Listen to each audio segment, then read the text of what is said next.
G.K. Chesterton. A Critical Study. By Julius West.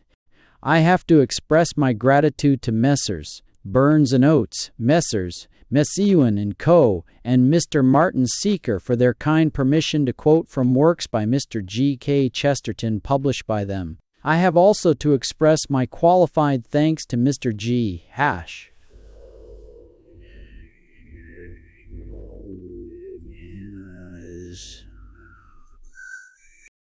John Lane for his conditional permission to quote from books by the same author published by him. My thanks are further due, for a similar reason, to Mr. Chesterton himself. To J. C. Squire. 1. Introductory. The habit, to which we are so much addicted, of writing books about other people who have written books, will probably be a source of intense discomfort to its practitioners in the 21st century. Like the rest of their kind, they will pin their ambition to the possibility of indulging in epigram at the expense of their contemporaries. In order to lead up to the achievement of this desire, they will have to work in the 19th century and the 20th. Between the two, they will find an obstacle of some terror. The 1890s will lie in their path, blocking the way like an unhealthy moat, which some myopes might almost mistake for an aquarium. All manner of queer fish may be discerned in these unclear waters. To drop the metaphor, our historians will find themselves confronted by a startling change. The great Victorians write no longer, but are succeeded by eccentrics. There is Kipling, undoubtedly the most gifted of them all, but not everybody's darling for all that. There is that prolific trio of bestsellers, Mrs. Dwight Hen, Humphrey Ward, Miss Marie Corelli, and Mr. Hall Caine. There is Oscar Wilde, who has a vast reputation on the continent, but never succeeded in convincing the British that he was much more than a compromise between a joke and a smell. There is the whole Yellow Book team, who never succeeded in convincing anybody. The economic basis of authorship had been shaken by the abolition of the 3-volume novel. The intellectual basis had been lulled to sleep by that hodgepodge of convention and largeness that we call the Victorian era. Literature began to be an effort to express the inexpressible, resulting in outraged grammar and many dots. D.E. Seville, D.E. English literature at the end of the last century stood in sore need of some of the elementary virtues. If obviousness and simplicity are liable to be overdone, they are not so deadly in their after-effects as the bizarre and the extravagant. The literary movement of the 1890s was like a strong stimulant given to a patient dying of old age. Its results were energetic, but the energy was convulsive. We should laugh if we saw a man apparently dancing in mid-air until we noticed the rope about his neck. It is impossible to account for the success of the Yellow Book School and its congeners save on the assumption that the rope was, generally speaking, invisible. In this year of grace 1915, we are still too close to the 1890s, still too liable to be influenced by their ways, to be able to speak for posterity and to pronounce the final judgment upon those evil years. It is possible that the critics of the 21st century, as they turn over the musty pages of the Yellow Book, will ejaculate with feeling, "Good God, what a dull time these people must have had." On the whole, it is probable that this will be their verdict. They will detect the dullness behind the mechanical brilliancy of Oscar Wilde and recognize the strange hues of the whole aesthetic movement as the garments of men who could not or would not see. There is really no rational alternative before our critics of the next century. If the men of the 1890s and the queer things they gave us were not the products of an intense boredom, if, in strict point of fact, Wilde, Beardsley, Davidson, Hankin, Dowson, and Lionel Johnson were men who rollicked in the warm sunshine of the late Victorian period, then the suicide, drunkenness, and vice with which they were afflicted is surely the strangest phenomenon in the history of human nature. To many people, those years actually were dull, all those which, the years from 1885 to 1898, were like the hours of afternoon in a rich house with large rooms, the hours before tea time. They believed in nothing except good manners, and the essence of good manners is to conceal a yawn. A yawn may be defined as a silent yell.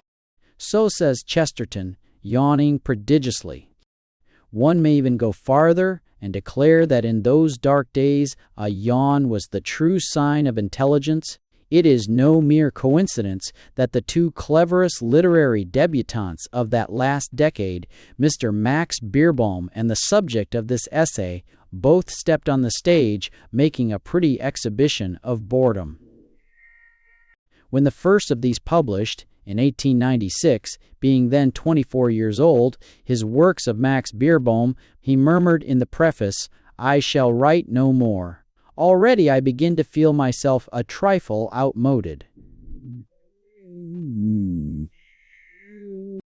So, too, when Chesterton produced his first book, 4 years later, he called it Grey Beards at Play, Literature and Art for Old Gentlemen, and the dedication contained this verse, first third. "Now we are old, and wise, and gray, and shaky at the knees. Now is the true time to delight in picture books like these." The joke would have been pointless in any other age. In 1900, directed against the crapulous exoticism of contemporary literature, it was an antidote. Childhood was being used as a medicine against an assumed attack of second childhood. It was a complete success from the very first. There is this important difference between the writer of nonsense verses and their illustrator. The former must let himself go as much as he can. The latter must hold himself in. In Grey Beards at Play, Chesterton took the bit between his teeth and bolted faster than Edward Lear had ever done. The antitheses of such verses as the following are irresistible. For me, as Mr. Wordsworth says, the duties shine like stars. I form my uncle's character, decreasing his cigars. Or, the shopmen, when their souls were still, declined to open shops, and cooks recorded frames of mind in sad and subtle chops. The drawings which accompanied these gems, it may be added, were such as the verses deserved. They exhibit a joyous inconsistency, the disproportion which is the essence of parody, combined with the accuracy which is the sine qua non of satire. About a month after Chesterton had produced his statement of his extreme senility, the actual words of the affidavit are, I think I have remarked he had not, terrifically old." He published another little book, The Wild Knight and Other Poems, as evidence of his youth. For some years past, he had occasionally written more or less topical verses which appeared in the Outlook and the defunct Speaker. Grey Beards at Play was, after all, merely an elaborate sneer at the boredom of a decade. The second book was a more definite attack upon some points of its creeds and an assertion of the principles which mattered most. There is one sin, to call a green leaf gray, whereat the sun in heaven shuddereth. There is one blasphemy, for death to pray, for God alone knoweth the praise of death, on's end. Or, again, the world's lover, I stood and spoke a blasphemy. Behold, the summer leaves are green. It was a defense of reality, crying for vengeance upon the realists. The word realism had come to be the trademark of Zola and his followers, especially of Mr. George Moore, who made a sacrifice of 9 obvious, clean, and unsinkable aspects of life so as to concentrate upon the submersible 10th. Chesterton came out with his defense of the common man of the streets, where shift in strange democracy the million masks of God. The grass and all the little things of life, Things, in general, for our subject, alone among modern poets, is not afraid to use the word, if on one occasion he can merely and gubble a bears. W. Fee, Beig, Seastain, Arade, Spee in to the vast stupidity of things.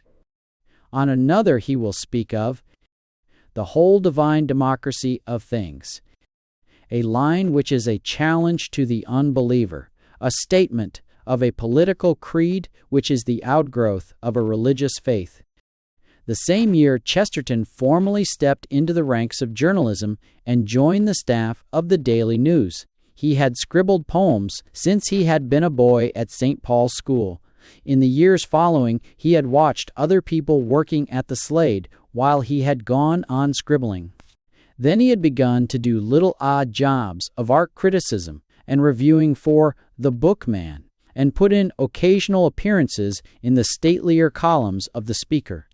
Then came the Boer War, which made G.K. Chesterton lose his temper but find his soul. In 1900, the Daily News passed into new hands, the hands of GKCS friends, he's RLR. And until 1913, when the causes he had come to uphold were just diametrically opposed to the causes the victorious Liberal Party had adopted, every Saturday morning's issue of that paper contained an article by him, while often enough there appeared signed reviews and poems. The situation was absurd enough. The Daily News was the organ of nonconformists, and GKC preached orthodoxy to them. It advocated temperance, and GKC advocated beer. At first this was sufficiently amusing, and nobody minded much. But before Chesterton severed his connection with the paper, its readers had come to expect a weekly article that almost invariably contained an attack upon one of their pet beliefs, and often enough had to be corrected by a leader on the same page. But the Chesterton of 1900 was a spokesman of the liberalism of his day, independent, not the intractable monster who scoffed, a few years later, at all the parties in the state. At this point, one is reminded of Watts Dunton's definition of the two kinds of humor in The Renaissance of Wonder. While in the case of relative humor, that which amuses the humorist is the incongruity of some departure from the laws of convention, in the case of absolute humor, it is the incongruity of some departure from the normal as fixed by nature herself.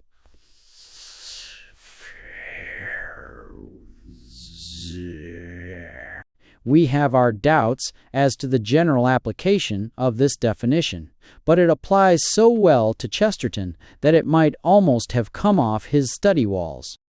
What made a series of more than 600 articles by him acceptable to the Daily News was just the skillful handling of the laws of convention and the normal as fixed by nature herself. On the theory enunciated by Watts Dunton, everything except the perfect average is absolutely funny. And the perfect average, of course, is generally an incommensurable quantity. Chesterton carefully made it his business to present the eccentricity, I use the word in its literal sense, of most things, and the humor followed in accordance with the above definition. The method was simple. Chesterton invented some grotesque situation, some hypothesis which was glaringly absurd. He then placed it in an abrupt juxtaposition with the normal, instead of working from the normal to the actual, in the usual manner. Just as the reader was beginning to protest against the reversal of his accustomed values, GKC would strip the grotesque of a few inessentials, and, lo, a parable, a few strokes of irony and wit, an epigram or two infallibly placed where it would distract attention from a weak point in the argument, and the thing was complete. By such means, Chesterton developed the use of a veritable Excalibur of controversy, a tool of great might in political journalism. These methods, pursued a few years longer, taught him a craftsmanship he could employ for purely romantic ends. How he employed it and the opinions which he sought to uphold by its means will be the subjects of the following chapters. Chesterton sallied forth like a crusader against the political and literary Turks who had unjustly come into possession of a part of the heritage of a Christian people. We must not forget that the leading characteristic of a crusader is his power of invigorating, which he applies impartially to virtues and to vices. There is a great difference between a crusader and a Christian, which is not commonly realized. The latter attempts to show his love for his enemy by abolishing his unchristianness, the former by abolishing him altogether. Although the two methods are apt to give curiously similar results, the distinction between a crusader and a Christian is radical and will be considered in greater detail in the course of this study. This study does not profess to be biographical, and only the essential facts of Chesterton's life need be given here. Ob. These are, that he was born in London in 1873, is the son of a West London estate agent who is also an artist and a children's poet in a small but charming way, is married and has children. Perhaps it is more necessary to record the fact that he is greatly read by the youth of his day, that he comes in for much amused tolerance, that, generally speaking, he is not recognized as a great or courageous thinker, even by those people who understand his views well enough to dissent from them entirely, and that he is regarded less as a stylist than as the owner of a trick of style. These are the false beliefs that I seek to combat. The last may be disposed of summarily. When an author's style is completely sincere and completely part of him, it has this characteristic it is almost impossible to imitate. Nobody has ever successfully parodied Shakespeare, for example. There are not even any good parodies of Mr. Shaw. And Chesterton remains unparodied. Even Mr. Max Beerbohm's effort in A Christmas Garland rings false. His style is individual. He has not played the sedulous ape. But, on the other hand, it is not proposed to acquit Chesterton of all the charges brought against him. The average human being is partly a prig and partly a saint, and sometimes men are so glad to get rid of a prig that they are ready to call him a saint. Simon Stylites, for example. And it is not suggested that the author of the remark, "There are only 3 things that women do not understand. They are liberty, equality, fraternity," is not a prig, for a demonstration that he is a complete gentleman would obviously leave other matters of importance inconveniently crowded out. We are confronted with a figure of some significance in these times. He represents what has been called in other spheres than his the anti-intellectualist reaction. We must answer the questions: to what extent does he represent mere unqualified reaction? What are his qualifications as a craftsman? What, after all, has he done? And we begin with his romances. 2. The Romancer. In spite of Chesterton's liberal production of books, it is not altogether simple to classify them into periods in the manner beloved of the critic, nor even to sort them out according to subjects. G.K.C.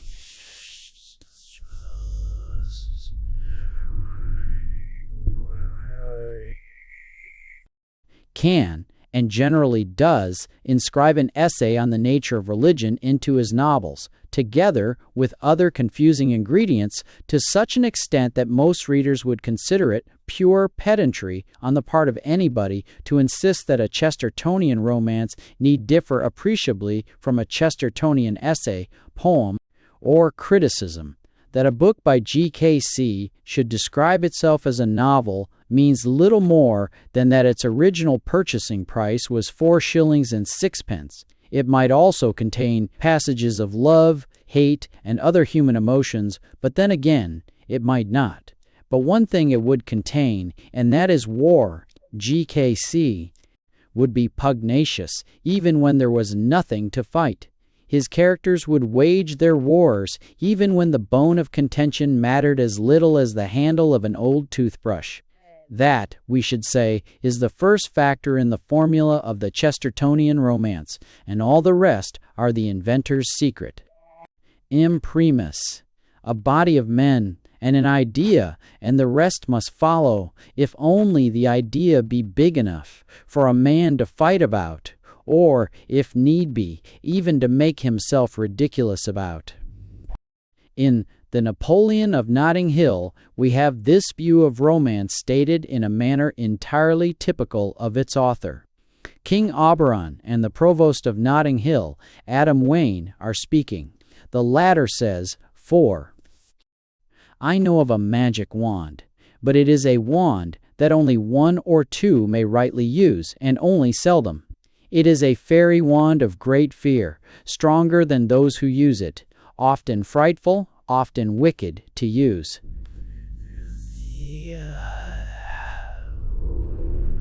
But whatever is touched with it is never again wholly common. Whatever is touched with it takes a magic from outside the world. If I touch with this fairy wand the railways and the roads of Notting Hill, men will love them and be afraid of them forever. What the devil are you talking about? Asked the king. It has made mean landscapes magnificent, and hovels outlast cathedrals, went on the madman. Why should it not make lampposts fairer than Greek lamps, and an omnibus ride like a painted ship? The touch of it is the finger of a strange perfection. What is your wand? Cried the king impatiently. There it is, said Wayne, and pointed to the floor, where his sword lay flat and shining. If all the dragons of old romance were loosed upon the fiction of our day, the result, one would imagine, would be something like that of a Chestertonian novel. But the dragons are dead and converted into poor fossil ichthyosauruses, incapable of biting the timidest damsel or the most corpulent knight that ever came out of the stock exchange. That is the tragedy of G.K.C.'s ideas, but it is also his opportunity. In various I See You Phil, I See Ree's Night, the man is a creature who lives not upon bread alone, but principally by catchwords, says Stevenson. 8 give me my dragons, says G.K.C. Or ye in effect, and I will give you your catchwords. You may have them in any one of 100 different ways. Always maintain. I will drop them on you when you least expect them, and their disguises will outrange all those known to Scotland Yard and to Drury Lane combined. You may have catastrophes and comets and camels, if you will, but you will certainly have your catchwords. The first of Chesterton's novels, in order of their publication, is The Napoleon of Notting Hill, 1904. 1904. This is extravagance itself, fiction in the sense only that the events never happened and never could have happened. The scene is placed in London, the time about A.D. 1984. This ere progress, it keeps on going on, somebody remarks in one of the novels of Mr. H.G. Wells. But it never goes on as the prophets said it would, and consequently England in those days does not greatly differ from the England of today. There have been changes, of course, all.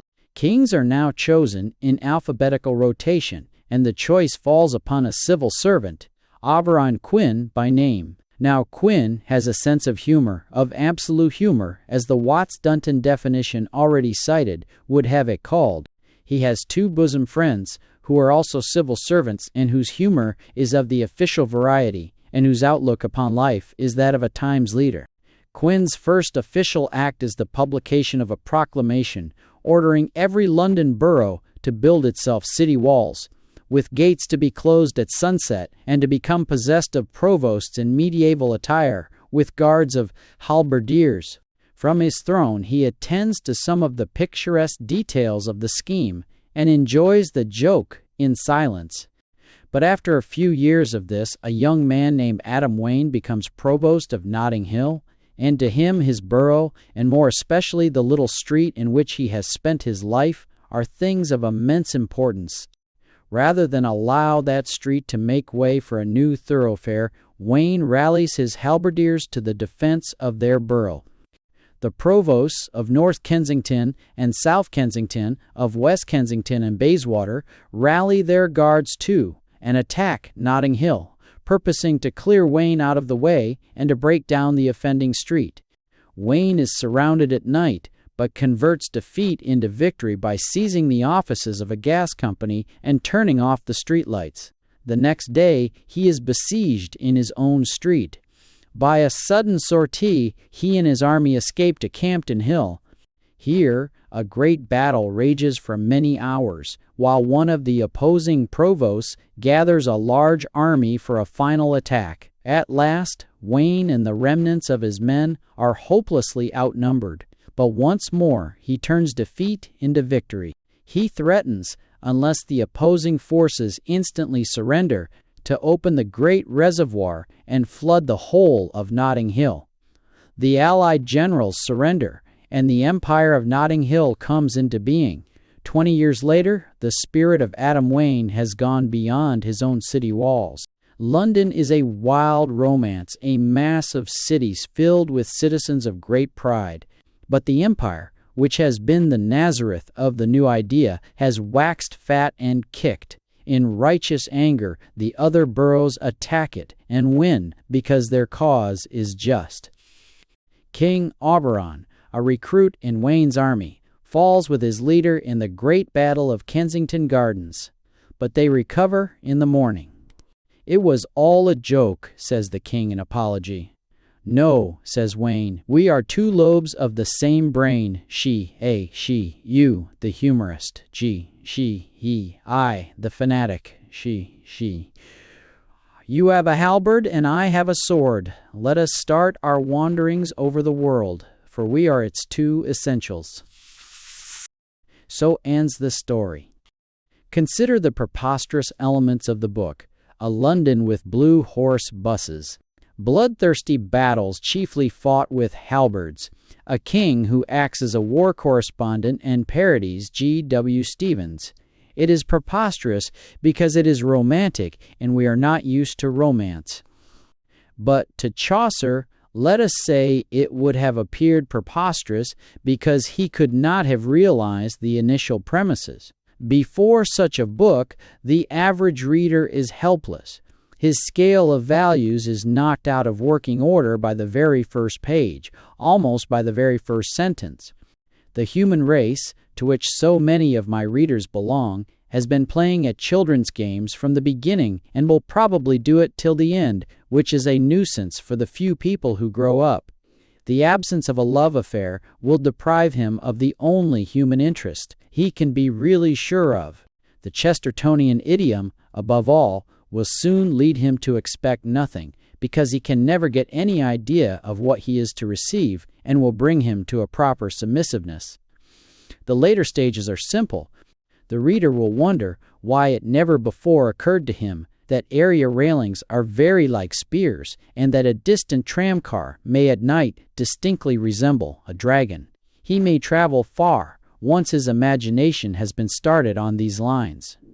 When romantic possibilities have once shed a glow on the offices of the Gaslight and Coke Company and on the erections of the Metropolitan Water Board, the rest of life may well seem filled with wonder and wild desires. Chesterton may be held to have invented a new species of detective story, the sort that has no crime, no criminal, and a detective whose processes are transcendental. The Club of Queer Trades is the first batch of such stories.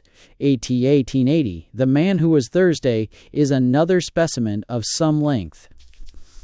More recently, Chesterton has repeated the type in some of the Father Brown stories.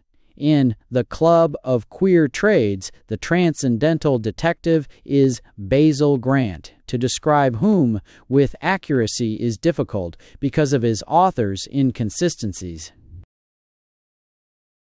Basil Grant, for instance, is a man who scarcely stirred out of his attic, yet it would appear elsewhere that he walked abroad often enough. The essentials of this unprecedented detective are, however, sufficiently tangible. He had been a K.C. and a judge. He had left the bench because it annoyed him, and because he held the very human but not legitimate belief that some criminals would be better off with a trip to the seaside than with a sentence of imprisonment. After his retirement from public life, he stuck to his old trade as the judge of a voluntary criminal court. My criminals were tried for the faults which really make social life impossible. They were tried before me for selfishness, or for an impossible vanity, or for scandal-mongering, or for stinginess to guests or dependents.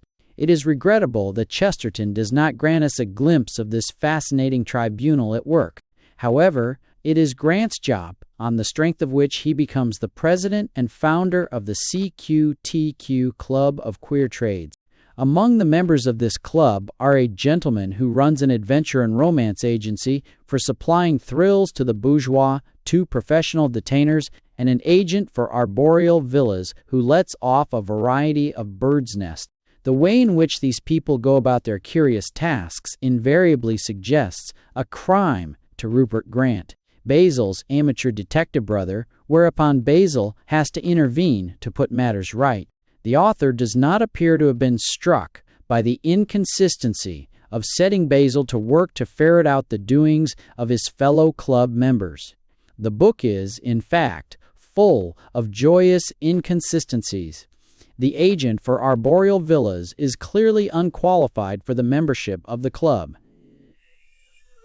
Professor Chad has no business there either. He is elected on the strength of having invented a language expressed by dancing, but it appears that he is really an employee in the Asiatic Miss department of the British Museum. At the instigation of Rupert, who has heard sighs of pain coming out of a South Kensington basement, Basil, Rupert, and the man who tells the story break into the house and violently assault those whom they meet. Basil sprang up with dancing eyes, and with 3 blows like battering rams knocked the footman into a cocked hat. Then he sprang on top of Burroughs with one antimacassar in his hand and another in his teeth, and bound him hand and foot almost before he knew clearly that his head had struck the floor. Then Basil sprang at Greenwood, the mun, oh, etc., way, dow. There is a good deal more like this. Having taken the citadel and captured the defenders, as Kaiser might say, Basil and company reach the sighing lady of the basement. But she refuses to be released, whereupon Basil explains his own queer trade and that the lady is voluntarily undergoing a sentence for backbiting. No explanation is vouchsafed of the strange behavior of Basil Grant in attacking men who, as he knew, were doing nothing they should not. Presumably, it was due to a Chestertonian theory that there should be at least one good physical fight in each book. It will be seen that the Club of Queer Trade Z tends to curl up somewhat, quite literally, in the sense that the end comes almost where the beginning ought to be when it receives heavy and serious treatment. I should therefore explain that this serious treatment has been given under protest, and that its primary intention has been to deal with those well-meaning critics who believe that Chesterton can write fiction in the ordinary sense of the word. His own excellent definition of fictitious narrative, in the Victorian Age, in literature, is that essentially the story is told, for sake of some study of the difference between human beings. This alone is enough to exculpate him of the charge of writing novels. The Chestertonian short story is also in its way unique. If we applied the methods of the higher criticism to the story just described, we might base all manner of odd theories upon the defeat, one inter alios of Burroughs, a big and burly youth, by Basil Grant, aged 60 at the very least, and armed with antimacassars. But there is no necessity. If Chesterton invents a fantastic world, full of fantastic people who speak Chestertonese, then he is quite entitled to waive any trifling conventions which hinder the liberty of his subjects. As already pointed out, such is his humor. The only disadvantage, as somebody once complained of the Arabian Nights, is that one is apt to lose one's interest in a hero who is liable at any moment to turn into a camel. None of Chesterton's heroes do, as a matter of fact, become camels. but I would nevertheless strongly advise any young woman about to marry one of them to take out an insurance policy against unforeseen transformations. Although it appears that a few reviewers went to the length of reading the whole of The Man Who Was Thursday, 1908, it is obvious by their subsequent guesswork that they did not notice the second part of the title, which is, very simply, a nightmare. The story takes its name from the Supreme Council of Anarchists, which has 7 members, named after the days of the week. Sunday is the chairman. The others, one after the other, turn out to be detectives. Sim, the nearest approach to what might be called the hero, is a poet whom mysterious hands thrust into an anarchists' meeting, at which he is elected to fill the vacancy caused by the death of last Thursday. A little earlier, other mysterious hands had taken him into a dark room in Scotland Yard, where the voice of an unseen man had told him that henceforth he was a member of the anti-anarchist corps, a new body which was to deal with the new anarchists. Not the comparatively harmless people who threw bombs, but the intellectual anarchist. We say that the most dangerous criminal now is the entirely lawless modern philosopher, somebody explains to him. The bewildered Sim walks straight into further bewilderments as, one after the other, the weekdays of the committee are revealed. It was he who, in a darkened room of Scotland Yard, had enrolled the detectives. He is the nightmare of the story. The first few chapters are perfectly straightforward and lifelike to the extent of describing personal details in a somewhat exceptional manner for Chesterton. But gradually, wilder and wilder things begin to happen until, at last, Sim wakes up. The trouble about The Man Who Was Thursday is not its incomprehensibility, but its author's gradual decline of interest in the book as it lengthened out. It begins excellently. There is real humor, and a good deal of it in the earlier stages of Sim. And there are passages like this one on the lawless modern philosopher. We are c. 1. Compared to him, burglars and bigamists are essentially moral men. My heart goes out to them. DMBs respect property. They merely wish the property to become their property that they may more perfectly respect it. But philosophers dislike property as property. They wish to destroy the very idea of personal possession. Bigamists respect marriage, or they would not go through the highly ceremonial and even ritualistic formality of bigamy. But philosophers despise marriage as marriage. But his amiable flow of paradox soon runs out. The end of the book is just a wild whirl, a nightmare with a touch of the cinematograph. People chase one another. In one instance, they quite literally chase themselves. And the ending has all the effect of a damaged film that cannot be stopped, on the large blank spaces of which some idiot has been drawing absurd pictures which appear on the screen, to the confusion of the story. One remembers the immense and dominating figure of Sunday, only because the description of him reads very much like a description of Chesterton himself. But if the person is recognizable, the personality remains deliberately incomprehensible. Acture.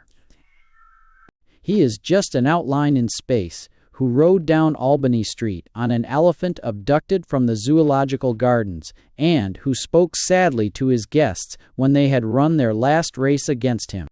Until recent years, the word mysticism was sufficiently true to its derivation to imply mystery, the relation of God to man. But since the cheaper sort of journalists seized hold of the unhappy word, its demoralization has been complete.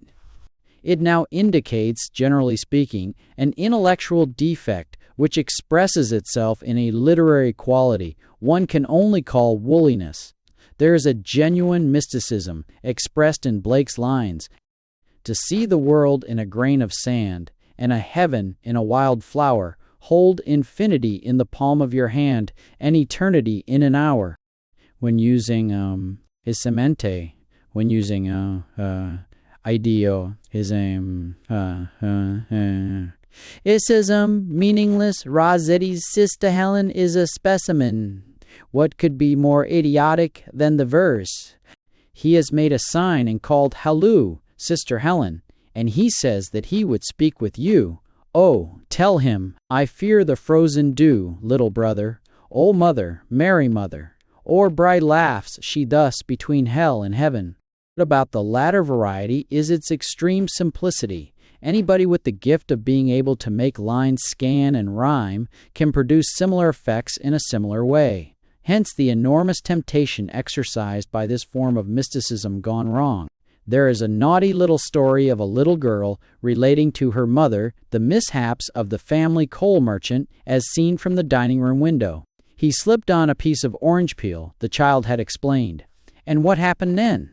Why, mummy, he sat down on the pavement and talked about God. Chesterton, and he is not alone in this respect, behaves exactly like this coal heaver. When he is at a loss, he talks about God. In each case, one is given to suspect that the invocation is due to a temporarily overworked imagination. This leads us to The Ball and the Crossy, 1906. In The Man Who Was Thursday, when the author had tired of his story, he brought in the universe at large, but its successor is dominated by God and discussions on him by beings, celestial, terrestrial, and merely infernal. And yet, The Ball and the Crossy is in many respects Chesterton's greatest novel. The first few chapters are things of joy. There is much said in them about religion, but it is all sincere and bracing. The first chapter consists, in the main, of a dialogue on religion between Professor Lucifer, the inventor and the driver of an eccentric airship, and Father Michael, a theologian acquired by the professor in western Bulgaria. As the airship dives into the ball and the cross of St. Paul's Cathedral, its passengers naturally find themselves taking a deep interest in the cross, considered as symbol and anchor.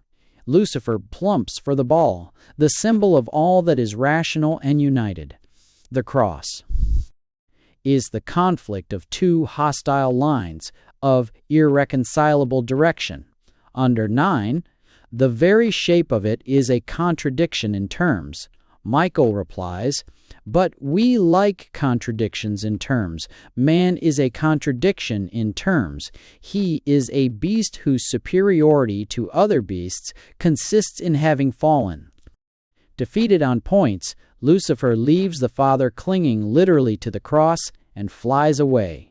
Michael meets a policeman on the upper gallery and is conducted downwards. The scene changes to Ludgate Circus, but Michael is no longer in the center of it. A Scot named Turnbull keeps a shop here, apparently in the endeavor to counterbalance the influence of St. Paul's across the way. He is an atheist, selling atheist literature, editing an atheist paper. Another Scot arrives, young Evan Macian, straight from the Highlands. Unlike the habitual Londoner, Macian takes the little shop seriously. In its window, he sees a copy of The Atheist, the leading article of which contains an insult to the Virgin Mary. Macian thereupon puts his stick through the window. Turnbull comes out, there is a scuffle, and both are arrested and taken before a Dickensian magistrate. The sketch of Mr. Cumberland Vane is very pleasing. It is clear that the author knew what he was copying. Lord Melbourne is alleged to have said, "No one has more respect for the Christian religion than I have, but really, when it comes to intruding it into private life." Mr. Vane felt much the same way when he heard Macian's simple explanation, "He is my enemy. He is the enemy of God." He said, "It is most undesirable that things of that sort should be spoken about, in public and in an ordinary court of justice. Religion is too personal a matter to be mentioned in such a place." After which he and Turnbull, as men of honor, buy themselves swords and proceed to fight the matter out. With interruptions due to argument and the police, the fight lasts several weeks. Turnbull and Mackay fight in the back garden of the man from whom they bought the swords, one until the police intervene. They escape the police and gain the northern heights of London and fight once more, with a madness renewed and stimulated by the peacemaking efforts of a stray and silly Tolstoyan. Then the police come again and are once more outdistanced. This time, mortal combat is postponed on account of the sanguinolence of a casual lunatic who worshipped blood to such a nauseating extent that the duelist deferred operations in order to chase him into a pond. Then follows an interminable dialogue, paradoxical, thoroughly Shavian, while the only two men in England to whom God literally is a matter of life and death find that they begin to regard the slaughter of one by the other as an unpleasant duty. Again, they fight and are separated. They are motored by a lady to the Hampshire coast, and there they fight on the sands until the rising tide cuts them off. An empty boat turns up to rescue them from drowning. In it, they reach one of the Channel Islands. Again they fight, and again the police come. All else court. They escape from them, but remain on the island in disguise, and make themselves an opportunity to pick a quarrel, and so fight a duel upon a matter in keeping with local prejudice. But Turnbull has fallen in love. His irritatingly calm and beautiful devotee argues with him on religion until he is driven to cast off his disguise. Then the police are on his tracks again. A lunatic lends Turnbull and Mackay his yacht, and so the chase continues. But by this time Chesterton is getting just a trifle bored. He realizes that no matter how many adventures his heroes get into, or how many paradoxes they fling down each other's throats, the end of the story, the final inevitable end, which alone makes a series of rapid adventures worthwhile, is not even on the horizon. An element of that spurious mysticism already described invades the book. It begins to be clear that Chesterton is trying to drag in a moral somehow, if need be, by the hair of its head. The two yachters spend 2 weeks of geographical perplexity and come to a desert island. They land, but think it wiser, on the whole, to postpone fighting until they have finished the champagne and cigars with which their vessel is liberally stored. This takes a week. Just as they are about to begin the definitive duel, they discover that they are not upon a desert island at all. They are near Margate. And the police are there too, so once more they are chased. They land in a large garden in front of an old gentleman who assures them that he is God. He turns out to be a lunatic, and the place an asylum. There follows a characteristic piece of that abuse of science for which Chesterton has never attempted to suggest a substitute. Mackay and Turnbull find themselves prisoners, unable to get out. Then they dream dreams. Each sees himself in an aeroplane flying over Fleet Street and Ludgate Hill, where a battle is raging. But the woolly element is very pronounced by this time, and we can make neither head nor tail of these dreams and the conversations which accompany them. The duelists are imprisoned for a month in horrible cells. They find their way into the garden and are told that all England is now in the hands of the alienists by a new Act of Parliament. This has been the only possible manner of putting a stop to the revolution, started by Mackay and Turnbull. These two find all the persons they had met with during their odyssey, packed away in the asylum, which is a wonderful place worked by petroleum machinery. But the matter-of-fact grocer from the Channel Island, regarding the whole affair as an infringement of the rights of man, sets the petroleum alight. Michael, the celestial being who had appeared in the first chapter and disappeared at the end of it, is dragged out of a cell in an imbecile condition.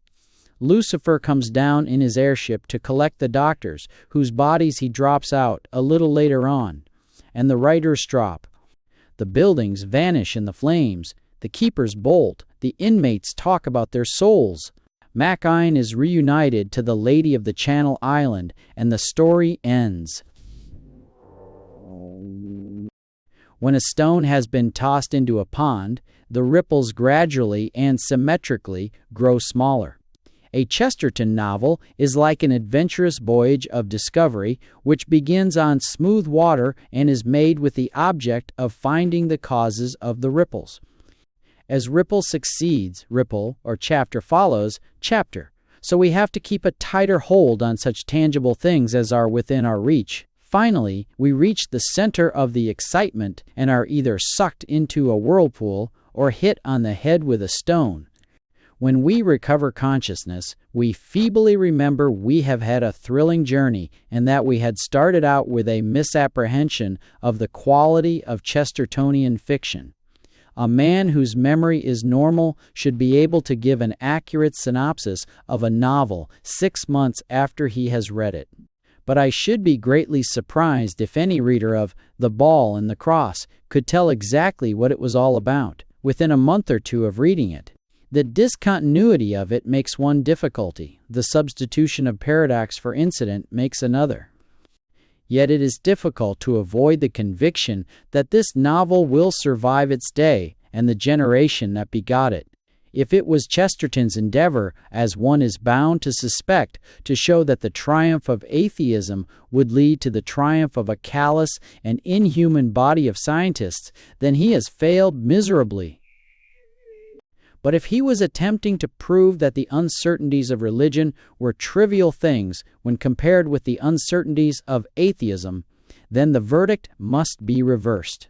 The dialogues on religion contained in The Ball and the Cross are alone enough and more than enough to place it among the few books on religion which could be safely placed in the hands of an atheist or an agnostic with an intelligence. If we consider Man Alive, 1912, now we shall be departing from strict chronological order, as it was preceded by The Innocence of Father Brown. It will, however, be more satisfactory to take the two Father Brown books together. In the first of these, in Man Alive, a change can be distinctly felt. It is not a simple weakening of the power of employing instruments such as befell Ibsen when, after writing The Lady from the Sea, he could no longer keep his symbols and his characters apart. It is a more subtle change, a combination of several small changes which cannot be studied fairly in relation only to one side of Chesterton's work. In the last chapter, an attempt will be made to analyze these. For the present, I can only indicate some of the fallings, oft noticeable in Man Alive, and leave it at that. Chesterton's previous romances were not constructed, the reader may have gathered, with that minute attention to detail which makes some modern novels read like the report of a newly promoted detective. But a man may do such things and yet be considered spotless. Shakespeare, after all, went astray on several points of history and geography.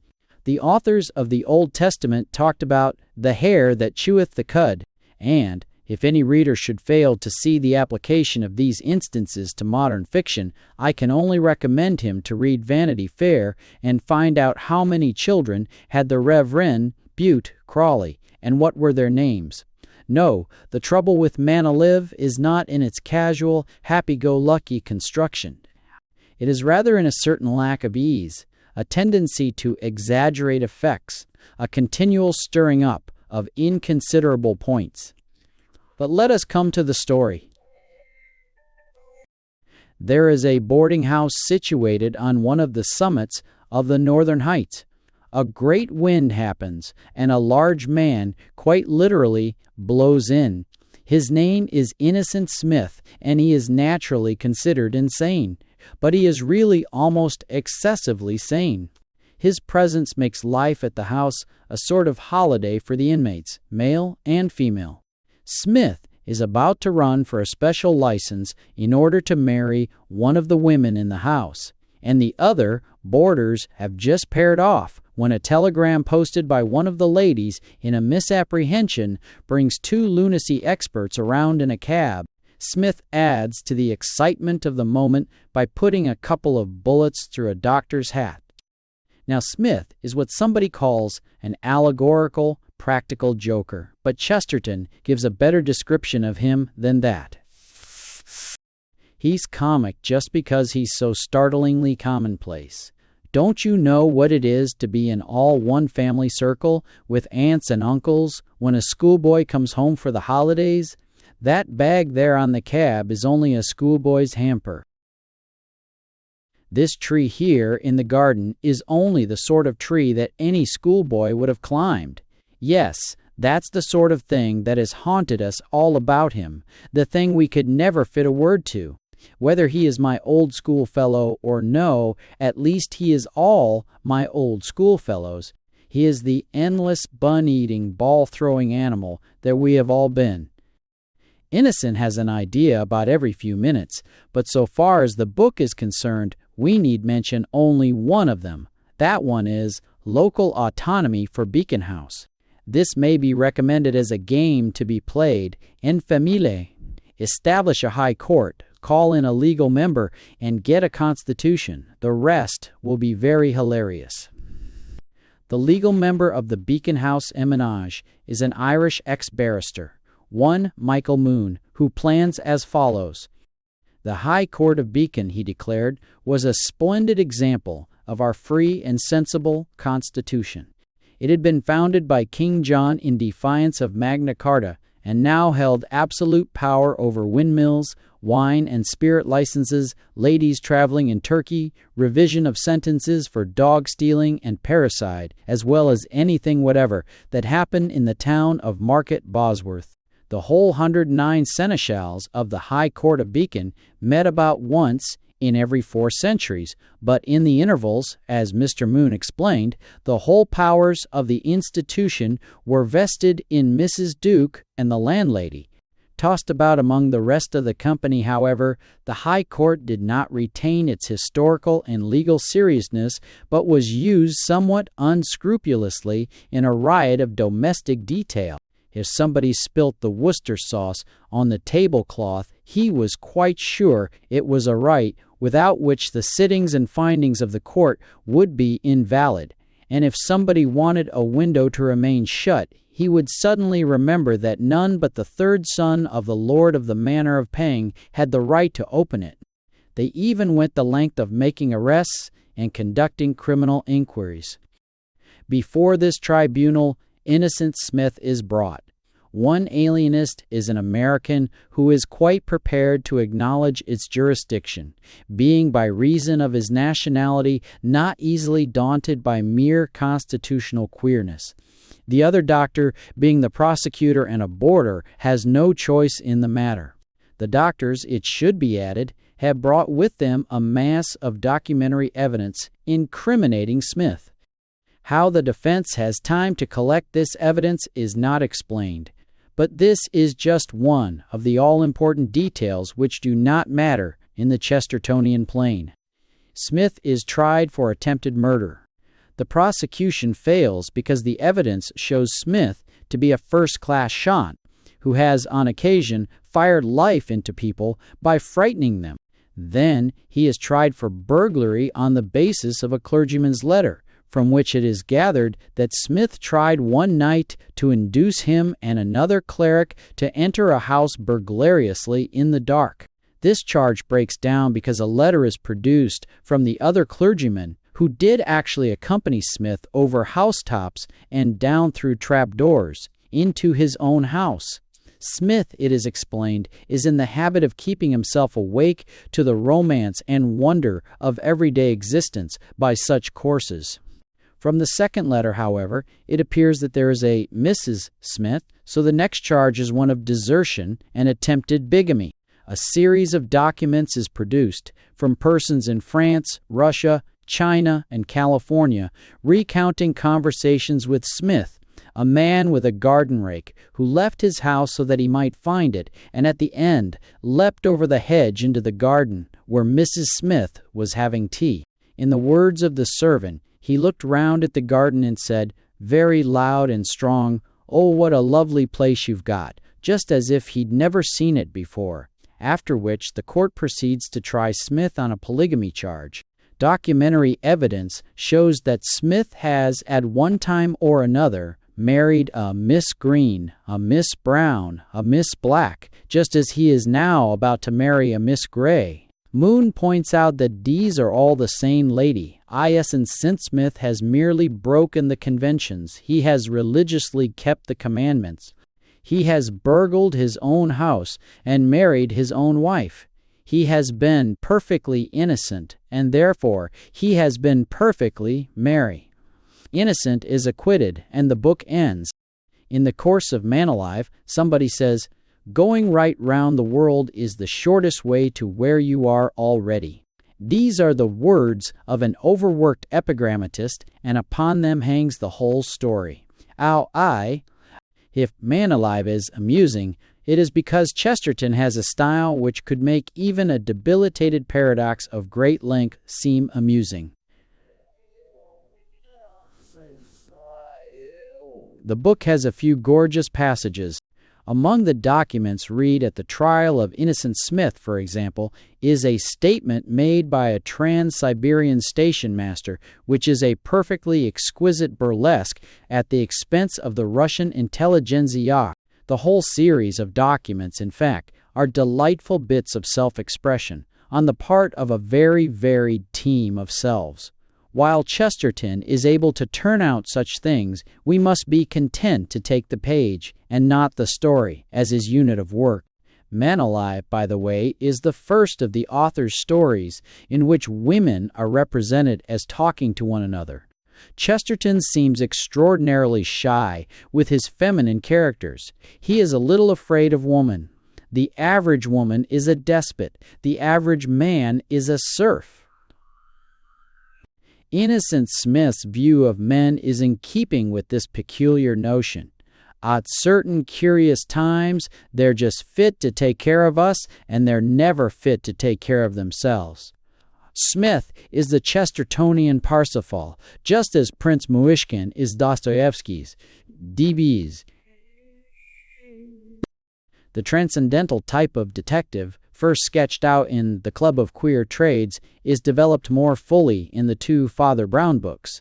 In The Little Roman Priest, who has such a wonderful instinct for placing the diseased spots in people's souls, we have Chesterton's completest and most human creation. Yet with all their cleverness, and in spite of the fact that from internal evidence it is almost blatantly obvious that the author enjoyed writing these stories, they bear marks which put the books on a lower plane than either the Napoleon of Notting Hill or the Ball and the Cross. In the latter book, Chesterton spoke of the mere healthy and heathen horror of the unclean, the mere inhuman hatred of the inhuman state of madness. His own critical work had been a long protest against the introduction of artificial horrors, a plea for sanity and the exercise of sanity. But in The Innocence of Father Brown, these principles, almost the fundamental ones of literary decency, were put on the shelf. Chesterton's criminals are lunatics. Perhaps it is his belief that crime and insanity are inseparable. But even if this last supposition is correct, its approval would not necessarily license the introduction of some of the characters. There is Israel Gow, who suffers from a peculiar mania which drives him to collect gold from places seemly and unseemly, even to the point of digging up a corpse in order to extract a gold filling from its teeth. There is the insane French chief of police who commits a murder and attempts to disguise the body and the nature of the crime by substituting the head of a guillotine criminal for that of the victim. In another story, we have the picture of a cheerful teetotaler who suffers from drink and suicidal mania. There is also a doctor who kills a mad poet and a mad priest who drops a hammer from the top of his church tower upon his brother. Another story is about the loathsome treachery of an English general. It is, of course, difficult to write about crime without touching on features which revolt the squeamish reader. But it can be done, and it has been done, as in the Sherlock Holmes stories. There are subjects about which one instinctively feels it is not good to know too much. Sex, for example, is one of them. Strindberg, Weininger, Maupassant, Jules de Goncourt knew too much about sex, and they all went mad, although it is usual to disguise the fact in the less familiar terms of medical science. Madness itself is another such subject. There are writers who dwell on madness because they cannot help themselves. Strindberg, Edgar Allan Poe, Gogol, and many others. But they scarcely produce the same nauseating sensation as the sudden introduction of the note of insanity into a hitherto normal setting. The harnessing of the horror into which the discovery of insanity reacts is a favorite device of the feeble craftsman, but it is illegitimate. It is absolutely opposed to those elementary canons of good taste which decree that we may not jest at the expense of certain things, either because they are too sacred or not sacred enough. The opposite of a decadent author is not necessarily a writer who attacks decadence. What we writer who attacks decadence. Alfax, in the American and Zubway's writer's degree that we rechan in Alfax, is they how hold of writer too. Many decadents have attacked themselves by committing suicide, for example. The opposite of a decadent author is one to whom decadent ideas and imagery are alien, which is a very different thing. For example, the whole story, The Wrong Shape, is filled with decadent ideas. One is sure that Baudelaire would have entirely approved of it. It includes a decadent poet living in wildly oriental surroundings, attended by a Hindu servant. Even the air of the place is decadent. Father Brown, on entering the house, learns instinctively from it that a crime is to be committed. Considered purely as detective stories, these cannot be granted a very good mark. There is scarcely a story that has not a serious flaw in it. A man, Flambeau, of whom more later, gains admittance to a small and select dinner party and almost succeeds in stealing the silver by the device of turning up and pretending to be a guest when among the waiters and a waiter when among the guests. But it is not explained what he did during the first 2 courses of that dinner, when he obviously had to be either a waiter or a guest and could not keep up both parts as when the guests were arriving. Another man, a priest of Apollo, is worshipping the sun on the top of a skyscraping block of offices in Westminster, while a woman falls down a lift shaft and is killed. Father Brown immediately concludes that the priest is guilty of the murder because, had he been unprepared, he would have started and looked round at the scream and the crash of the victim falling. But a man absorbed in prayer on, let us say, a 10th floor is, in point of fact, quite unlikely to hear a crash in the basement or a scream even nearer to him.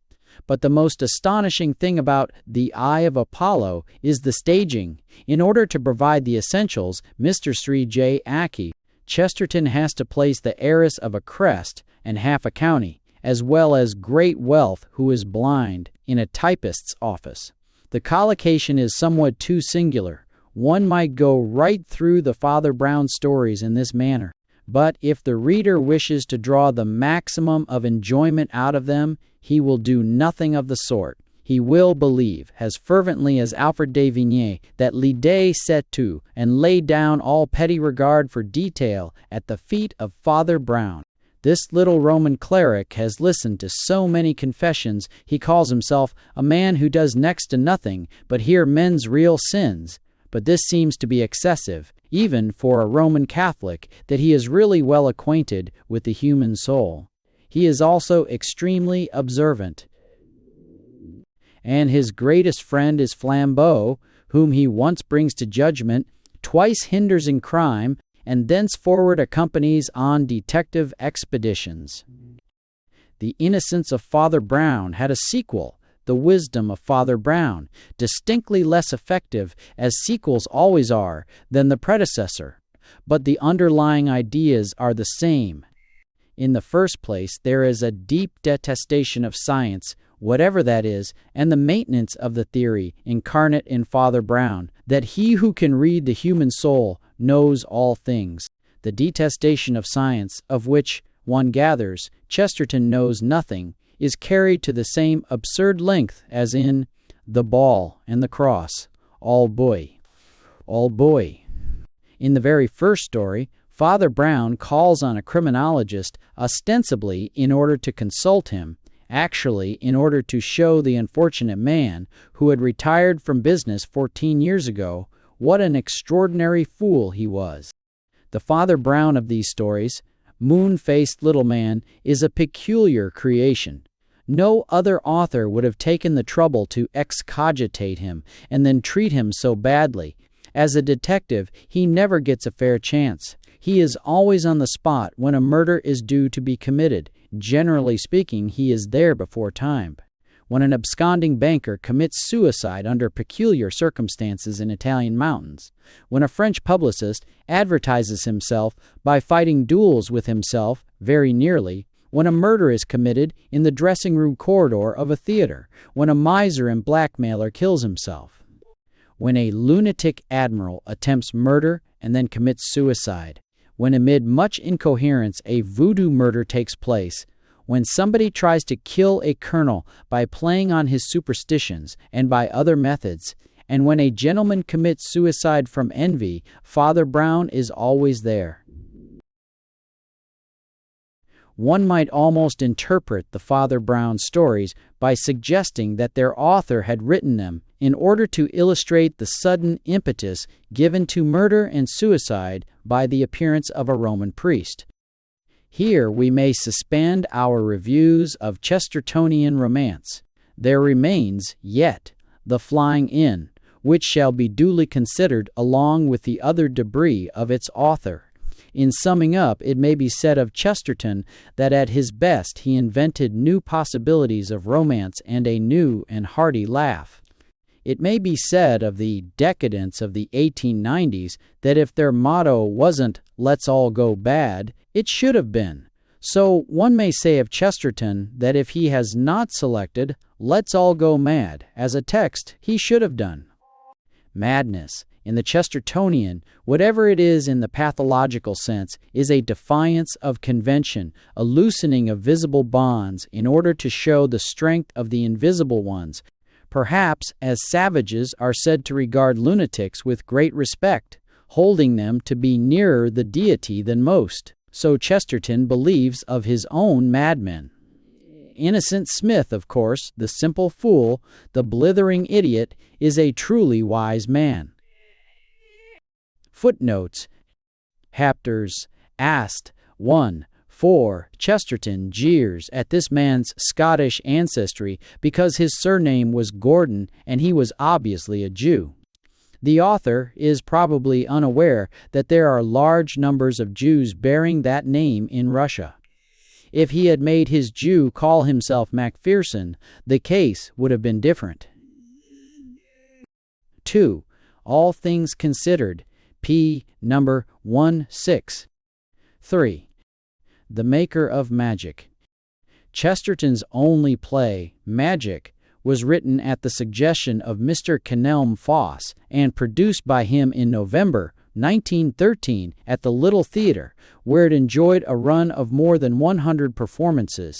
This charming thing does not make one wish that Chesterton was an habitual playwright, for one feels that Magic was a sort of tank into which its author's dramatic talents had been draining for many years, although, in actual fact, Chesterton allowed newspaper interviewers to learn that the play had been written in a very short space of time. His religious ideas were expressed in Magic with great neatness, most perhaps of all his works. This is a quotable production.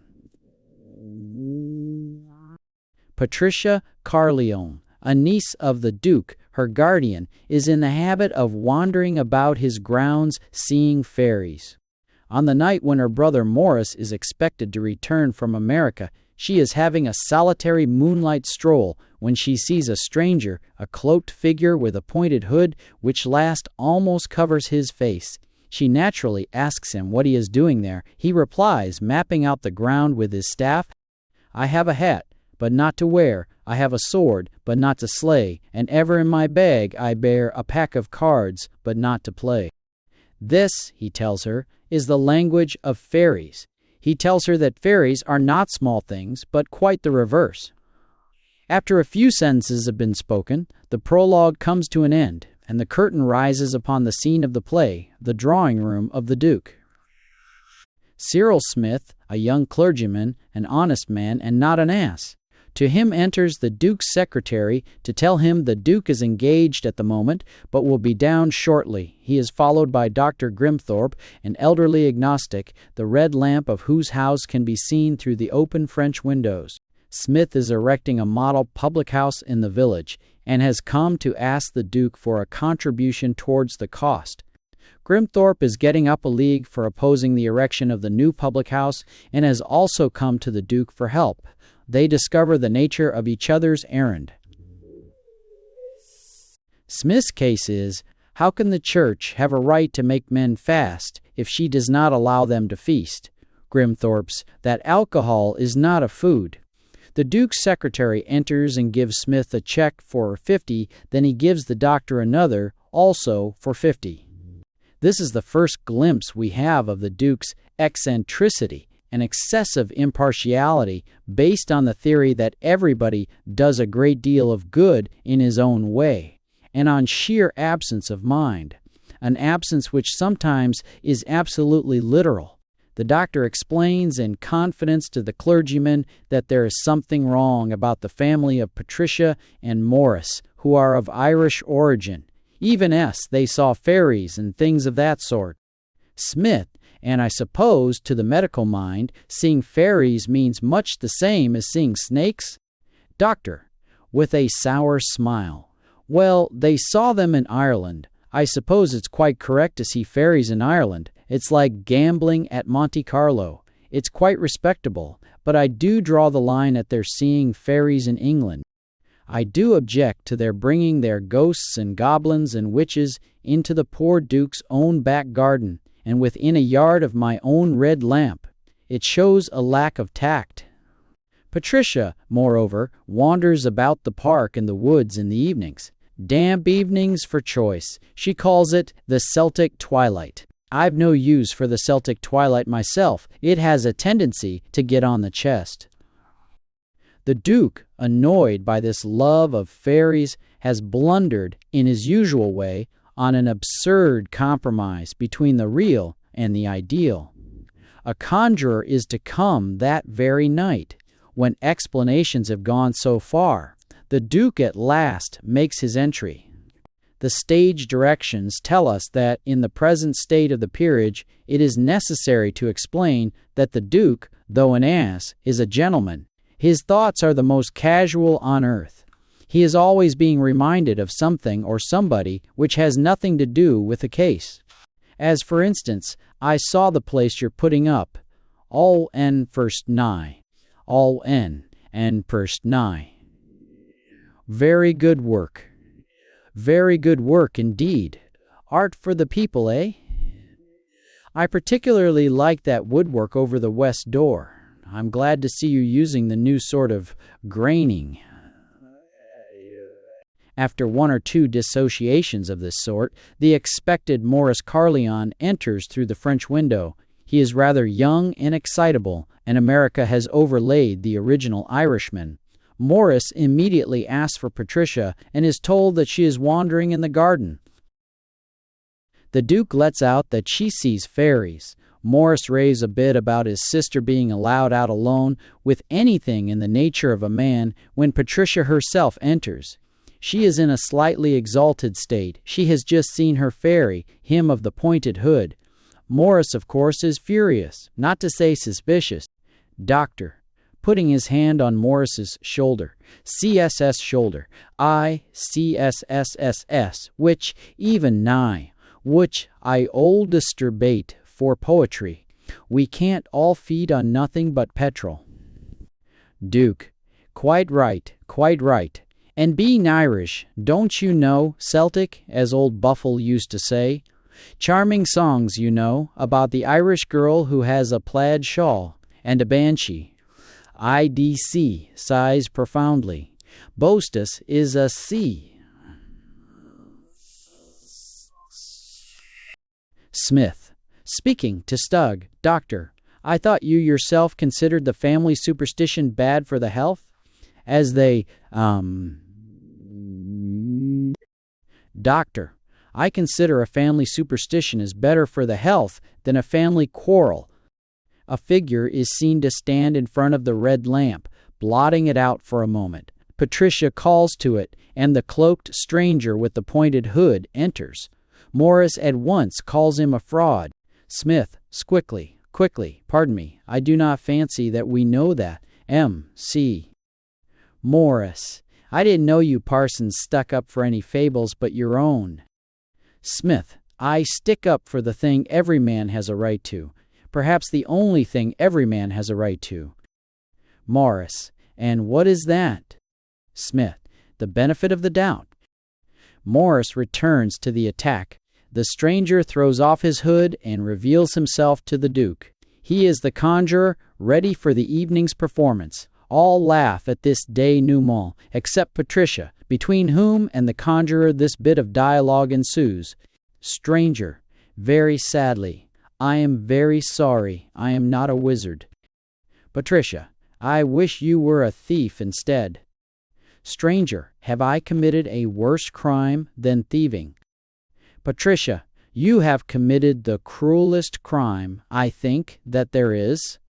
Stranger, and what is the cruelest crime? Patricia, stealing a child's toy. Stranger, and what have I stolen? All the fix, the hand, we in DT in action. Patricia, a fairy tale. And the curtain falls upon the first act. An hour later, the room is being prepared for the performance. The conjurer is setting out his tricks, and the Duke is entangling him and the secretary in his peculiar conversation. The following is characteristic. The secretary, stam prior for, the only other thing at all urgent is the militant vegetarians. Duke, the militant vegetarians, you've heard of them, I'm sure. Won't obey the law to the conjurer so long as the government serves out meat. Conjurer, let them be comforted. There are a good many people who don't get much meat. Duke, well, I'm bound to say they're very enthusiastic. Advanced, too. Oh, certainly advanced, like Joan of Arc. So short silence, in which the conjurer stares at him. Conjurer, was Joan of Arc a vegetarian? Duke, oh well, it's a very high ideal after all. The sacredness of life, you know, the sacredness of life. This conversation goes on for some time, while nothing in particular happens, except that the audience feels very happy. The Duke asks the conjurer several questions, receiving thoroughly Chestertonian answers. Are you interested in modern progress? Yes, we are interested in all tricks done by illusion. At last, the conjurer is left alone. Patricia enters. He attempts to excuse himself for the theft of the fairy tale. He has had a troublesome life and has never enjoyed a holiday in fairyland. So, when he, with his hood up, because of the slight rain, was surprised by Patricia as he was rehearsing his patter and taken for a fairy, he played up to her. Patricia is inclined to forgive him, but the conversation is interrupted by the entrance of Morris in a mood to be offensive. He examines the apparatus, proclaims the way it is worked, and after a while breaks out into a frenzy of free thought, asking the universe in general, and the conjurer in particular, for that old apparatus that turned rods into snakes. The clergyman and the doctor enter, and the conversation turns on religion, and then goes back to the tricks. Morris is still extremely quarrelsome, and for the second time has to be quieted down. The conjurer is dignified, but cutting. The whole scene has been, so far, a discussion on, do miracles happen? Smith makes out a case in the affirmative, arguing from the false to the true. Suppose, as Morris claims, the modern conjuring tricks are simply the old miracles when they have once been found out. All, sti. Morris gets more and more excited and continues to insult the conjurer. At last he shouts, "One on, one on, one on, one on, one on, one on, one on. One on ID, you'll no more raise your saints and prophets from the dead than you'll raise the Duke's great-grandfather to dance on that wall." At which the Reynolds portrait in question sways slightly from side to side. Morris turns furiously to the conjurer, accusing him of trickery. A chair falls over, for no apparent cause, still further exciting the youth. At last he blurts out a challenge. The doctor's red lamp is the lamp of science. No power on earth could change its color, and the red light turns blue for a minute. Morris, absolutely puzzled, comes literally to his wits' end and rushes out, followed shortly afterwards by his sister and the doctor. The youth is put to bed and left in the care of Patricia, while the doctor and the clergyman return to their argument. Smith makes out a strong case for belief, for simple faith, a case which sounds strangely coming from the lips of a clergyman of the Church of England. Doctor, weren't there as many who believed passionately in Apollo? Smith, and what harm came of believing in Apollo, and what a massive harm may have come of not believing in Apollo?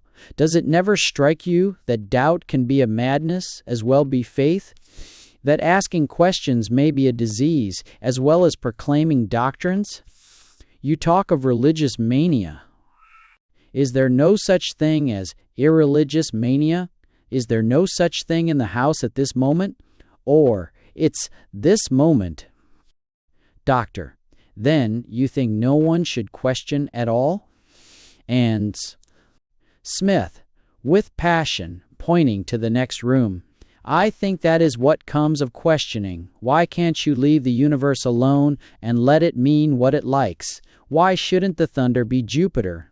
More men have made themselves silly by wondering what the devil it was if it wasn't Jupiter. Doctor, looking at him, do you believe in your own religion? Smith, returning the look equally steadily. As suppose I don't, I should still be a fool to question it.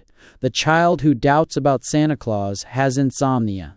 The child who believes has a good night's rest. Doctor, you are a pragmatist. Smith, that is what the lawyers call vulgar abuse. But I do appeal to practice. Here is a family over which you tell me a mental calamity hovers. Here is the boy who questions everything, and a girl who can believe anything. Upon whom has the curse fallen? At this point, the curtain was made to fall on the second act.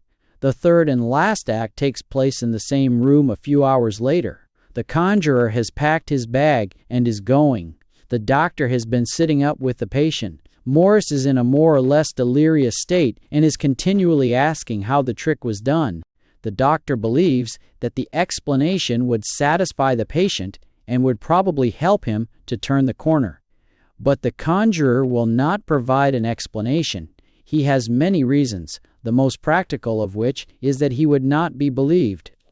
The Duke comes in and tries to make a business matter of the secret, even to the extent of paying $2,000 for it. Suddenly, the conjurer changes his mind. He will tell them how the trick was done. It was all very simple. It is the simplest thing in the world. That is why you will not laugh. I did it by magic. The doctor and the Duke are dumbfounded. Smith intervenes. He cannot accept the explanation. The conjurer lets himself go. Now he is voicing Chesterton's views. The clergyman, who merely believes in belief, as Smith does, will not do. He must believe in a fact, which is far more difficult. Conjurer, I say these things are supernatural. I say this is done by a spirit. The doctor does not believe me. He is an agnostic, and he knows everything. The Duke does not believe me. He cannot believe anything so plain as a miracle. But what the devil are you for if you don't believe in a miracle? What does your coat mean if it doesn't mean that there is such a thing as the supernatural? What does your cursed collar mean if it doesn't mean that there is such a thing as a spirit? Exasperated, exasperated. "Why the devil do you dress up like that if you don't believe in it?" Smith, "I believe, PURIB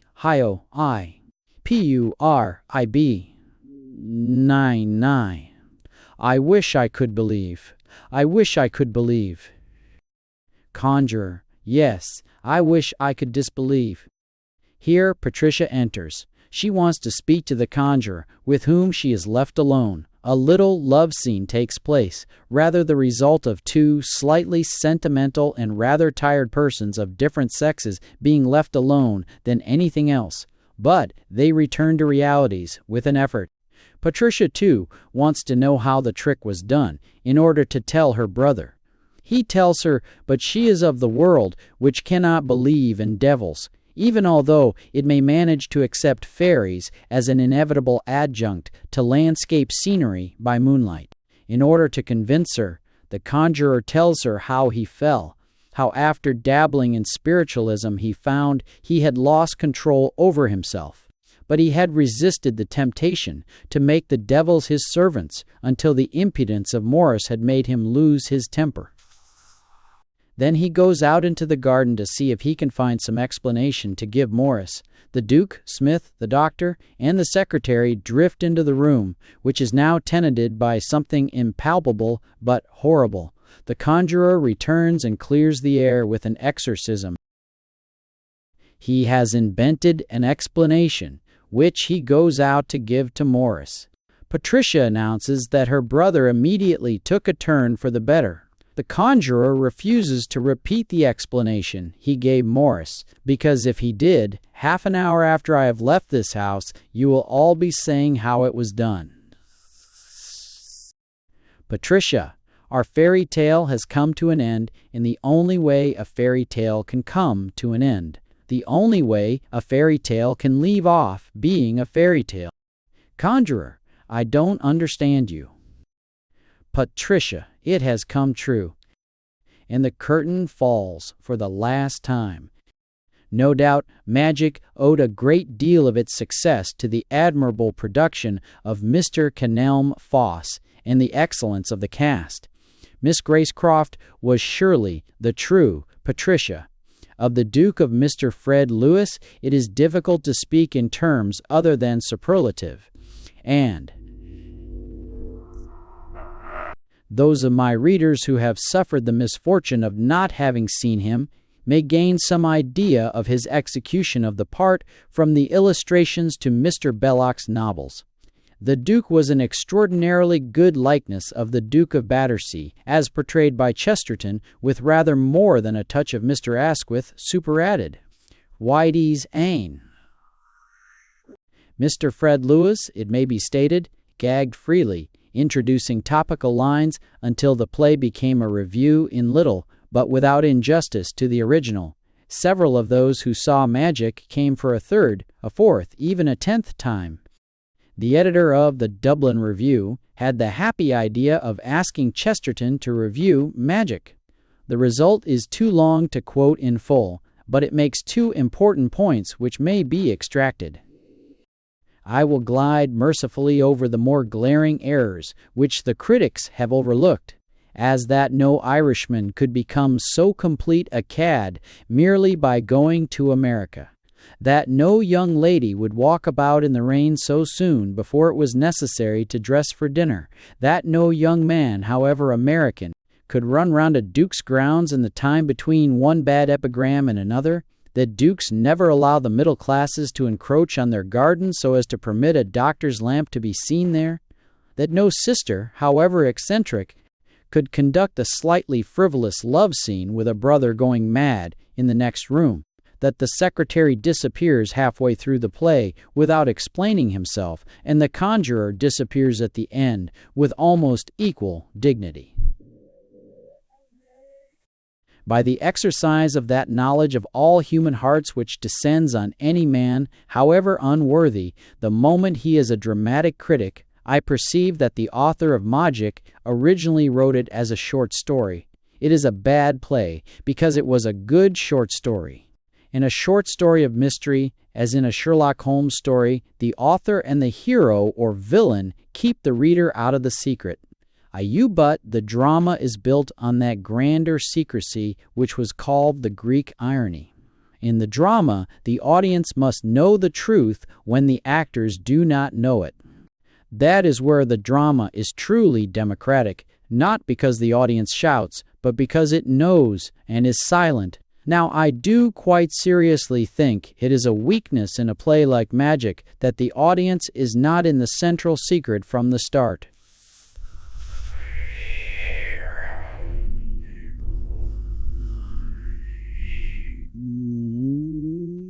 Streep put the point with his usual unerring simplicity by saying that he could not help feeling disappointed with the conjurer because he had hoped he would turn into the devil. A few additions may easily be made to the first batch of criticisms. Patricia's welcome to her brother is not what a long-lost brother might expect. There is really no satisfactory reason for the doctor's continued presence. Patricia and Morris can only be half Irish by blood, unless it is possible to become Irish by residence. Why should the conjurer rehearse his patter out in the wet? Surely the Duke's house would contain a spare room. Where did the conjurer go at the end of the third act, in the small hours of the morning, and so on? But these are little things that do not matter in an allegory. For in Magic, things are not what they seem. The Duke is a modern man. He is also the world, the flesh, and the devil. He has no opinions, no positive religion, no brain. He believes in his own tolerance, which is merely his fatuousness. He follows the line of least resistance and makes a virtue of it. He sits on the fence, but he will never come off. The clergyman is the church of today, preaching the supernatural, but unwilling to recognize its existence at close quarters. As somebody says somewhere in The Wisdom of Father Brown, if a miracle happened in your office, you'd have to hush it up. Now, so many bishops are atheists. The doctor is a less typical figure. He is the inconsistencies of science, kindly, but with little joy of life, and extremely Chestertonian, which is to say, unscientific. Morris is the younger generation, obsessed with business and getting on, and intellectually incapable of facing a religious fact. Patricia is the Chestertonian good woman, too essentially domestic to be ever fundamentally disturbed. The conjurer, if not the devil, is at any rate that inexplicable element in all life which most people do not see. Nevertheless, there is a flaw in Magic Coup which really is serious. If I were to see, let us say, a sheet of newspaper flying down the road against the wind, and a friend of mine, who happened to be a gifted liar, told me that he was directing the paper by means of spirits, I should still be justified in believing that another explanation could be possible. I should say, my dear friend, your explanation is romantic. I believe in spirits, but I do not believe in you. I prefer to think that there is an air current going the wrong way. Why should the clergyman or the doctor, professional skeptics, both of them, which is to say seekers after truth, take the word of a professional deceiver as necessarily true? There are two works which the critic of Chesterton must take into special consideration. They are Magic and Orthodoxy, and it may be said that the former is a dramatized version of the latter. In a sense, Chesterton pays the atheist a very high compliment. He does what the atheist is generally too lazy to do for himself. He takes his substitute for religion and systematizes it into something like a philosophy. Then he examines it as a whole, and he finds that atheism is dogma in its extremest form, that it embodies a multitude of superstitions, and that it is actually continually adding to their number. Such are the reasons of the greatness of Magic, or Slay. The play, one feels, must remain unique, for the prolegomenon cannot be rewritten while the philosophy is unchanged. And Chesterton has deliberately chosen the word orthodox to apply to himself, and he has not limited its meaning. 4. The critic of large things.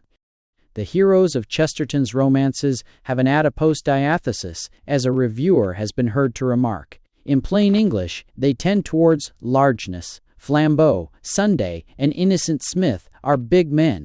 Chesterton, as we have seen, pays little attention to his women characters, but whenever it comes to pass that he must introduce a heroine, he colors her as emphatically as the nature of things will admit, which is to say that the Chestertonian heroine always has red hair.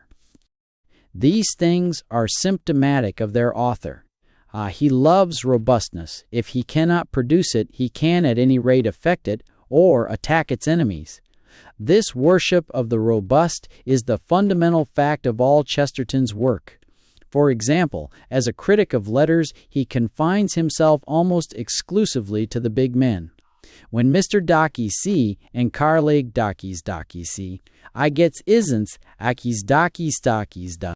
Bernard Shaw, a few years ago, committed what Chesterton imagined was an attack upon Shakespeare. He almost instinctively rushed to the defense in the columns of the Daily News. When Chesterton wrote a little book on the Victorian age in literature, he showed no interest in the smaller people. The book, it may be urged in his excuse, was a little one, but we feel that even if it was not, Chesterton would have done much the same thing. Among the writers he omitted to mention, even by name, are Sir Edwin Arnold, Harrison Ainsworth, Walter Bagehot, R. Blackmore, A. H. Clough, E. A. Freeman, S. R. Gardner, George Gissing, J. R. Green, T. H. Green, Henry Hallam, Jean Ingelow, Benjamin Jowett, W. E. H. Lecky, Thomas Love Peacock, W. M. Praed, and Mrs. Humphrey Ward. If C. U. M. Warrow, the criticism which feeds upon research and comparison, which considers a new date or the emendation of a mispunctuated line of verse worthy of effort, knows not Chesterton. He is the student of the big men. He has written books about Dickens, Browning, and Shaw, of whom only one common quality can be noted, which is that they are each the subjects of at least 20 other books. To write about the things which have already yielded such a huge crop of criticism savors at first of a lack of imagination. The truth is quite otherwise. Anybody, so to speak, can produce a book about Alexander Pope because the ore is at the disposal of every miner. But that larger mind called Dickens has been diligently worked by 2 generations of authors, and it would appear that a new one must either plagiarize or labor extremely in order to come upon fresh seams. But it has given him a power of seeing the large, obvious things which the critic of small things misses. He has the thinking in millions trick of the statistician transposed to literary ends. Or, as a poet, the robustness is omnipresent and takes several forms. A grandiloquence that sways uneasily between rhodomontade and mere verbiage, a rotundity of diction, a choice of subjects which can only be described as sanguinolent, the use of the bludgeon where others would prefer a rapier. Or as a simple user of words. Chesterton has a preference for the big words, awful, enormous, tremendous, and so on. A word which occurs very often indeed is mystic. It suggests that the noun it qualifies is laden with undisclosable attributes and that romance is hidden here. Now all these things add up, as it were, to a tendency to say a thing as emphatically as possible. Emphasis of statement from a humorist gifted with the use of words results sometimes in epigram, sometimes in fun, in all things except the dull things, except when the dullness is due to an unhappy succession of scintillations which have misfired. For these reasons, Chesterton is regarded as entirely frivolous by persons without a sense of humor. He is, in point of fact, extremely serious on those frequent occasions when he is making out a case. As he himself points out, to be serious is not the opposite of to be funny. The opposite of to be funny is not to be funny. a man may be perfectly serious in a funny way. Now it has befallen Chesterton on more than one occasion to have to cross swords with one of the few true atheists, Mr. Joseph McCabe, the author of a huge number of books, mostly attacking Christianity and as devoid of humor as an eggshell is of hair.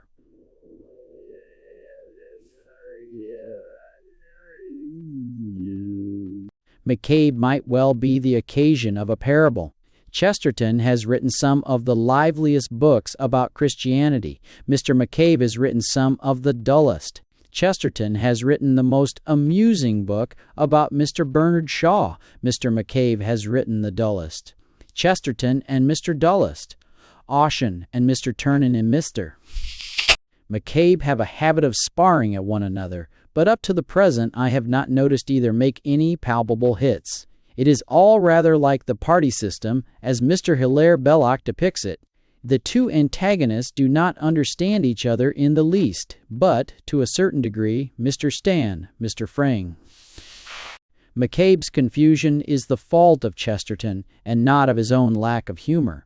When Chesterton says, "I also mean every word I say," he is saying something he does not mean. He is sometimes funny, but not serious, like Mr. George Robey. He is sometimes irritating, but not serious, like a circus clown.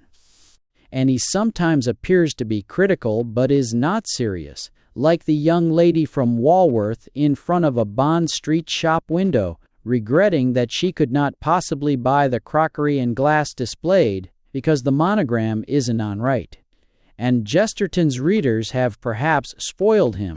He has pleaded, so to speak, for the inalienable and mystic right of every man to be a blithering idiot in all seriousness. So seriously, in fact, that when he exercised this inalienable and mystic right, the only man not in the secret was G.K. Chesterton.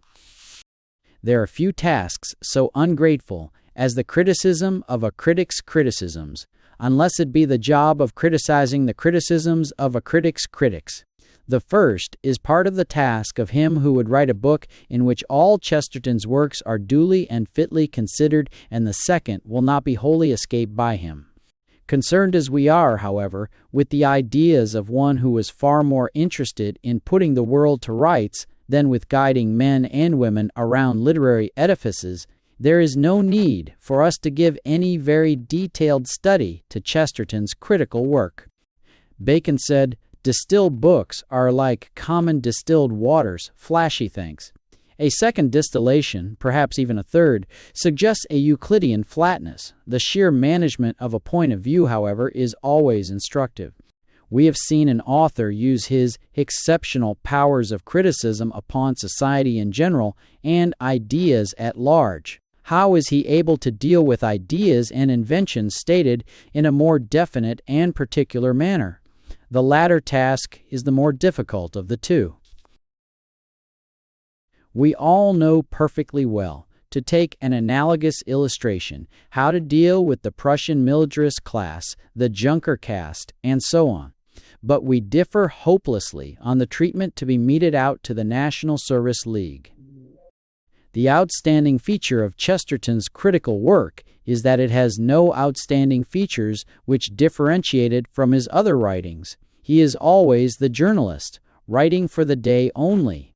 This leads him to treat all his subjects with special reference to his own day. Sometimes, as in the essay on Byron in 12 Types, his own day is so much under discussion that poor Byron is left out in the cold to warm himself before a feebly flickering epigram. In writing of Dickens, Chesterton says that he can be criticized as a contemporary of Bernard Shaw or Anatole France or C.F.G. Masterman. His name comes to the tongue when we are talking of Christian socialists, or Mr. Roosevelt, or county council steamboats, or guilds of play. And Chesterton does criticize Dickens as the contemporary of all these phenomena. In point of fact, to G.K.C., everybody is either a contemporary or a Victorian, and I also was born a Victorian. Little Dorrit sets him talking about Gissing. Hard Times suggests Herbert Spencer, American Notes, leads to the mention of Maxime Gorky, and elsewhere Mr. George Moore and Mr. William Le Queux are brought in. If Chesterton happened to be writing about Dickens at a time when there was a certain amount of feeling about on the subject of rich Jews on the Rand, then the rich Jews on the Rand would appear in print forthwith, whether or not Dickens had ever depicted a rich Jew, or the Rand, or the two in conjunction. Chesterton's first critical work of importance was Robert Browning in the English Men of Letters series. It might be imagined that the austere editorship of Lord Morley might have a dejournalizing effect upon the style of the author. Far otherwise. The T's are crossed and the I's are dotted, so to speak, more carefully in Robert Browning than in works less fastidiously edited. But that is all. The book contains references to Gladstone and Home Rule, Parnell, Pigott and Rudyard Kipling, Cyrano de Bergerac, W.E. Henley, and the Tivoli. But of Browning's literary ancestors and predecessors there is little mention. It is conventional to shed tears of ink over the journalistic touch, on the ground that it must inevitably shorten the life of whatever book bears its marks. If there is anything in this condemnation, then Chesterton is doomed to forgetfulness, and his critical works will be the first to slip into oblivion, such being the nature of critical works in general. But if this condemnation holds true, it includes also Macaulay, R.L. Stevenson, Matthew Arnold, and how many others? The journalistic touch, when it is good, means the preservation of a work, and Chesterton has that most essential part of a critic's mental equipment, what we call, in an inadequately descriptive manner, insight. He was no mean critic, whatever the tricks he played, who could pen these judgments. Once think he man think cordy affair. The dominant passion of the artistic Celt, such as Mr. W.B. Yeats or Sir Edward Burne-Jones, lies in the word escape. Escape into a land where oranges grow on plum trees and men can sow what they like and reap what they enjoy. F. Watts, Marjorie. All for mine day 10. The supreme and most practical value of poetry is this, that in poetry, as in music, a note is struck which expresses beyond the power of rational statement a condition of mind, and all actions arise from a condition of mind. This essential comedy of Jonson's character is one which has never, oddly enough, been put upon the stage. There was in his nature one of the unconscious and even agreeable contradictions loved by the true comedian. I mean a strenuous and sincere belief in convention, combined with a huge natural inaptitude for observing it. Samuel Johnson. Rossetti could, for once in a way, write poetry about a real woman and call her Jenny. One has a disturbed suspicion that Morris would have called her Jahan, Har.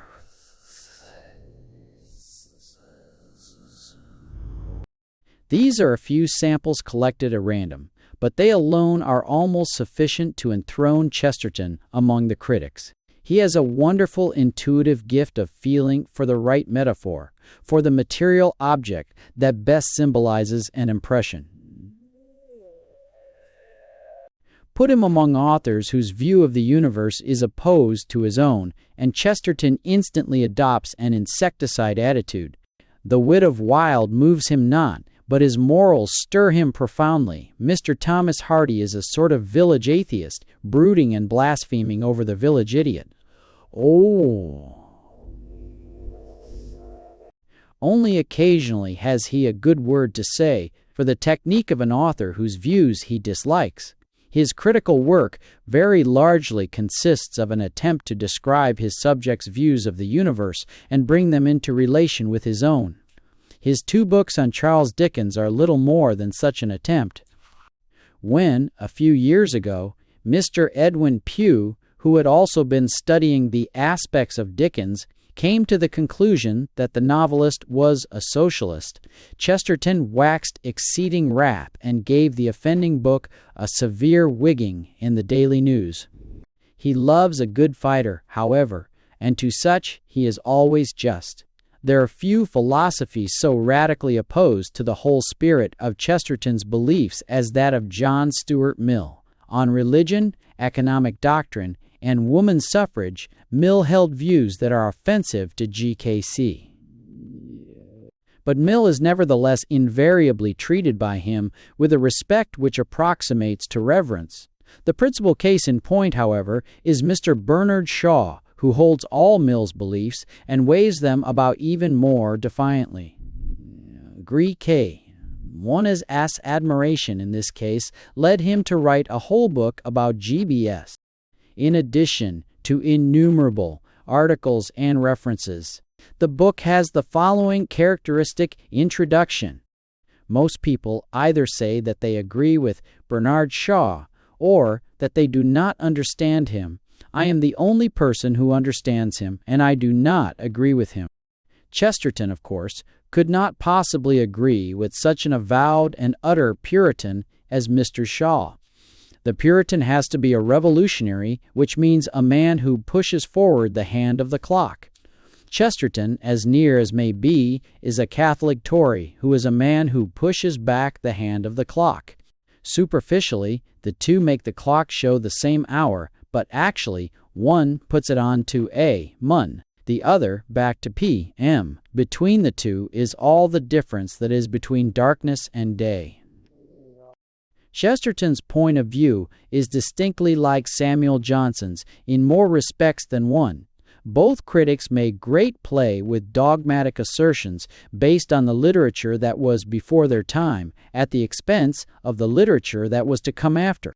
In the book on Shaw, Chesterton strikes a blow at all innovators, although he aims only at the obvious failures. The truth is that all feeble spirits naturally live in the future. Because it is featureless, it is a soft job. You can make it what you like. The next age is blank, and I can paint it freely with my favorite color. It requires real courage to face the past, because the past is full of facts which cannot be got over, of men certainly wiser than we, and of things done which we cannot do. I know I cannot write a poem as good as El Hesiodus, but it is always easy to say that the particular sort of poetry I can write will be the poetry of the future. Sentiments such as these have made many young experimentalists feel that Chesterton is a traitor to his youth and generation. Nobody will ever have the detachment necessary to appreciate futurist poetry until it is very much a thing of the past, because the near past is so much with us, and it is part of us, which the future is not. But fidelity to the good things of the past does not exonerate us from the task of looking for the germs of the good things of the future. The young poet of today sits at the feet of Sir Henry Newbolt, whose critical appreciation is undaunted by mere dread of new things, while to the same youth and to his friends it has simply never occurred often enough to think of Chesterton as a critic. It cannot be too strongly urged that an undue admiration of the distant past has sat like an incubus upon the chest of European literature, and Shakespeare's greatness is not in spite of his small Latin and less Greek, which probably contributed to it indirectly.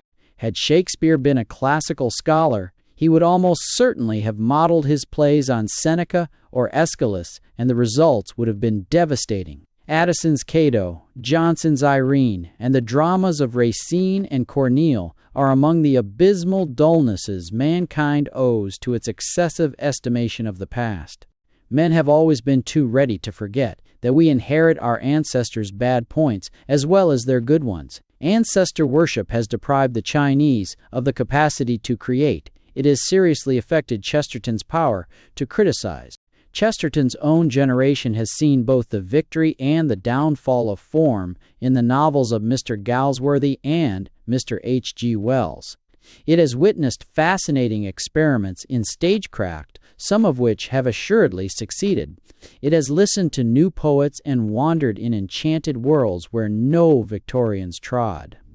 A critic in sympathy with these efforts at reform would have written the last quoted passage something like this: "The truth is that all feeble spirits naturally live in the past. Because it has no boundaries, it is a soft job. You can find in it what you like. The past ages are rank, and I can daub myself freely with whatever colors I extract. It requires no courage to face the past, because the past is full of facts which neutralize one another, of men certainly no wiser than we, and of things done which we could not want to do.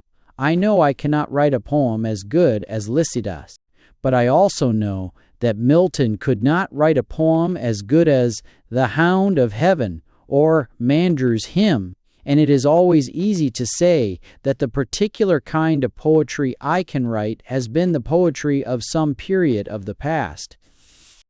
But Chesterton didn't, quite the reverse. So that one comes to the sorrowful conclusion that Chesterton is at his best as a critic when he is writing introductions, because then he has to leave the past alone. When he is writing an introduction to one of the works of a great Victorian, Dickens always excepted, he makes his subject stand out like a solitary giant, not necessarily because he is one, but on account of the largeness of the contours, the rough shaping, and the deliberate contrasts. He has written prefaces without number, and the British Museum has not a complete set of the books introduced by him. The Fables of Aesop, the Book of Job, Matthew Arnold's Critical Essays, a book of children's poems by Margaret Arndt, Boswell's Johnson, a novel by Gorky, selections from Thackeray, a life of Mr. Cordial, a life of Mr. Castix, in Time Surgery, Will Crooks, and an anthology by young poets are but a few of the books he has explained. The last thing to be said on Chesterton as a critic is by way of illustration. For a series of books on artists he wrote two, on William Blake and G.F. Watts. The first is all about mysticism, and so is the second. They are for the layman, not for the artist. They could be read with interest and joy by the colorblind. And, incidentally, they are extremely good criticism.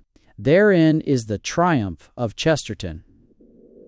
Give him a subject which he can relate with his own view of the universe and space wherein to accomplish this feat, and he will succeed in presenting his readers with a vividly outlined portrait, tinted, of course, with his own personality, but indisputably true to life and ornamented with fascinating little gargoyles. But put him among the bourgeoisie of literature, and he will sulk like an angry child. 5. The humorist and the poet. There are innumerable books, or let us say 20, on Mr. Bernard Shaw. They deal with him as a sociologist, a dramatist, or whatnot, but never as a humorist. There is a mass of books on Oscar Wilde, and they deal with everything concerned with him except his humor.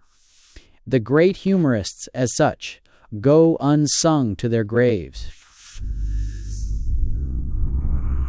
That is because there is nothing so obvious as a joke and nothing so difficult to explain. It requires a psychologist like William James or a philosopher like Bergson to explain what a joke is, and then most of us cannot understand the explanation.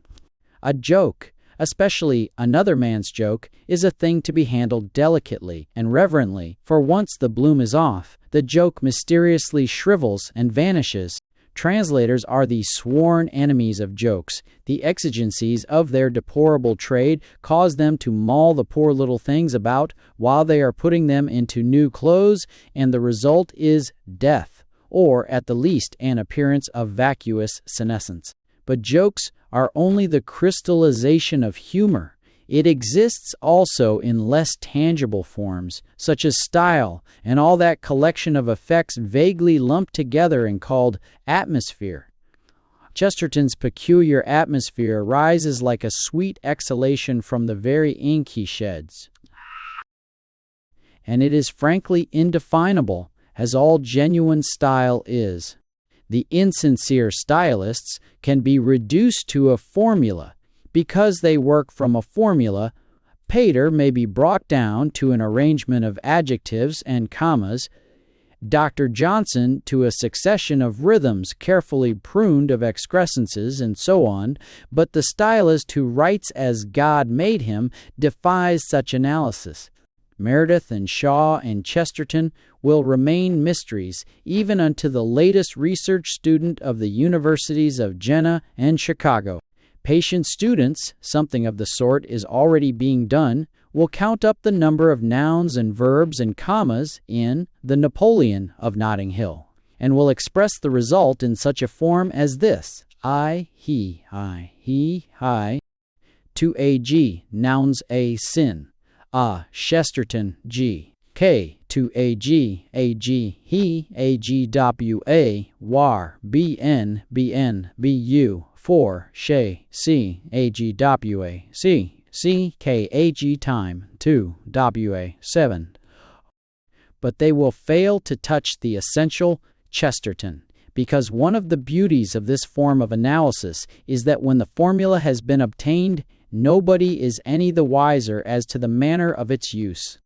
We know that James Smith is composed of beef and beer and bread, because all evidence goes to show that these are the only things he ever absorbs. But nobody has ever suggested that a synthesis of foodstuffs will ever give us James Smith. Now, the difficulty of dealing with the humor of Chesterton is that, in doing so, one is compelled to handle it to its detriment. If in the chapter on his romances any reader thought he detected the voice and the style of Chesterton, he is grievously mistaken. He only saw the scaffolding, which bears the same relation to the finished product as the skeleton bears to the human body. Consider these things, all fair for, all fair for.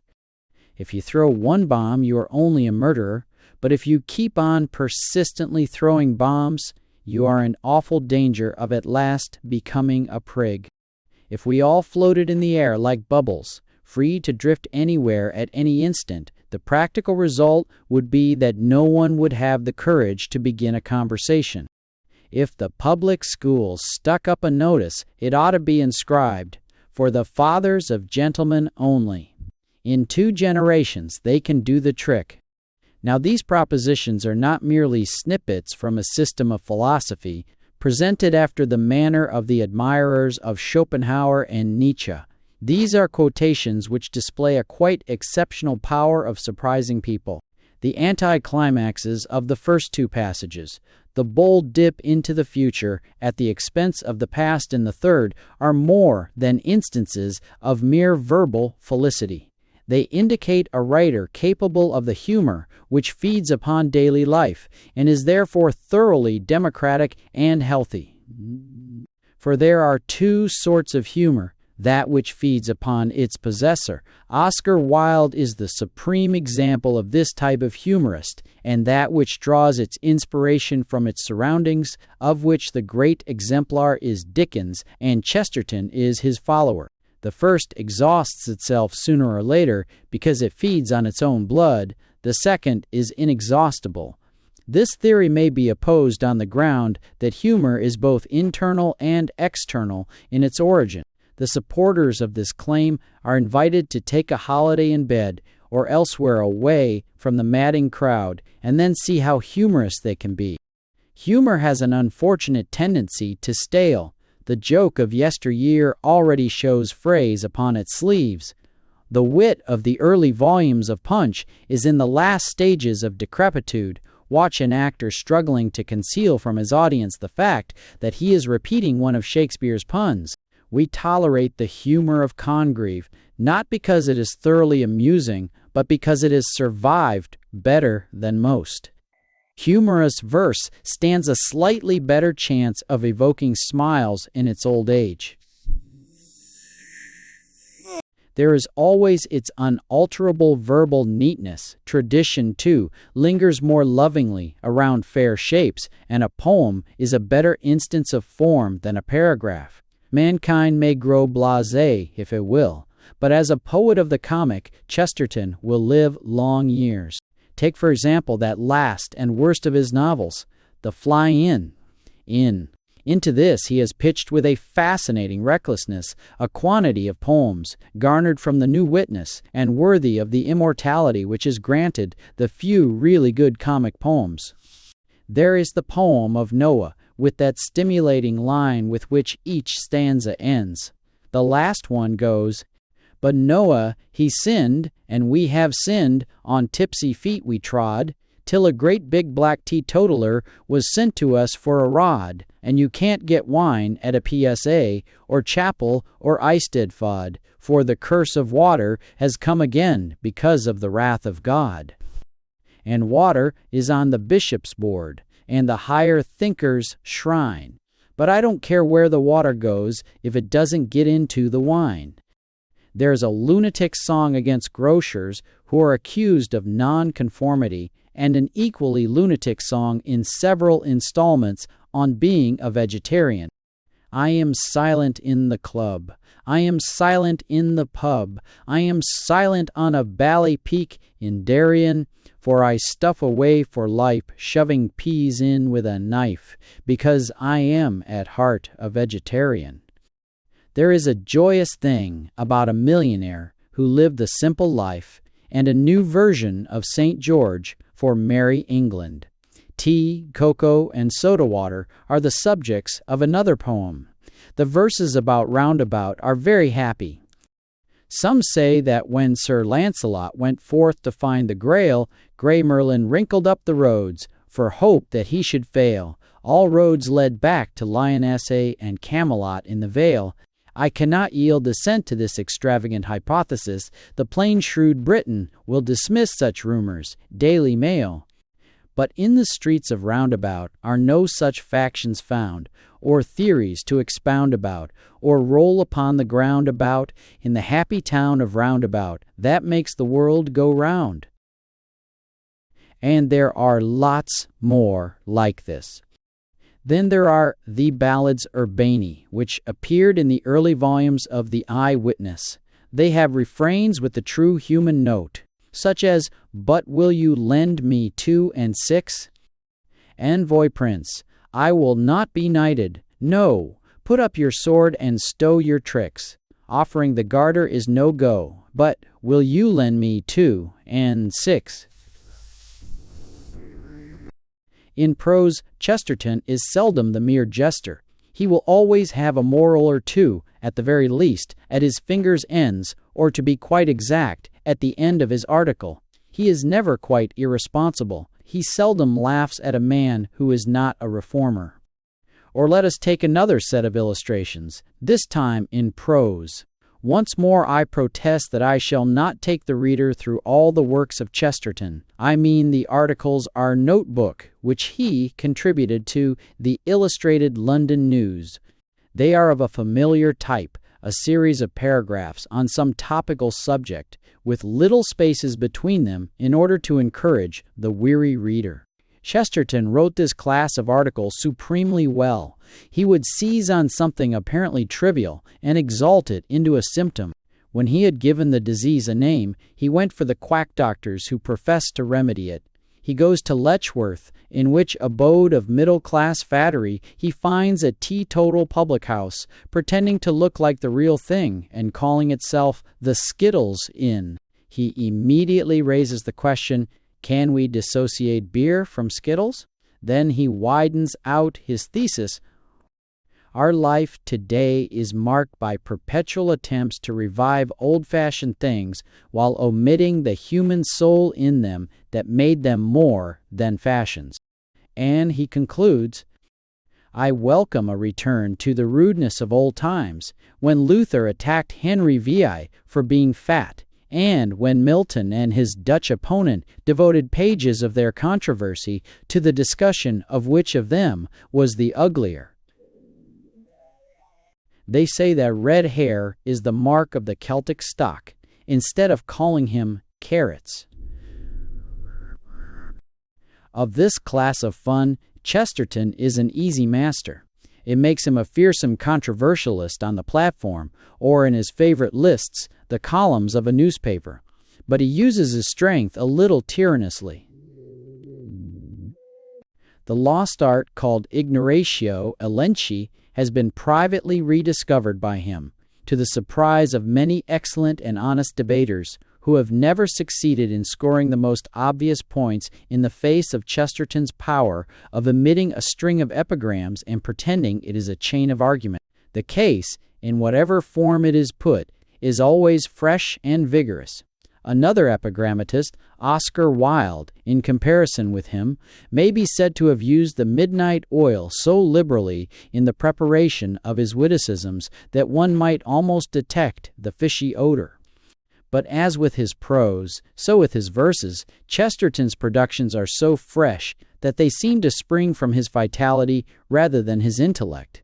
They are generally a trifle ragged and unpolished, as if, like all their authors' productions, they were strangers to revision, and vitality demands boisterous movement, more even than coherence. Sometimes the boisterousness is apparently unsupported by the sense of the words. So you have gained the golden crowns and grasped the golden weather, the kingdoms and the hemispheres that all men buy and sell. But I will lash the leaping drum and swing the flaring feather for the light of 7 heavens that are lost to me like hell.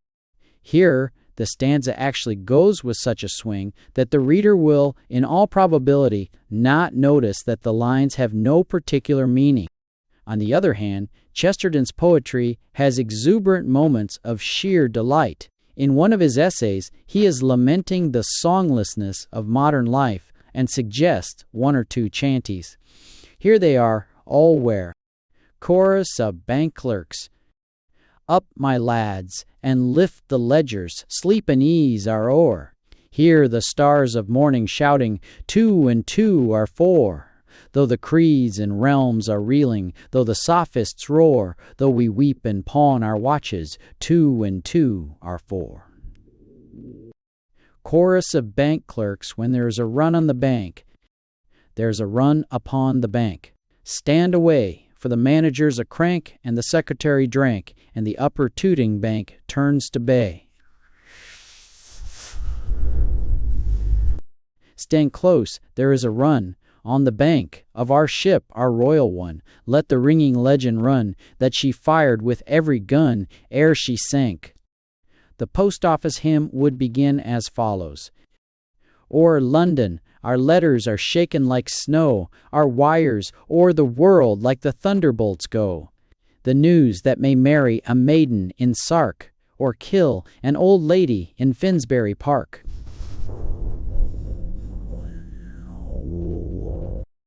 Chorus, with a swing of joy and energy, say I and, or kill an old lady in Finsbury Park.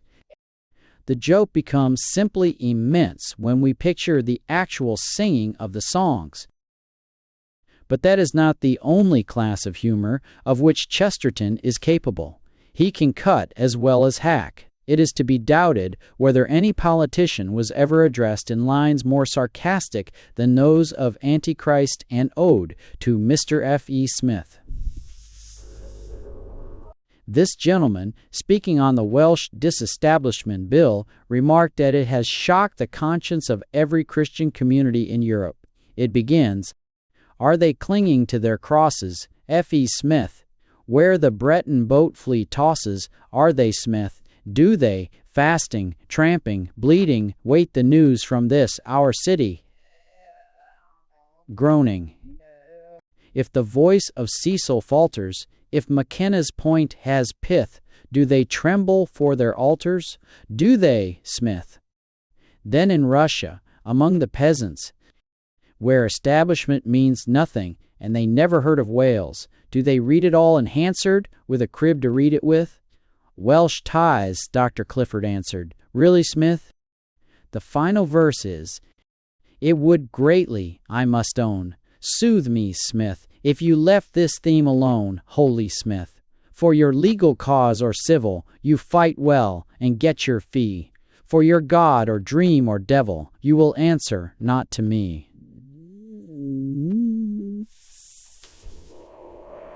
Jucket Smith.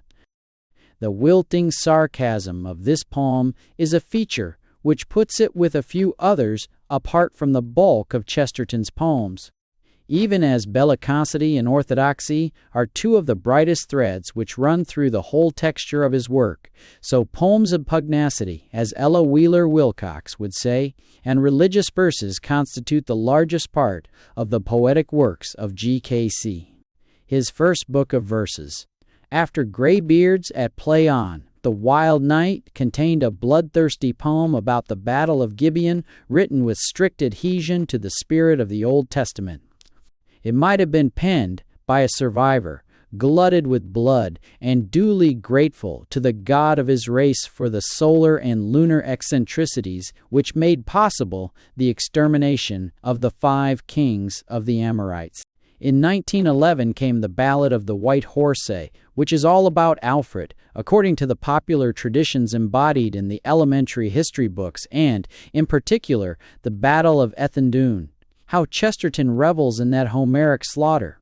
The words blood and bloody punctuate the largest poem of GKCC. To the virtual obliteration in our memory of the fine imagery, the occasional tendernesses, and the blustering aggressiveness of some of the metaphors and similes. Not many men would have the nerve, let alone the skill, to write, and in the last eclipse the sea shall stand up like a tower, above all, moons made dark and riven, hold up its foaming head in heaven, and laugh, knowing its hour. But at the same time, this poem contains very touching and beautiful lines. The Ballad of the White Horse is an epic of the struggle between Christian and pagan. One of the essentials of an epic is that its men should be decent men if they cannot be heroes. The Iliad would have been impossible if it had occurred to Homer to introduce the government contractors to the belligerent powers. All the point would have gone out of Orlando Furioso if it had been the case that the madness of Orlando was the delirium tremens of an habitual drunkard. Chesterton, recognizing this truth, makes the pagans of the White Horse behave like gentlemen. There is a beautiful little song put into the mouth of one of them, which is in its way a perfect expression of the inadequacy of false gods. There is always a thing forgotten. When all the world goes well, a thing forgotten. As long ago, when the gods forgot the mistletoe, and soundless as an arrow of snow, the arrow of anguish fell. The thing on the blind side of the heart, on the wrong side of the door, the green plant groweth, menacing almighty lovers in the spring. There is always a forgotten thing, and love is not secure.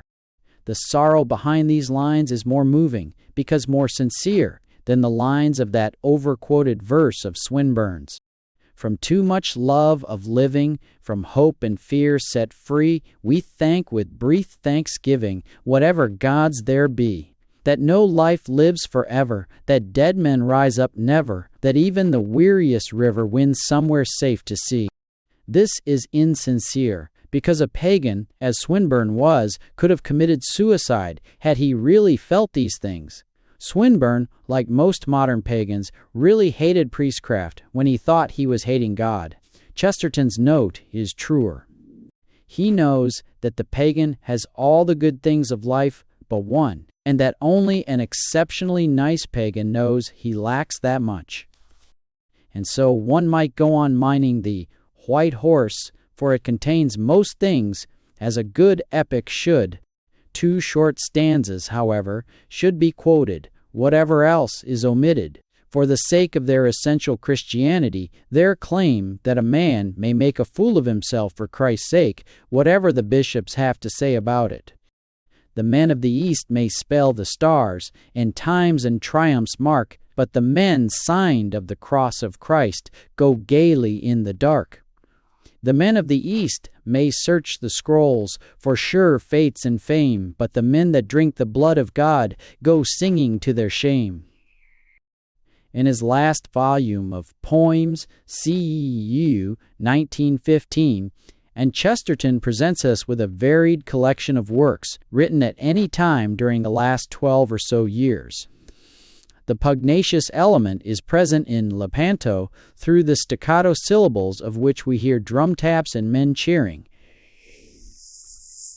There is a temptation to treat a Lepanto, and indeed most of Chesterton's poems, with special reference to their technique.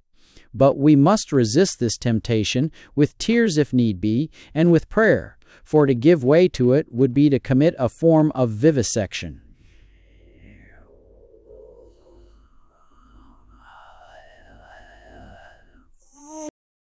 Is not a text, praise be, and whether he lives or dies, long may he be spared the hands of an editor or interpreter who is also an irrepressible authority on anapaists and such like things. He is a poet, and a considerable poet, not because of his strict attention to the rules of prosody, but because he cannot help himself, and the rules in question are for the persons who can. The poets by deliberate intention, the writers who polish unceasingly.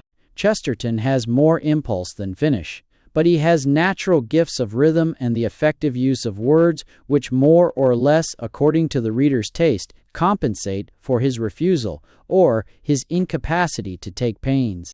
Finally, there are the religious poems.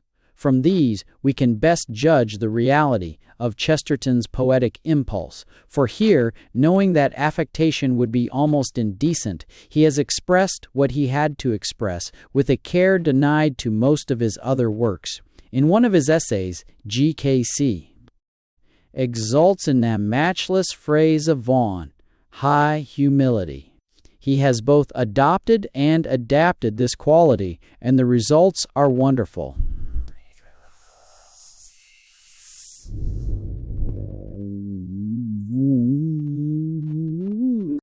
The child that was ere worlds begun, see you. We need but walk a little way. We need but see a latch undone.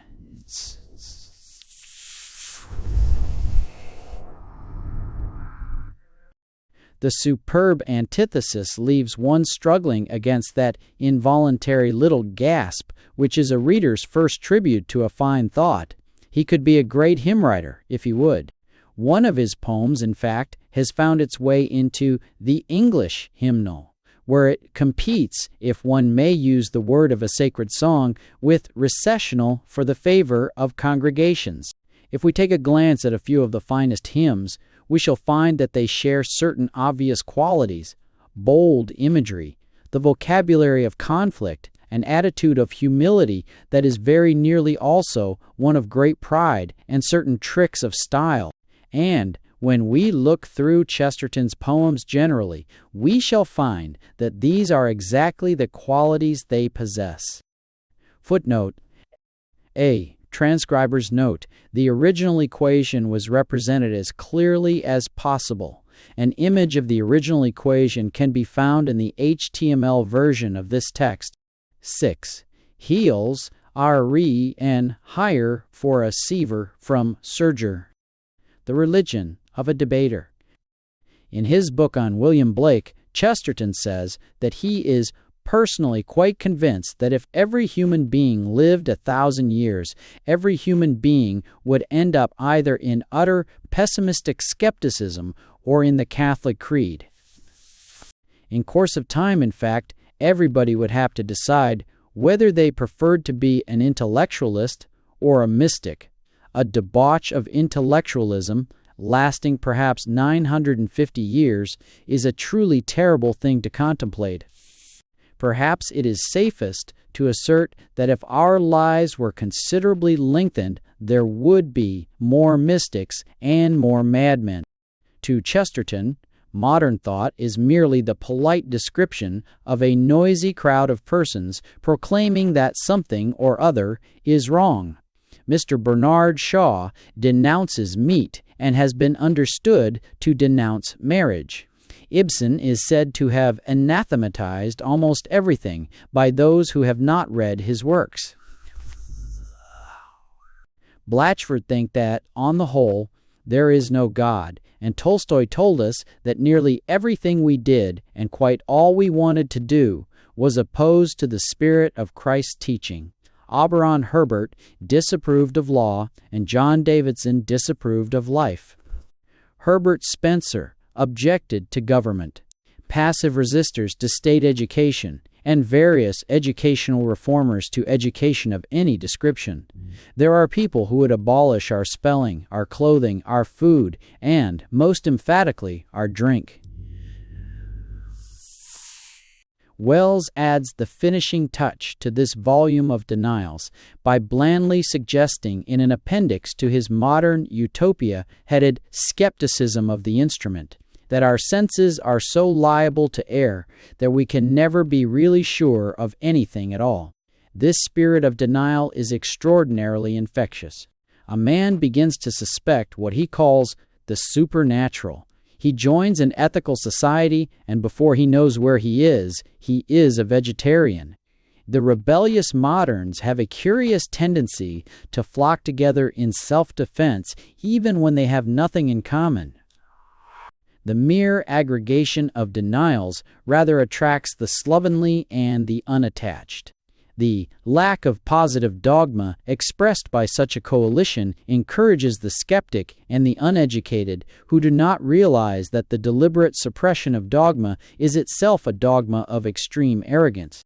We trust too much to the label nowadays, and the brief descriptions we attach to ourselves have a gradually increasing connotation.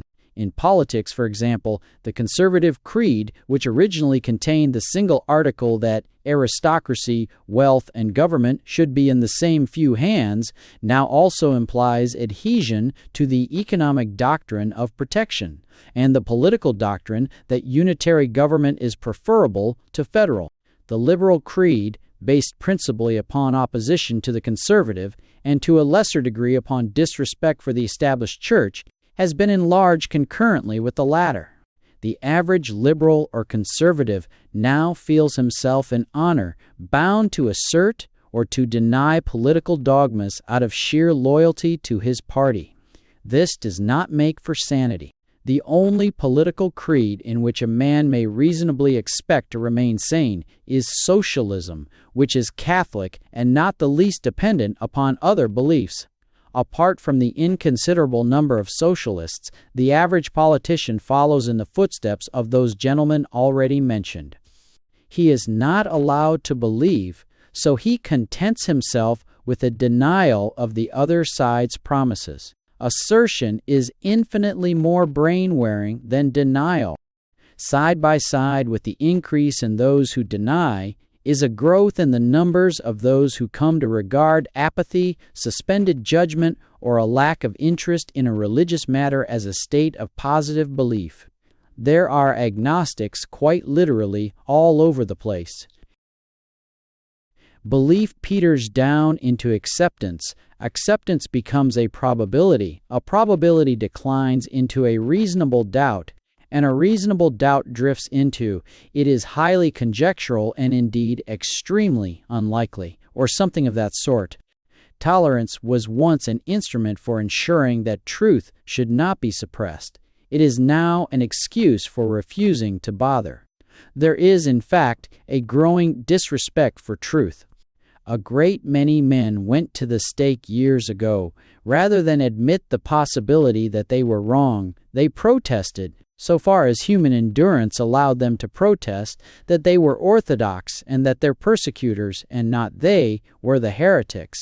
Today, a bunch of Cambridge men calls itself the Heretics and imagines it has found a clever title. At the same time, there is an apparent decline in the power to believe.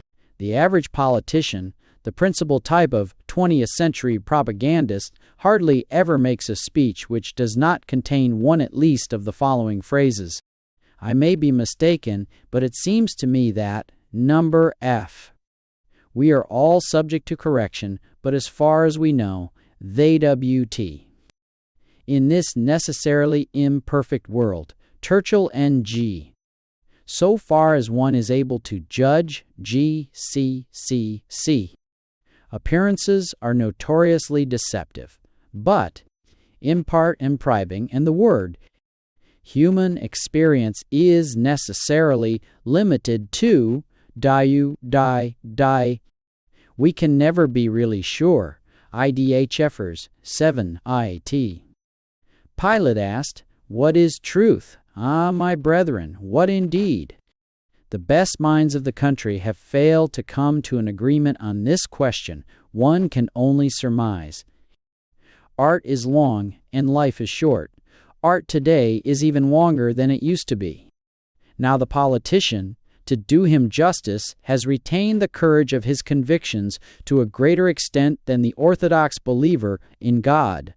Men are still prepared to make home rule the occasion of bloodshed or to spend the midnight hours denouncing apparent political heresies. But whereas the politician, like the orthodox believer, once pronounced apologetics, they now merely utter apologies. Today, equipped as never before with the heavy artillery of argument in the shape of higher criticism, research, blue books, statistics, cheap publications, free libraries, accessible information, public lectures, the fighting forces of the spiritual and temporal decencies lie drowsing as in a clubroom, placarded, religion and politics must not be discussed here. All this, with the exception of the political references, is a summary of Chesterton's claim that a return to orthodoxy is desirable and necessary. It will be found at length in Heretics and in the first chapters of Orthodoxy and sprinkled throughout all his writings of a later date than 1906 or so. He protests on more than one occasion against Mr. Shaw's epigram, which seems to him to contain the essence of all that is wrong today. The golden rule is that there is no golden rule. Chesterton insists that there is a golden rule, that it is a very old one, and that it is known to a great many people, most of whom belong to the working classes.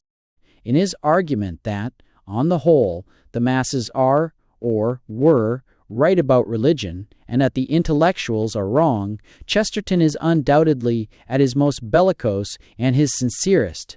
His is the pugnacity that prefers to pull down another's banner rather than to raise his own. His defenses and the defendants and the 600-odd cases made out by him in the columns of the Daily News are largely and obviously inspired by the wish, metaphorically speaking, to punch somebody's head. The fact that he is not a mere bully appears in the appeal to common decency, which Chesterton would be incapable of omitting from an article.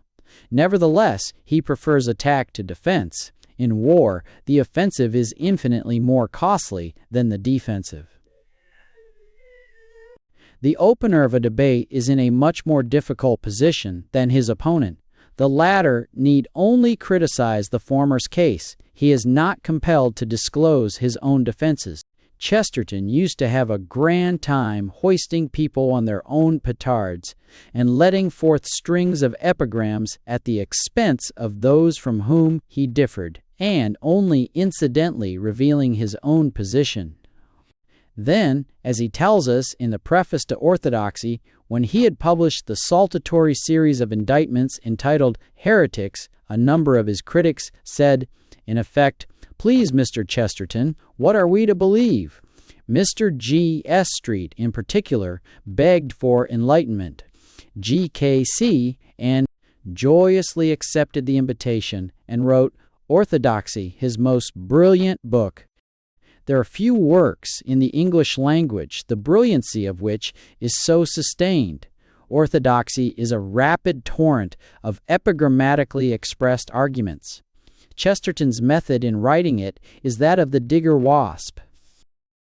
This intelligent creature carries on the survival of the fittest controversy by paralyzing its opponent first and then proceeding to lay the eggs from which future fitness will proceed in the unresisting but still living body. Chesterton begins by paralyzing his reader, by savagely attacking all the beliefs which the latter, if he be a modern and a skeptic, probably regards as first principles. Tolerance is dismissed, as we have just seen, as a mere excuse for not caring. Reason, that awful French goddess, is shown to be another apology. Nietzsche and various other authors to whom some of us have bent the knee are slaughtered without misery. Then Chesterton proceeds to the argument, the reader being by this time receptive enough to swallow a camel, on the sole condition that G.K.C. has previously slightly treacled the animal. Perhaps it would be more accurate to assert that at this point Chesterton pretends to begin his argument. As a matter of strict fact, he only describes his adventures in fairyland, which is all the earth. He tells us of his profound astonishment at the consistent recurrence of apples on apple trees, and at the general jolliness of the earth. He describes, very beautifully, some of the sensations of childhood, making the all-embracing discovery that things are what they seem, and the even more joyful feeling of pretending that they are not, or that they will cease to be at any moment. A young kitten will watch a large cushion, which to it is a very considerable portion of the universe, flying at it without indicating any very appreciable surprise. A child, in the same way, would not be surprised if his house suddenly developed wings and flew away. Chesterton cultivated this attitude of always expecting to be surprised by the most natural things in the world, until it became an obsession and a part of his journalistic equipment. In a sense, Chesterton is the everlasting boy, the undergraduate who would not grow up. There must be few normally imaginative town-bred children to whom the pointed upright area railings do not appear an unsearchable armory of spears, or as walls of protective flames, temporarily frozen black so that people should be able to enter and leave their house. Every child knows that the old Norse story of a sleeping Brunhilde encircled by flames is true. To him or her, there is a Brunhilde in every street, and the child knows that there it always has a chance of being the chosen Siegfried. But because this view of life is so much kosher than that of the grown-ups, Chesterton clings to his childhood's neat little universe and weeps pathetically when anybody mentions Herbert Spencer, and makes faces when he hears the word Newton. Children are grateful when Santa Claus puts in their stockings gifts of toys and sweets. Could I not be grateful to Santa Claus when he put in my stockings the gift of 2 miraculous legs? Now this fairyland business is frankly overdone. Chesterton conceives of God, having carried the creation as far as this world, sitting down to look at the new universe in a sort of ecstasy. Man, God saw everything that he had made, and, behold, it was very good. He enjoyed his new toy immensely, and as he sent the earth spinning round the sun, his pleasure increased. So he said, "Do it again," every time the sun had completed its course, and laughed prodigiously, and behaved like a happy child. And so he has gone on to this day, saying, "Do it again," to the sun and the moon and the stars, to the animal creation and the trees and every living thing. So Chesterton pictures God giving his name to what others, including Christians, call natural law, or the laws of God, or the laws of gravitation, conservation of energy, and so on, but always laws. For which reason one is compelled to assume that in his opinion God is now 1915, saying to himself, "There's another bloody war, do it again, son," and gurgling with delight. It is dangerous to wander in fairyland, as Chesterton has himself demonstrated. One might meet a fairy. It is not safe to try to look God in the face. A prophet in Israel saw the glory of Jehovah, and though he was but the God of a small nation, the prophet's face shone, and so great was the vitality he absorbed from the great source that he was 120 years old when he died. His eye was not dim, nor his natural force abated. That is the reverent Hebrew manner of conveying the glory of God. But Chesterton, cheerfully playing toss-halfpenny among the fairies, sees an idiot child and calls it God. Fortunately for the argument, Chesterton has no more to say about his excursion in fairyland after his return. He goes on to talk about the substitutes which people have invented for Christianity. The inner light theory has vitriol sprayed upon it. Marcus Aurelius, it is explained, acted according to the inner light. He gets up early in the morning, just as our own aristocrats leading the simple life get up early in the morning, because such altruism is much easier than stopping the games in the amphitheater or giving the English people back their land. The present writer does not profess any ability to handle philosophic problems. Philosophically, it seems to him, however, that if Chesterton had been writing a few years later, he would have attempted to extinguish the latest form of the inner light, that intuition which has been so much associated with M. Bergson's teachings. The inner light is finally polished off as follows.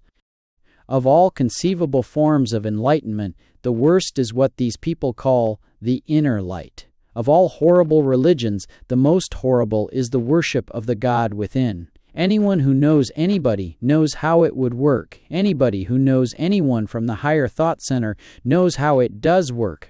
That Jones should worship the God within him turns out ultimately to mean that Jones shall worship Jones. Hitchcockia. Christianity came into the world, firstly, in order to assert with violence that a man has not only to look inwards, but to look outwards. Astonishment and enthusiasm, a divine company and a divine captain. Continuing his spiritual autobiography, Chesterton describes his gradual emergence from the wanted agnosticism of 16 through the mediumship of agnostic literature. Once again that remark of Bacon showed itself to be true. A little philosophy inclineth man's mind to atheism, but depth in philosophy bringeth men's minds about to religion. A man may read Huxley and Bradlaugh, who knew their minds, and call himself an agnostic. But when it comes to reading their followers, there's another story to tell. What especially struck Chesterton was the wholesale self-contradictoriness of the literature of agnosticism.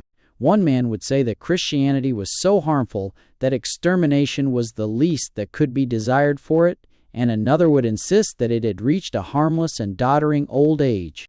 A writer would assert that Christianity was a religion of wrath and blood, and would point to the Inquisition and to the religious wars which have at one time or another swept over the civilized world.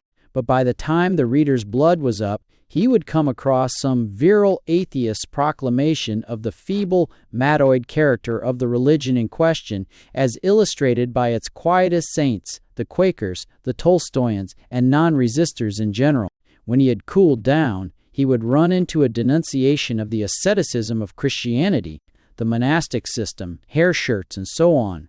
Then he would come across a sweeping condemnation of its sensual luxuriousness, its bejeweled chalices, its pompous rituals, the extravagance of its archbishops, and the like. Christianity was abused for being too plain and for being too colored. And then the sudden, obvious truth burst upon Chesterton. What if Christianity was the happy mean? Perhaps, after all, it is Christianity that is sane, and all its critics that are mad, in various ways. I tested this idea by asking myself whether there was about any of the accusers anything morbid that might explain the accusation. I was startled to find that this key fitted a lock.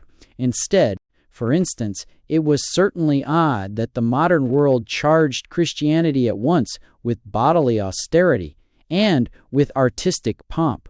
But then it was also odd, very odd, that the modern world itself combined extreme bodily luxury with an extreme absence of artistic pomp. The modern man thought Beckett's robes too rich and his meals too poor. But then the modern man was really exceptional in history. No man before ever ate such elaborate dinners in such ugly clothes. The modern man found the church too simple, exactly where modern life is too complex. He found the church too gorgeous, exactly where modern life is too dingy. And surely if there was any insanity involved in the matter at all, it was in the trousers, not in the simply falling robe. If there was any insanity at all, it was in the extravagant entrees, not in the bread and wine. Nevertheless, Christianity was centrifugal, rather than centripetal. It was not a mere average, but a center of gravity, not a compromise, but a conflict. Christ was not half God and half man, like Hercules, but perfect God and perfect man. Man was not only the highest, but also the lowest. The Church was positive on both points. One can hardly think too little of oneself. One can hardly think too much of one's soul. At this point, agreement with Mr. Chesterton becomes difficult. Christianity, he tells us, comes in with a flaming sword and performs neat acts of bisection. It separates the sinner from the sin and tells us to love the former and hate the latter. He also tells us that no pagan would have thought of this. Leaving aside the question whether or not Plato was a Christian, it may be pointed out that whereas Chesterton condemns Tolstoyanism whenever he recognizes it, he here proclaims Tolstoy's doctrine. On the whole, however, the mild perverseness of the chapter on the paradoxes of Christianity leaves its major implications safe. It does not matter greatly whether we prefer to regard Christianity as a center of gravity or a point of balance. We need only pause to know Chesterton personifies this dualism. The Napoleon of Notting Hill is the arrangement of little bits of iron, the inhabitants of London in this case, around the two poles of a fantastic magnet of which one is Adam Wayne, the fanatic, and the other, Auberon Quinn, the humorist. B. Ball and the cross, the diagram is repeated. James Turnbull, the atheist, and Evan MacIan, the believer, are the two poles. We speak in a loose sort of way of opposite poles when we wish to express separation. But, in point of fact, they symbolize connection far more exactly. They are absolutely interdependent.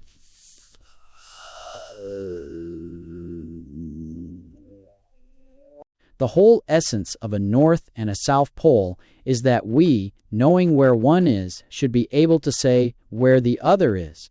Nobody has ever suggested a universe in which the North Pole wandered about at large. This is the idea which Chesterton seems to have captured and introduced into his definition of Christianity.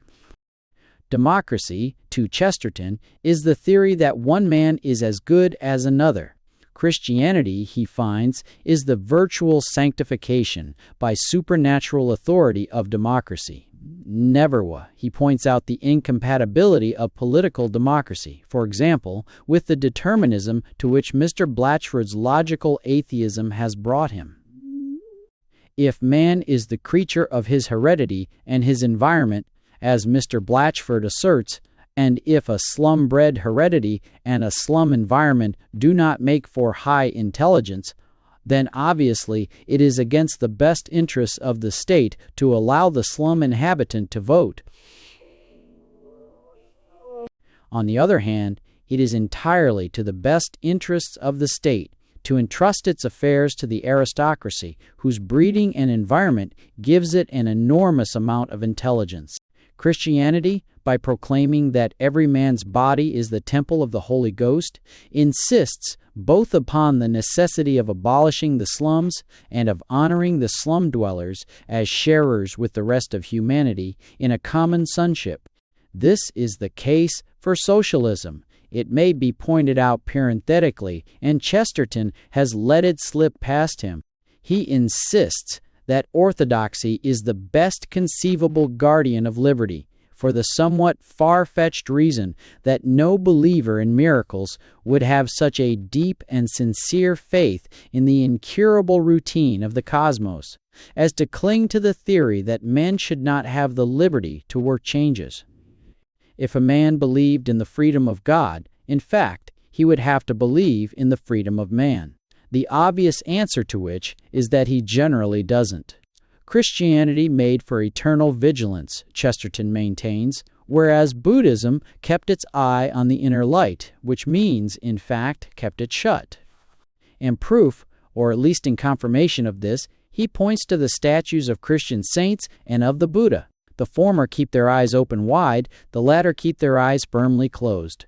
Vigilance, however, does not always make for liberty, the vigilance of the Inquisition, for example. Leaving out of account this and other monstrous exceptions, we might say spiritual liberty perhaps, but not political liberty, not, at any rate, since the days of Machiavelli and the divorce of church and state. By insisting specially on the immanence of God, we get introspection, self-isolation, quietism, social indifference. Tibet, by insisting specially on the transcendence of God, we get wonder, curiosity, moral and political adventure, religious indignation. Christendom, insisting that God is inside man, man is always inside himself. By insisting that God transcends man, man has transcended himself. In concluding the book, Chesterton joyously refutes a few anti-Christian arguments by means of his extraordinary knack of seeing the large and obvious, and therefore generally overlooked things. He believes in Christianity because he is a rationalist, and the evidence in its favor has convinced him.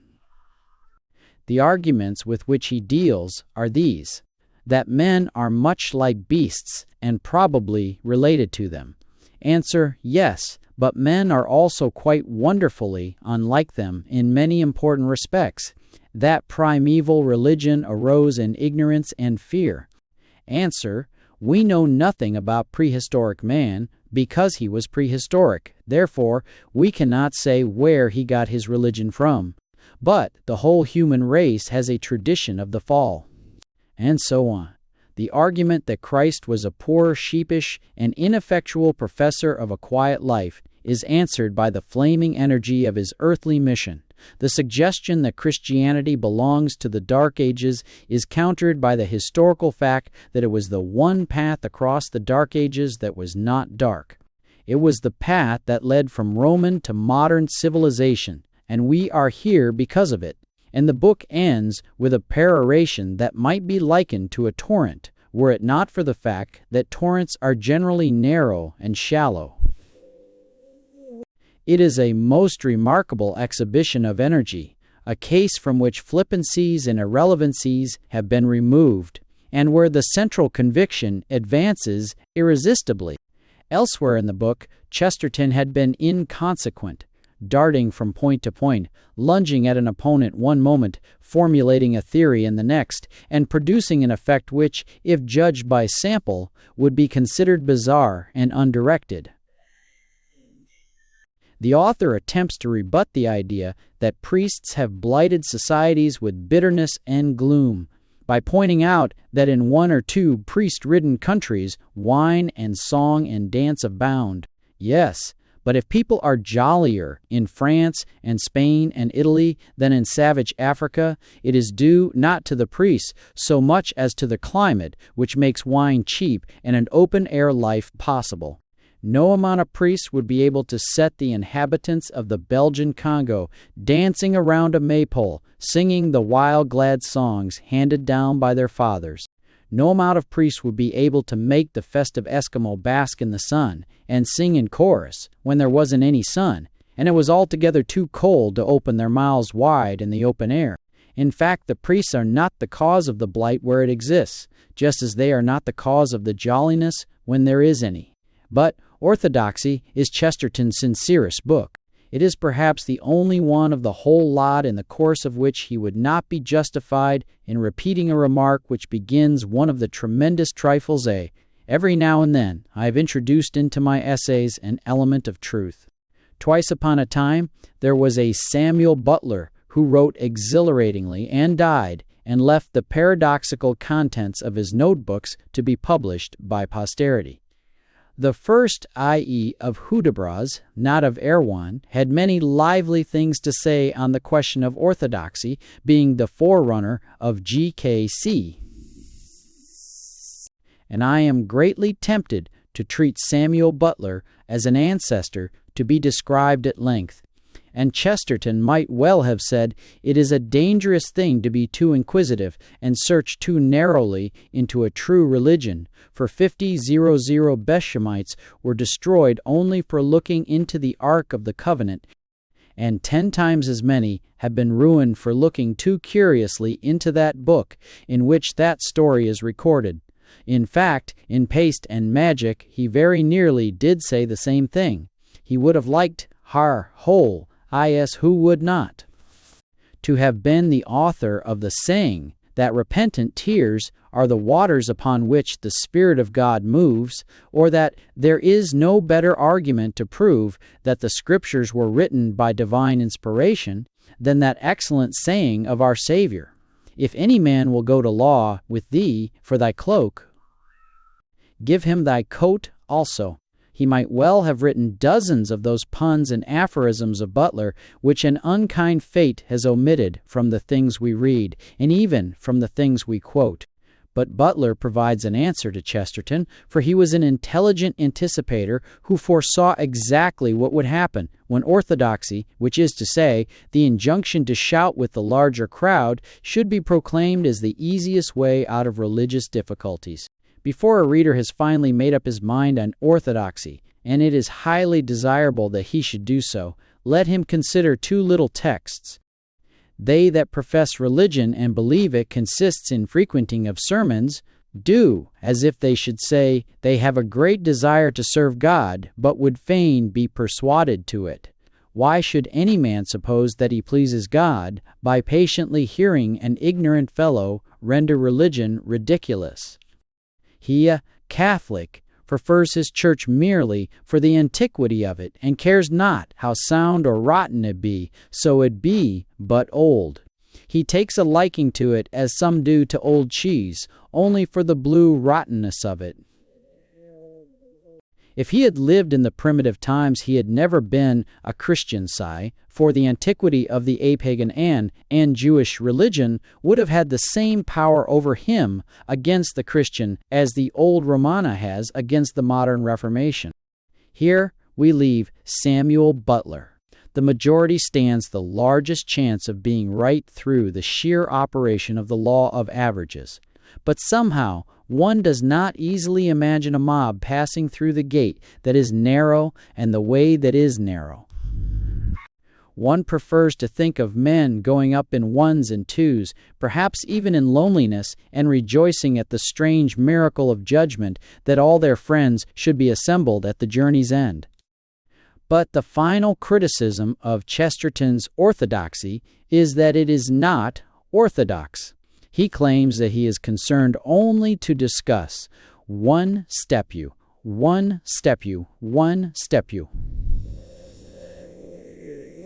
The central Christian theology sufficiently summarized in the Apostles' Creed, and, when the word orthodoxy is used here, it means the Apostles' Creed, as understood by everybody calling himself Christian until a very short time ago, and the general historic conduct of those who held such a creed.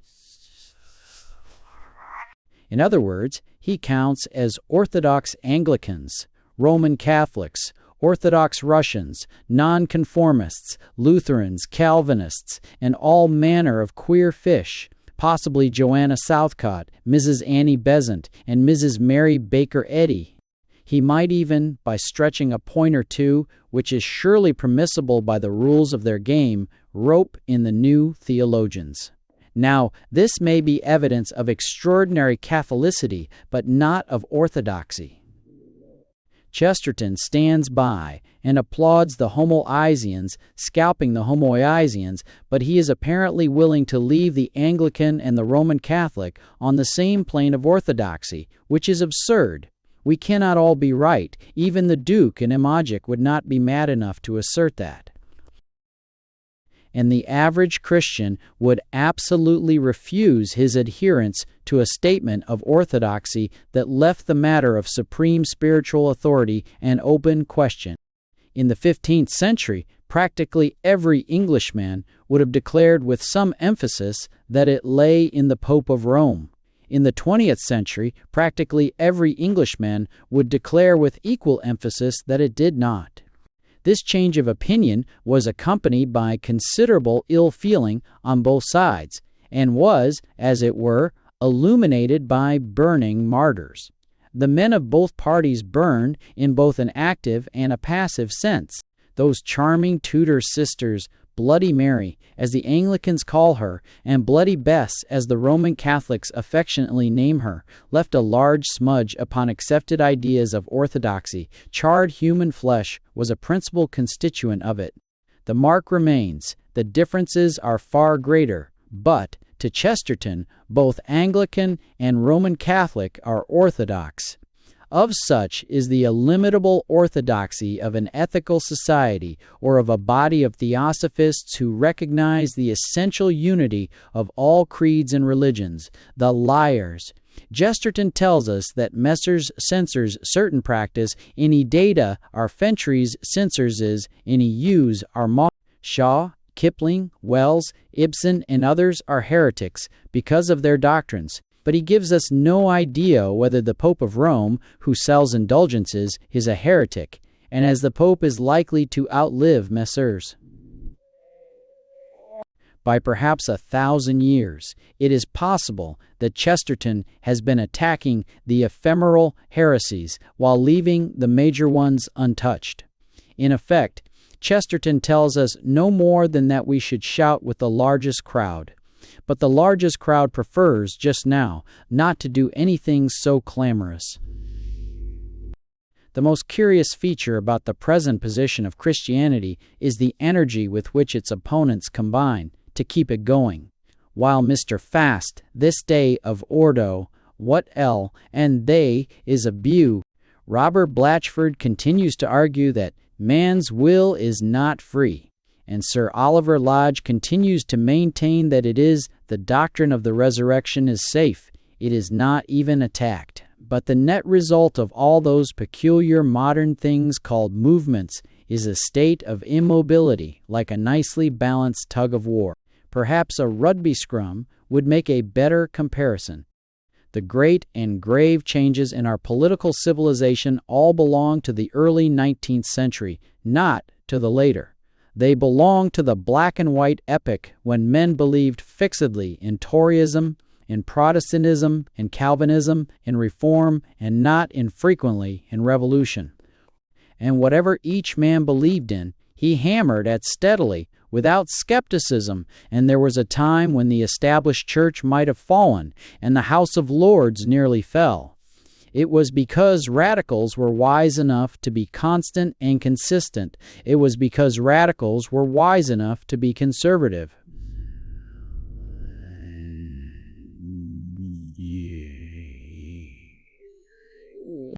Let beliefs fade fast and frequently if you wish institutions to remain the same. The more the life of the mind is unhinged, the more the machinery of matter will be left to itself. The net result of all our political suggestions, collectivism, Tolstoyanism, neo-feudalism, communism, anarchy, scientific bureaucracy, the plain fruit of them all is that monarchy and a House of Lords will remain. The net result of all the new religions will be that the Church of England will not, for heaven knows how long, be disestablished. It was Karl Marx, Nietzsche, Tolstoy, Cunningham Graham, Bernard Shaw, and Auberon Herbert who, between them, with bowed gigantic backs, bore up the throne of the Archbishop of Canterbury. It is on these grounds that we must believe that even as the Church survives and prevails, in order to get a hearing, when the atheist and the new theologian have finished shouting themselves hoarse at each other, so must political creeds be in conformity with the doctrines of the Church. Such is the foundation of democracy, according to Chesterton. Will anybody revise his political views on this basis? Probably not. Well on. Every Christian believes that his political opinions are thoroughly Christian. And so entire is the disrepute into which atheism has fallen as a philosophy of life, that a great many atheists likewise protest the entire Christianity of their politics. We are all Democrats today, in one sense or another, each of us more loosely than his neighbor. It is strange that by the criterion of almost every living man who springs to the mind as a representative Democrat, Chesterton is the most undemocratic of us all. This, however, needs a separate chapter of explanation. 7. The politician, who could not tell the time. Somewhere at the back of all Chesterton's political and religious ideas lies an ideal country, a utopia, which actually existed. Its name is the Middle Ages. If some unemployed higher critic chose to undertake the appalling task of reading steadily through all the works of GKCC, copying out those passages in which there was any reference to the Middle Ages, the result would be a description of a land flowing with milk and honey. The inhabitants would be large, strong Christian men and red-haired, womanly women. Their children would be unschooled, save by the church. They would all live in houses of their own, on lands belonging to them. Their faith would be one. They would speak Latin as a sort of Esperanto and drink enormous quantities of good beer. The church. But I have found the passage relating to the church. Religion, the immortal maiden, has been a maid of all work as well as a servant of mankind. She provided men at once with the theoretic laws of an unalterable cosmos, and also with the practical rules of the rapid and thrilling game of morality. She taught logic to the student and taught fairy tales to the children. It was her business to confront the nameless gods whose fear is on all flesh, and also to see that the streets were spotted with silver and scarlet, that there was a day for wearing ribbons or an hour for ringing bells. The inhabitants of this happy realm would be instinctively democratic, and no woman would demand a vote there.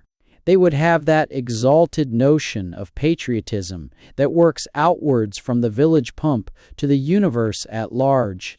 They would understand all humanity because they understood themselves. They would understand themselves because they would have no newspapers to widen their interests and so make them shallower. In magic, as we have seen, Chesterton's mouthpiece, the conjurer, gave us to understand that it was better to believe in Apollo than merely to disbelieve in God. The Chestertonian Middle Ages are like Apollo. They did not exist, but they make an admirable myth. For Chesterton, in common with the rest of us, flourishes on myths like the Green Bay. We, however, happen not to know, in most cases, when our myths have a foundation. Mankind demands myths, and it has them. It will show humanity climbing perilous peaks in pursuit of somebody's misinterpretations of somebody else's books, or fighting bloodily because somebody asserted or denied that a nation was the chosen one, or invading new continents, physical or metaphysical, because of legendary gold to be found therein, or in fact, committing all its follies under the inspiration of myths, as in fact it has done. The Middle Ages are to Chesterton what King Alfred was to the Chartists and early radicals. They believed that in his days, England was actually governed on Chartist principles. So it happens that two radical papers of the early part of last century actually called themselves the Alfred. And that Major Cartwright spent a considerable amount of energy in inducing the Greeks to substitute pikes for bayonets in their struggles against the Turks, often where to stand, on the grounds that the pike was used in Alfred's England. So, there we have Chesterton believing devoutly that that servile state, stricken with plague and afflicted with death in all its forms, is the dreamland of the saints. His political principles, roughly speaking, are England was decent once. Let us apply the same recipe to the England of today. His suggestions, therefore, are rather negative than positive. He would damn the flood of modern legislative tendencies because it is taking England farther away from his Middle Ages. But he will not say, "Do this," about anything, because in the Middle Ages they made few laws, not having, in point of fact, the power to enforce those offenses against moral and economic law, which then took the place of legislation. It is impossible to say to what extent Chesterton has surrendered himself to this myth, whether he has come to accept it because he liked it or in order to please his friend Mr. Hilaire Belloc, from whom GKC never differs politically. Wells, arguing from socialism to beer and thence to religion. In January 1908, Chesterton accepted the invitation of the editor of the New Age to explain why he did not call himself a socialist, in spite of his claim to possess not only a faith in democracy, but a great tenderness for revolution. The explanation is complicated, to say the least. In the first place, Chesterton does not want people to share, they should give and take. In the second place, as a Democrat, which nobody else is, he has a vast respect, which nobody else has, for the working classes. And one thing I should affirm is certain, the whole smell and sentiment and general ideal of socialism. They detest and disdain.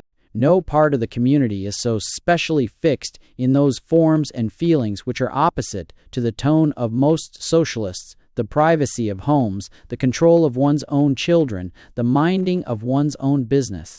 I look out of my back windows over the black stretch of Battersea, and I believe I could make up a sort of creed, a catalogue of maxims, which I am certain are believed, and believed strongly, by the overwhelming mass of men and women as far as the eye can reach. For instance, that an Englishman's house is his castle, and that awful proprieties ought to regulate admission to it, that marriage is a real bond, making jealousy and marital revenge at the least highly pardonable, that vegetarianism and all pitting of animal against human rights is a silly fad, that on the other hand, to save money, to give yourself a fine funeral is not a silly fad, but a symbol of ancestral self-respect, that when giving treats to friends or children, one should give them what they like, emphatically, not what is good for them. That there is nothing illogical in being furious because Tommy has been coldly caned by a schoolmistress and then throwing saucepans at him yourself. All these things they believe. They are the only people who do believe them, and they are absolutely and eternally right. They are the ancient sanities of humanity, the 10 Commandments of man. A week later, Mr. H.G. Wells, who at that time had not yet broken away from organized socialism, but was actually a member of the executive committee of the Fabian Society, wrote a reply to the case against socialism which had been stated by Chesterton and, a week earlier, by Mr. Hilaire Belloc. He attempted to get Chesterton to look facts in the face. He pointed out that, as things are, I do not see how Belloc and Chesterton can stand for anything but a strong state as against those wild monsters of property, the strong, big private owners. Suppose that Chesterton isn't a socialist. Is he more on the side of the socialists or on that of the free trade liberal capitalists and landlords? It isn't an adequate reply to say of socialism that nobody stood treat there, and that the simple, generous people like to beat their own wives and children on occasion in a loving and intimate manner, and that they won't endure the spirit of Sidney Webb. A fortnight later, Chesterton replied, "But, though many have engaged with him in controversy, I doubt if anybody has ever pinned him down to a fact or an argument. On this occasion, G.K.C. politely refused even to refer to the vital point of the case of Mr. H.G. Wells. On the other hand, he wrote a very jolly article about beer and tavern hospitality. The argument marked time for 2 weeks more, when Mr. Belloc once again entered the lists. The essence of his contribution is, I premised that man, in order to be normally happy, tolerably happy, must own. The trouble about the present state of society is that people do not own enough. The remedy proposed will be worse than the disease. Then Mr. Bernard Shaw had a look in. In the course of his lengthy article, he gave the Chester Belloc, a very amusing pantomime elephant, several shrewd digs in the ribs. It claimed, according to GBS, to be the zeitgeist. Into which we reply, bluntly but conclusively, gammon. Shaw owned up to musical cravings, compared with which the Chester Belloc tendency to consume alcohol was as nothing. He also jeered very pleasantly at Mr. Belloc's power to cause a stampede of Chesterton's political and religious ideas. For Belloc's sake, Chesterton says he believes literally in the Bible story of the resurrection. For Belloc's sake, he says he is not a socialist. On a recent occasion, I tried to drive him to swallow the miracle of St. Januarius. For Belloc's sake, but at that he stuck. He pleaded his belief in the resurrection story. He pointed out very justly that I believe in lots of things just as miraculous as the miracle of St. Januarius. But when I remorselessly pressed the fact that he did not believe that the blood of St. Januarius reliquefies miraculously every year, the credo stuck in his throat like a men in Macbeth's. He had got down at last to his irreducible minimum of dogmatic incredulity, and could not, even with the mouth of the bottomless pit yawning before Belloc, utter the saving lie. By this time, the discussion was definitely off socialism. Chesterton produced another article, The Last of the Rationalists, in reply to Mr. Shaw, from which one gathered what one had been previously suspected, that you, namely, Mr. Dea and Riate, Shaw, but in practice both the opposition controversialists have confined yourselves to charming essays on our two charming personalities. And there they stopped. The year following this bout of personalities saw the publication of a remarkably brilliant book by Chesterton, George Bernard Shaw, in which, one might have expected, the case against the political creed represented by GBS might have been carried a trifle farther. Instead of which, it was not carried anything like so far. Chesterton jeered at Mr. Shaw's vegetarianism, denied his democracy, but decided that on the whole he was a good Republican. In the literal and Latin sense, he cares more for the public thing than for any private thing. He ends the chapter entitled The Progressive by saying the kindest things he ever said about any body of socialists. I have in my time had my fling at the Fabian Society, at the pedantry of schemes, the arrogance of experts, nor do I regret it now. But when I remember that other world against which it reared its bourgeois banner of cleanliness and common sense, I will not end this chapter without doing it decent honor. Give me the drain pipes of the Fabians rather than the pan pipes of the later poets. The drain pipes have a nicer smell. The reader may have grasped by this time the fact that Chesterton's objections to socialism were based rather on his dislike of what the working man calls mucking people about than on any economic grounds. He made himself the sworn enemy of any bill before Parliament which contained any proposals to appoint inspectors. He took the line that the sacredness of the home diminishes visibly with the entrance of the gas collector and disappears down the kitchen sink with the arrival of the school attendance officer. In those of his writings which I have not seen, I have no doubt there are pleadings for the retention of the cesspool, because it is the last moat left to the Englishman's house, which is his castle. It is difficult to believe in the complete sincerity of such an attitude. The inspector is the chief enemy of the bad landlord and employer. He is a fruit of democracy. In the early days of the factory system, when mercilessly long hours were worked by children and women, when legislation had failed to ameliorate the conditions of employment, because the employers were also the magistrates and would not enforce laws against themselves, the great Reform Bill agitation, which so nearly caused a revolution in this country, came to an end, having in 1832 achieved a partial success. But the new House of Commons did not at once realize how partial it was, and at first it regarded the interests of working men with something of the intensity of the Liberal government of 1906, which had not yet come to appreciate the new and portentous Labor Party at its true worth.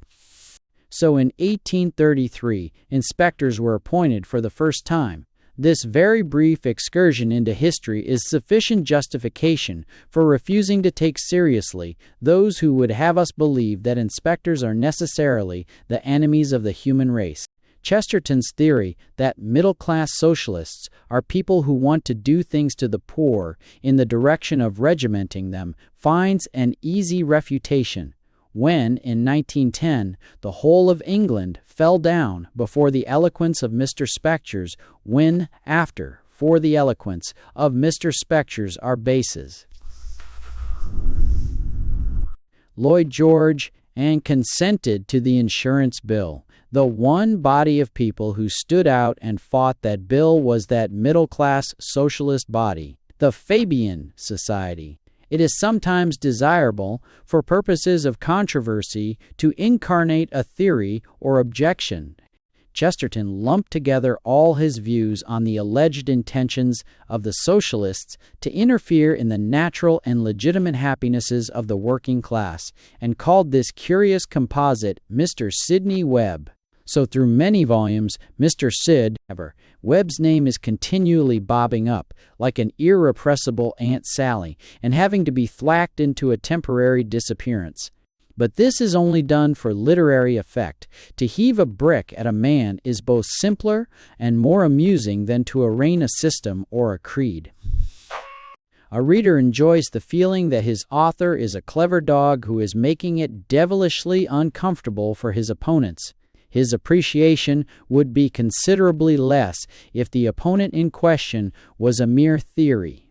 In point of fact, Chesterton is probably a warm admirer of Mr. and Mrs. Sidney Webb. When they founded, in 1909, their National Committee for the Prevention of Destitution, designed to educate the British public in the ideas of what has been called Webbism, especially those contained in the Minority Report of the Poor Law Commission, one of the first to join was G.K. Chesterton. The word socialism covers a multitude of socialists, some of whom are not. The political faith of a man, therefore, must not be judged upon his attitude toward socialism if we have anything more definite to go upon. Chesterton overflows, so to speak, with predilections, such as beer, in a political sense, of course, opposition to the jingo, on the one hand, and to middle-class fattery, such as vegetarianism, on the other, and so on. Anybody might indulge in most of his views, in fact, without incurring severe moral reprobation. But there is an exception which, unfortunately, links Chesterton pretty firmly with the sweater and other undesirable lords of creation. He is an anti-suffragist, Bayvow, hoarding. In a little essay Chesterton once wrote on Tolstoy, he argued that the thing that has driven men mad was logic from the beginning of time, whereas the thing that has kept them sane was mysticism. Tolstoy, lacking mysticism, was at the mercy of his pitiless logic, which led him to condemn things which are entirely natural and human. This attitude, one feels, and it is only to be arrived at by feeling, is absolutely right. We all start off with certain scarce, expressible feelings that certain things are fundamentally decent and permissible, and that others are the reverse, just as we do not take our idea of blackness and whiteness from a textbook. If anybody proposed that all Scotsmen should be compelled to eat sago with every meal, the idea, although novel to most of us, would be instantly dismissed, even, it is probable, by those with sago interests, because it would be contrary to our instinct of what is decent. In fact, we all believe in natural rights, or, at any rate, we claim the enjoyment of some. Now, natural rights have no logical basis. The late Professor D.G.G. Ritchie very brilliantly examined the theory of natural rights, and by means of much subtle dissection and argument found that there were no natural rights. Law was the only basis of privilege. It is quite easy to be convinced by the author's delightful dialectic, but the conviction is apt to vanish suddenly in the presence of a dog being ill-treated. Now, on a basis of common decency, the basis of all democratic political thought, the case for woman suffrage is irresistible.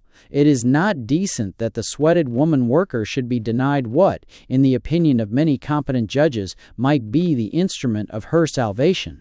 It is not decent that women should share a disqualification with lunatics, criminals, children, and no others of their own race. It is not decent that the sex which knows most about babies should have no opportunity to influence directly legislation dealing with babies. It is not decent that a large, important, and necessary section of humanity with highly gregarious instincts should not be allowed to exercise the only gregarious function which concerns the whole nation at once. These propositions are fundamental. If a man or woman cannot accept them, then he is at heart an anti, even if he has constructed for himself a quantity of reasons, religious, ethical, economic, political, or what not, why women should be allowed to vote.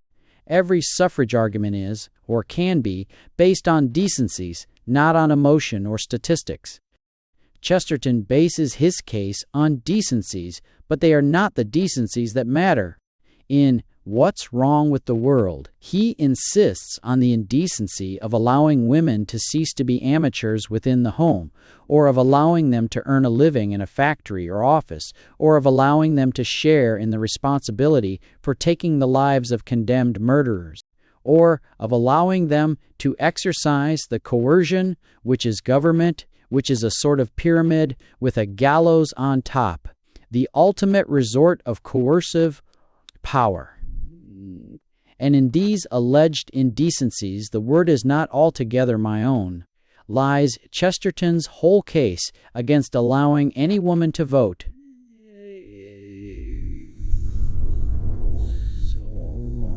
Into these propositions, his whole case, as expressed in What's Wrong with the World, is faithfully condensed. Well now, are these indecencies sincere or simulated?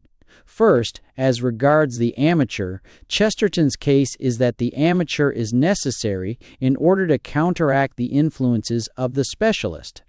Man is nowadays the specialist. He is confined to making such things as the 1,000th part of a motor car, or producing the 10,000th part of a daily newspaper. By being a specialist, he is made narrow. Woman, with the whole home on her hands, has a multiplicity of tasks. She is the amateur, and as such she is free. If she is put into politics or industry, she becomes a specialist, and as such becomes a slave. This is a pretty piece of reasoning, but it is absolutely hollow. There are few women who do not gladly resign, part at least, of their sovereignty, if they have the chance, to a maidservant, who may be, and in fact, usually is an amateur, but is not free to try daring experiments or to such blatant specialists as cooks and nursemaids. Nobody is the least bit shocked by the existence of specialist women. Indeed, it is a solemn fact that were it not for them, Chesterton would be unable to procure a single article of clothing. He would be driven to the fig leaf, and would stand a good chance of not getting even so much, now that so many gardeners are women. We are terribly dependent upon the specialist woman. That is why the amateur within the home is beginning to wonder whether, on the whole, man is so very much dependent upon her. She comes to rely more and more upon the specialist women to help her feed, clothe, and nurse her husband. She has so much done for her that she comes to understand the remainder left to her far better. She becomes a specialist herself and feels kindly towards other specialists.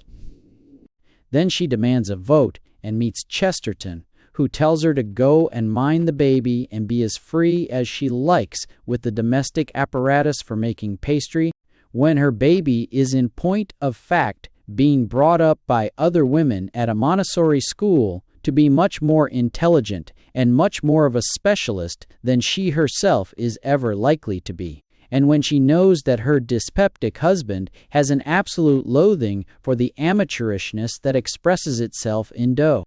Then there is the alleged wrongness of permitting women to work in factories and offices. We are all probably prepared to admit that we have been shocked at the commercial employment of women. But it has probably occurred to few of us that the shock was due simply to their commercial employment. It was due to their low wages and to the beastliness of their employers. When they drew decent wages and their employers were decent men, we were not the least bit hurt.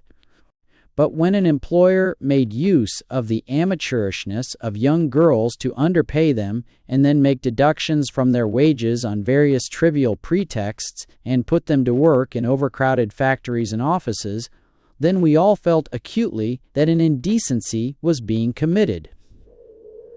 The obvious democratic remedy is the duck pond, but in our great cities none remain. So one is sorrowfully brought round to the slower but surer expedient of attacking and destroying the amateurishness of women at the point where it is dangerous to them. Amateurishness has encircled women in the past like the 7 rivers of Hades. Every now and again, a daring excursion was made in order that the wisdom of those imprisoned within should be added to our store. A good deal of aboriginal amateurishness has been evaporating as the woman doctor has been taking the place of the time-honored amateur dispenser of brimstone and treacle, and even horrider things. And Will Chesterton maintained that it were better for us all if certain women had remained amateurs and had not studied and specialized so that, in time of need, they were enabled to tend the sick and wounded at home, in Flanders and in France, and wherever the powers of evil had been at work.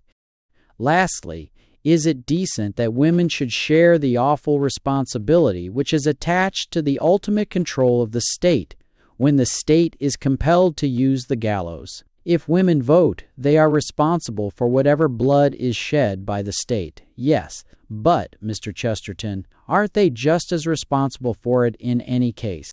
Don't women help to pay the hangman's wages with every ounce of tea or of sweets they buy? If capital punishment is obscene, then we can do without it, and a woman's vote will not make her a sharer in the evil.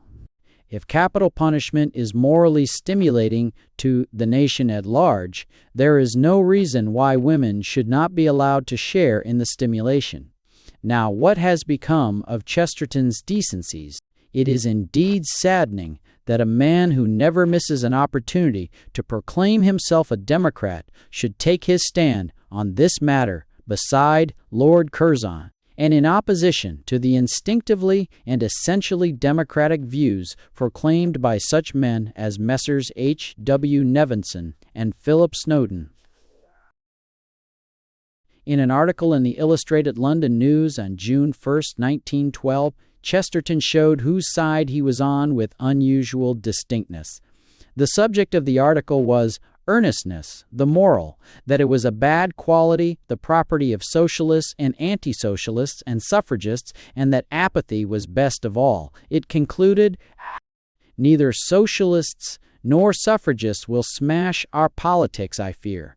The worst they can do is to put a little more of the poison of earnestness into the strong, unconscious sanity of our race, and disturb that deep and just indifference on which all things rest, the quiet of the mother or the carelessness of the child. In remarkably similar words, the late procurator of the Holy Synod of the Russian Church, C.P. Pobedonostev, condemned democracy in his book The Reflections of a Russian Statesman and praised V's inertia for its preservative effects. But the Russian had more consistency. He did not merely condemn votes for women, but also votes for men. And not only votes, but education, the jury system, the freedom of the press, religious freedom, and many other things.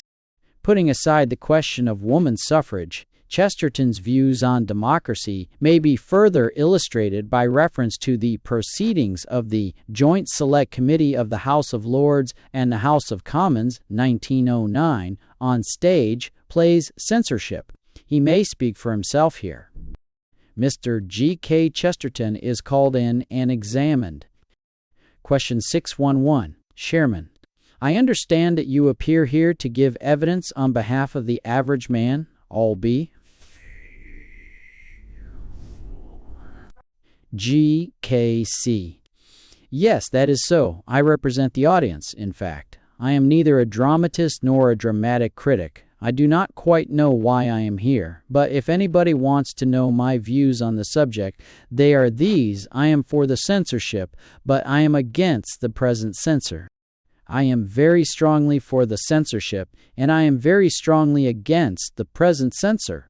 The whole question, I think, turns on the old democratic objection to despotism. I am an old-fashioned person, and I retain the old democratic objection to despotism. I would trust 12 ordinary men, but I cannot trust one ordinary man. 6142. You prefer the jury to the judge? Yes, exactly. That is the very point.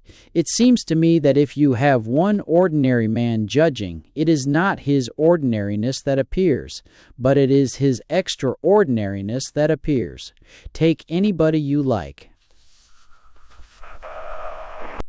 I suppose that George I.A. was a pretty ordinary man in one sense.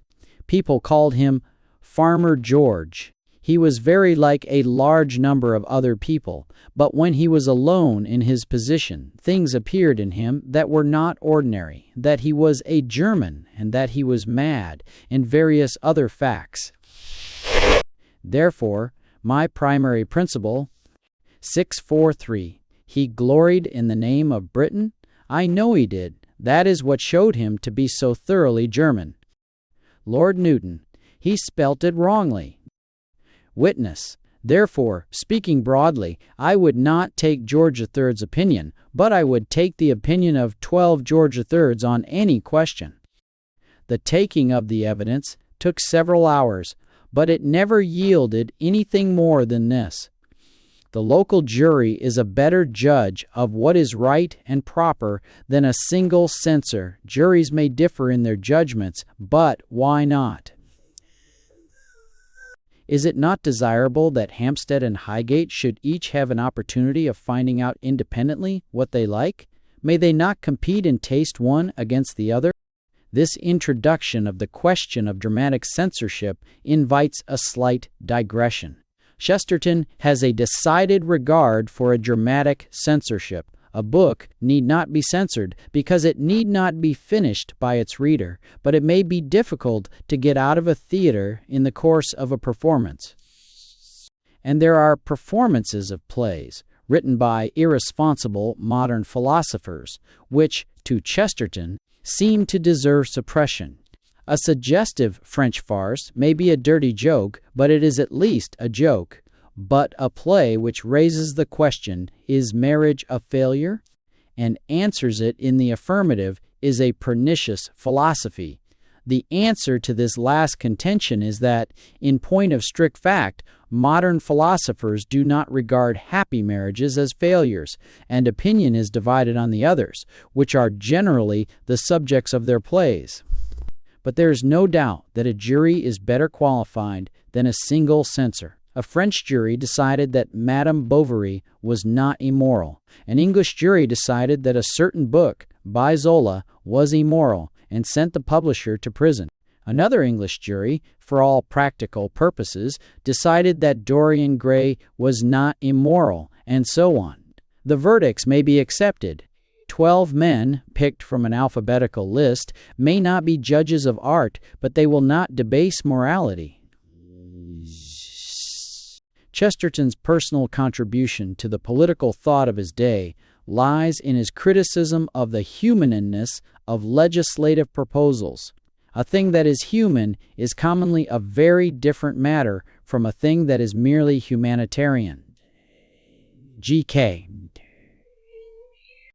The difference between the two is illustrated by the institution of the gallows, which is human but not humanitarian. In its essentials, it consists of a rope and a branch, which is precisely the apparatus that an angry man might employ in order to rid himself of his captured enemy. Herbert Spencer, seeking in his old age for means whereby to increase the happiness of mankind, invented a humanitarian apparatus for the infliction of capital punishment. It consisted of a glorified roundabout, on which the victim was laid for his last journey. As it revolved, the blood pressure on his head gradually increased or decreased, I forget which, until he fell asleep and died painlessly. This is humanitarianism. The process is safe and sure so long as the machine did not stop suddenly, highly efficient, bloodless, and painless. But just because it is so humanitarian, it offends one a great deal more than the old-fashioned gallows. The only circumstance which can justify violence is anger. The only circumstance which can justify the taking of human life is anger.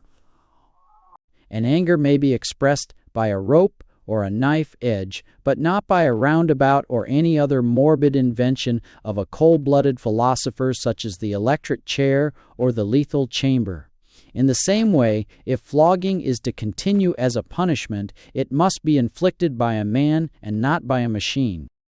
Now this distinction, made without prejudice as to Chesterton's views on capital or corporal punishment, holds good through his whole criticism of modern legislation. He believes that it is better that a man and his family should starve in their own slum than that they should be molded by a cumbersome apparatus of laws and officials and inspectors into a tame, mildly prosperous, and mildly healthy group of individuals whose opinions, occupations, and homes should be provided for them. On these lines he attacks whatever, in his opinion, will tend to put men into a position where their souls will be less their own. He believes that the man who has been costered by the government into a mediocre state of life will be less of a man than one who has been left unbothered by officials and has had to shift for himself. Very largely, therefore, Chesterton's political faith is an up-to-date variety of the tenets of the self-help school, which was own brother to the Manchester school. And here we come to a curious contradiction, the first of a series. For Chesterton loathes the Manchester school. The contradiction comes of an inveterate nominalism. To GKC, all good politics are summed up in the words liberty, equality, fraternity, but nobody, not even a Frenchman, can explain what they mean. Chesterton used to believe that they mean liberalism, being led astray by the sound of the first word, but he soon realized his error. Let a man say, "I believe in liberty," and only the vagueness of the statement preserves it from the funniness of a higher thinker's affirmation. "I believe in beauty," and beaty. A man has to feel liberty, equality, fraternity, for they are not in the nature of facts. And one suspects horribly that what Chesterton really feels is merely the masculine liberty, equality, and fraternity of the public house, where men meet together but never do anything. For Chesterton has not yet asked us to do anything. He only requests Parliament to refrain. He supports no political program. He is opposed to party government, which is government by the government. He is in favor of home rule, it may be inferred, and of making things nasty for the Jews, it may be supposed. But he does not poach on the leader-writer's preserves, and his political program is left hazy. His opposition to liberal proposals brings him near the Tories. If the Liberals continue in power for a few years longer, and Home Rule drops out of the things opposed by Tories, the latter may well find Chesterton among their doubtful assets. He will probably continue to call himself a liberal and a child of the French Revolution, but that will be only his fun. For the interesting abortions to which the French Revolution gave birth, well, they are quite another story. Chesterton is a warm supporter of the queerly mixed proposals that are known as the rights of small nationalities, and the smaller the nationality, the more warmly he supports. So he would have us believe its demand for self-government. Big fleas have little fleas, alas, and that is the difficulty he does not confront. For Home Rule, carried to its final subdivision, is simply Home Rule, the independence of homes. Political Home Rule is only assented to on general principles, apparently on the ground that on the day when an Englishman's home really does become his castle, he will not, so to speak, mind much whether he is an Englishman or an Irishman. And here we may bid farewell to the politician who is Chesterton. His politics are like his perverse definitions of the meaning of such words as progress and reform. He is like a child who plays about with the hands of a clock and makes the surprising discovery that some clocks may be made to tell a time that does not exist, with the small hand at 12 and the large at 6, for example. Also, that if a clock goes fast, it comes to register an hour behind the true time and the other way round. And so Chesterton goes on playing with the times until at last a horrid suspicion grips us. What if he cannot tell the time himself? 8. A decadent of sorts. An idea, if treated gently, may be brought up to perform many useful tasks. It is, however, apt to pine in solitude and should be allowed to enjoy the company of others of its own kind. It is much easier to overwork an idea than a man, and of the two, the wearied idea presents an infinitely more pathetic appearance. Those of us who, for our sins, have to review the novels of other people are accustomed to the saddening spectacle of a poor little idea, beautiful and fresh in its youth, come wearily to its tombstone on page 300, where or whereabouts novels end, trailing after it an immense load of stiff and heavy puppets, taken down from the common property cupboards of the nation's fiction and not even dusted for the occasion. Man alive, as we have seen, suffered from its devotion to one single idea, but the poor little thing was kept going to the bitter end by the flow of humorous encouragement given it by the author. The later works of Chesterton, however, are symbolized by a performing flea, dragging behind it a little cartload of passengers. But it sometimes happens that the humor of Man Alive is not there, that one weary idea has to support an intolerable deal of prose. In the essay, On Two Cities, Three There, is a long passage illustrating the adventures of a man who tried to find people in London by the names of the places. He might go into Buckingham Palace in search of the Duke of Buckingham, into Marlborough House in quest of the Duke of Marlborough. He might even look for the Duke of Wellington at Waterloo. I wonder that no one has written a wild romance about the adventures of such an alien, seeking the great English aristocrats, and only guided by the names, looking for the Duke of Bedford in the town of that name, seeking for some trace of the Duke of Norfolk in Norfolk. He might sail for Wellington in New Zealand to find the ancient seat of the Wellingtons. The last scene might show him trying to learn Welsh in order to converse with the Prince of Wales. Here is an idea that is distinctly amusing when made to fill one short paragraph, and might be deadly tedious if extended into a wild romance. Perhaps the best way of summarizing the peculiar decadence into which Chesterton seemed at one time to be falling is by the statement that up to the present he has not found time to write the book, but has done others like it. And yet the decadence has never showed signs of that fin de siècle rustiness that marked the decadent movement, if it was really a movement and not just an obsession of the generation that preceded Chesterton. He cursed it in the dedication to Mr. E.C.C. Bentley of The Man Who Was Thursday, and he remained true to the point of view expressed in that curse forever afterwards. A cloud was on the mind of men, and wailing went the weather, yea, a sick cloud upon the soul, when we were boys together. Science announced nonentity, and art admired decay. The world was old and ended, but you and I were gay. Round us in antic order their crippled vices came, lust that had lost its laughter, fear that had lost its shame. Like the white lock of Whistler that lit our aimless gloom, men showed their own white feather as proudly as a plume. Life was a fly that faded, and death a drone that stung. The world was very old indeed when you and I were young. They twisted even decent sin to shapes not to be named. Men were ashamed of honor, but we were not ashamed.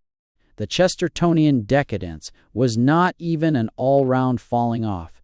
If anybody were to make the statement that in the year 1900 and something Chesterton produced his worst work, it would be open to anybody else to declare, with equal truth, that in the same year Chesterton produced his best work, and the year in which these extremes met would be either 1913 or 1914, the years of Father Brown and the Flying Inn on one hand, and of Vi, Father Brown, and some of the songs of Vi, the Flying Inn on the other. It was not a technical decline, but the period of certain intellectual wearinesses, when Chesterton's mental resilience failed him for a time, and he welcomed with too much enthusiasm the nasty ideas from which no man is wholly free. The main feature, indeed, of this period of decadence is the brandishing about of a whole mass of antipathies. A man is perfectly entitled to hate what he will, but it is generally assumed that the hater has some ideas on the subject of the reform of the hatee. But Chesterton is as devoid of suggestions as a goat is of modesty.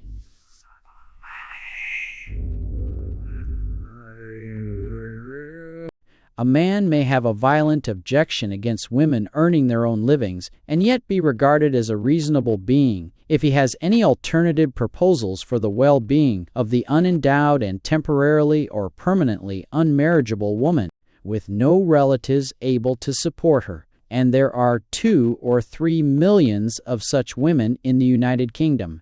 But a mere "you shouldn't" is neither here nor there. Take this verse. It was written 2 or 3 years ago and is from a poem entitled "To a Turk." With us too rage against the rude, your devils and your swine, a colder scorn of womanhood, a baser fear of wine, and lust without the harem, and doom without the god. Go. It is not this rabble saith to you, Ichabod. A previous stanza talks about the creedless chapel.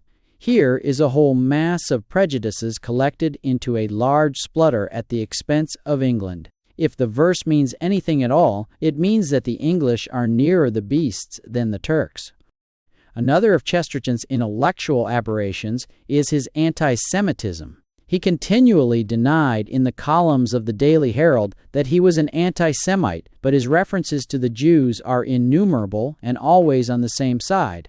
If one admits what appears to be Chesterton's contention that Judaism is largely just an exclusive form of contemporary atheism, then one is entitled to ask, why is a wicked Gentile atheist merely an atheist, while a Jewish atheist remains a Jew? Surely the morals of both are on the same level, and the atheism and not the race is the offensive feature. The Jews have their sinners and their saints, including the greatest saint of all. They and they only, amongst all mankind, received the transcript of the eternal mind, were trusted with his own engraven laws, and constituted guardians of his cause. Theirs were the prophets, theirs the priestly call, and theirs by birth the Savior of us all. Even if Chesterton cannot work himself up to Cowper's enthusiasm, and few of us can, he cannot deny that the race he is continually blackguarding was preparing his religion and discovering the way to health at a time when his own Gentile ancestors were probably performing human sacrifices and eating worms. Unquestionably, what is the matter with the modern Jew, especially of the educated classes, is that he refuses to be impressed by the Christian Church.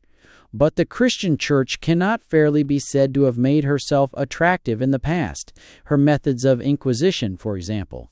Isaacs thought not. It is difficult to write apathetically on this extreme instance of a great writer's intolerance. One single example will suffice. A year or two ago, a Jew called Bayless was put on his trial after an imprisonment of nearly 3 years for the murder of a small Christian boy named Yushinsky, in order that his blood might be used for ritual purposes. Yushinsky, who was found dead under peculiar circumstances, was probably a Jew himself, but that does not affect the point at issue. Mr. Arthur Henderson, M.P., tried to arouse an agitation in order to secure the freedom of Baylis, because it was perfectly evident from the behavior of certain parties that the prisoner's conviction would be the signal for the outbreak of a series of massacres of the Jews, and because a case which had taken nearly 3 years to prepare was obviously a very thin case.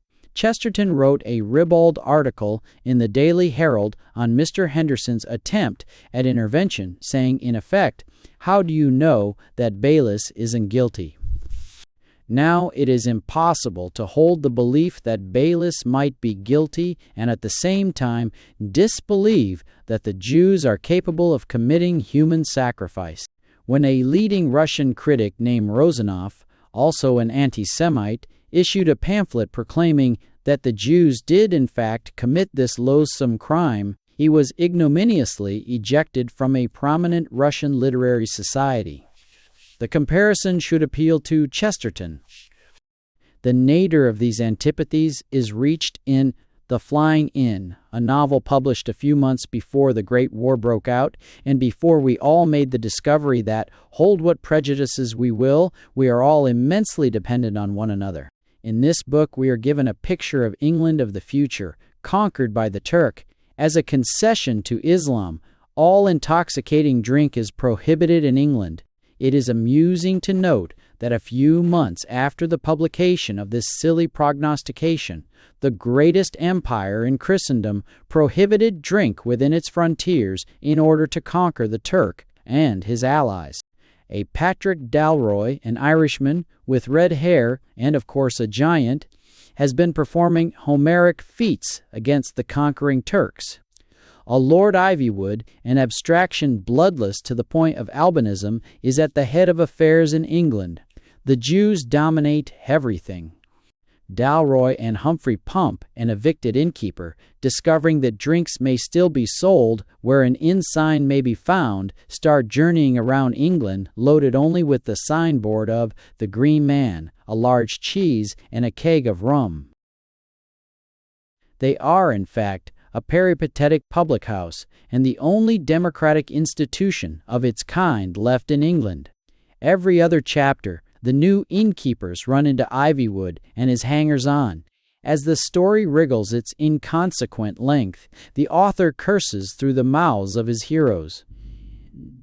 He anathematizes teetotalers, brewers, vegetarians, temperance drinks, model villages, aesthetic poets, Oriental art, parliament, politicians, Jews, Turks, and infidels in general, futurist painting, and other things. In the end, Dalroy and Pump lead a vast insurrection, and thousands of dumb, long-suffering Englishmen attack Ivywood in his hall and so free their country from the Turk. Only the songs already described in Chapter 5 preserve this book from extreme dullness. Technically, it is poor. The action is as scattered as the parts of a futurist picture. A whole chapter is devoted to a picture of a newspaper editor at work, inventing the phraseology of indefiniteness. Epigrams are few and are very much overworked. Once a catchword is sprung, it is run to death. The Turk, who by means of silly puns attempts to prove that Islamic civilization is better than European, never ceases in his efforts. The heartlessness of Ivywood is continuous and ends in insanity. Parts of The Flying Inn convey the impression that Chesterton was tired of his own style and his own manner of controversy and had taken to parodying himself. The arguments of the already mentioned Turk, for example, might well pass for a really good parody of the theological dispute in the first chapter of The Ball and the Cross. There, it may be remembered, two men, more or less, discuss the symbolism of balls and crosses. In The Flying Inn, people discuss the symbolism of crescents and crosses, and the Turk, Misra Ammon, explains, when the English see an English youth, they cry out, "He is crescent." But when they see an English-aged man, they cry out, "He is cross." On these lines, a great deal of The Flying Inn is written. We now come to Chesterton's political decadence, traceable, like many features in his history, to Mr. Hilaire Belloc. The friendship between GKC and the ex-Liberal MP for Rochdale bore a number of interesting fruits. There were the amusing illustrations to The Great Enquiry, an amusing skit on the Tariff Reform League, to Emmanuel Burden and the Green Overcoat. But curious artificialities sprang into existence, like so many funguses, under the lengthening shadow of Mr. Belloc. To him is due the far-fetchedness of some of Chesterton's pleading in support of the miraculous element in religion. To him also is due the growing antipathy against the Liberal Party and the party system in general. Up to the end of January 1913, Chesterton had continued his connection with the Daily News. On January 28th, there took place at the Queen's Hall, London, a debate between Mr. Bernard Shaw and Mr. Hilaire Belloc. The latter moved that if we do not re-establish the institution of property, we shall re-establish the institution of slavery. There is no third course. The debate was an extremely poor affair, as neither combatant dealt, except parenthetically, with his opponent's points. Shaw, to illustrate an argument, referred to Chesterton as a flourishing property of Mr. Cadbury, a remark which GKC appears to have taken to heart. His quarrel with official liberalism was at the moment more bitter than ever before. Mr. Belloc had taken a very decided stand on the Marconi affair, and Mr. Guyberry, nisi on Mouse, Cecil Chesterton, GKC.'s brother, was sturdily supporting him. The Daily News, on the other hand, was of course vigorously defending the government. Chesterton suddenly severed his long connection with the Daily News and came over to the Daily Herald. This paper, which is now defunct, except in a weekly edition, was the organ of syndicalism and rebellion in general. In a letter to the editor of the Herald, Chesterton explained with pathetic irony that the Daily News had come to stand for almost everything I disagree with, and I thought I had better resign before the next great measure of social reform made it illegal to go on strike. A week or so later, Chesterton started his series of Saturday articles in the Daily Herald. His first few efforts show that he made a determined attempt to get down to the intellectual level of the syndicalist. But anybody who sits down to read through these articles will notice that before many weeks had passed, Chesterton was beginning to feel a certain discomfort in the company he was keeping. He writes to say that he likes writing for the Daily Herald because it is the most revolutionary paper he knows, even though I do not agree with all the revolutions it advocates, and goes on to state that, personally, he likes most of the people he meets. Having thus, as it were, cleared his conscience in advance, Chesterton let himself go. He attacked the government for its alleged nepotism, dishonesty, and corruption. He ended one such article with, "There is nothing but a trumpet at midnight calling for volunteers." The New Statesman then published an article, "Trumpets and How to Blow Them," suggesting, among other things, that there was little use in being merely destructive. It is typical of what I have called the decadence of Chesterton that he borrowed another writer's most offensive description of a lady prominently connected with the New Statesman in order to quote it with glee by way of answer to this article. The syndicalist hates the socialist for his Catholicity.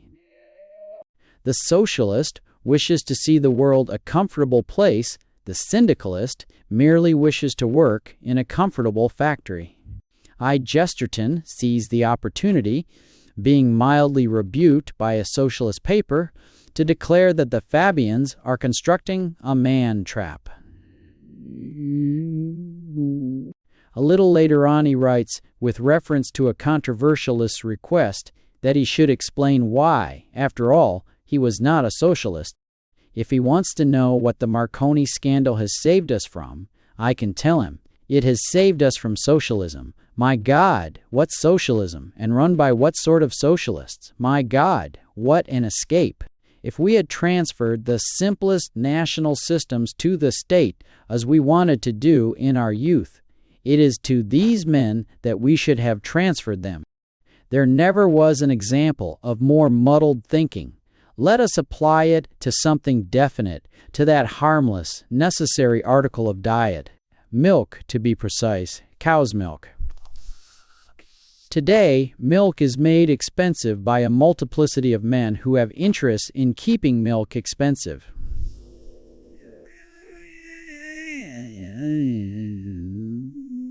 There are too many milkmen's wages to be paid, too many milk carts to be built, too many shop rents paid, and too much apparatus bought, simply because we have not yet had the intelligence to let any municipality or county run its own milk service, and so avoid all manner of duplication.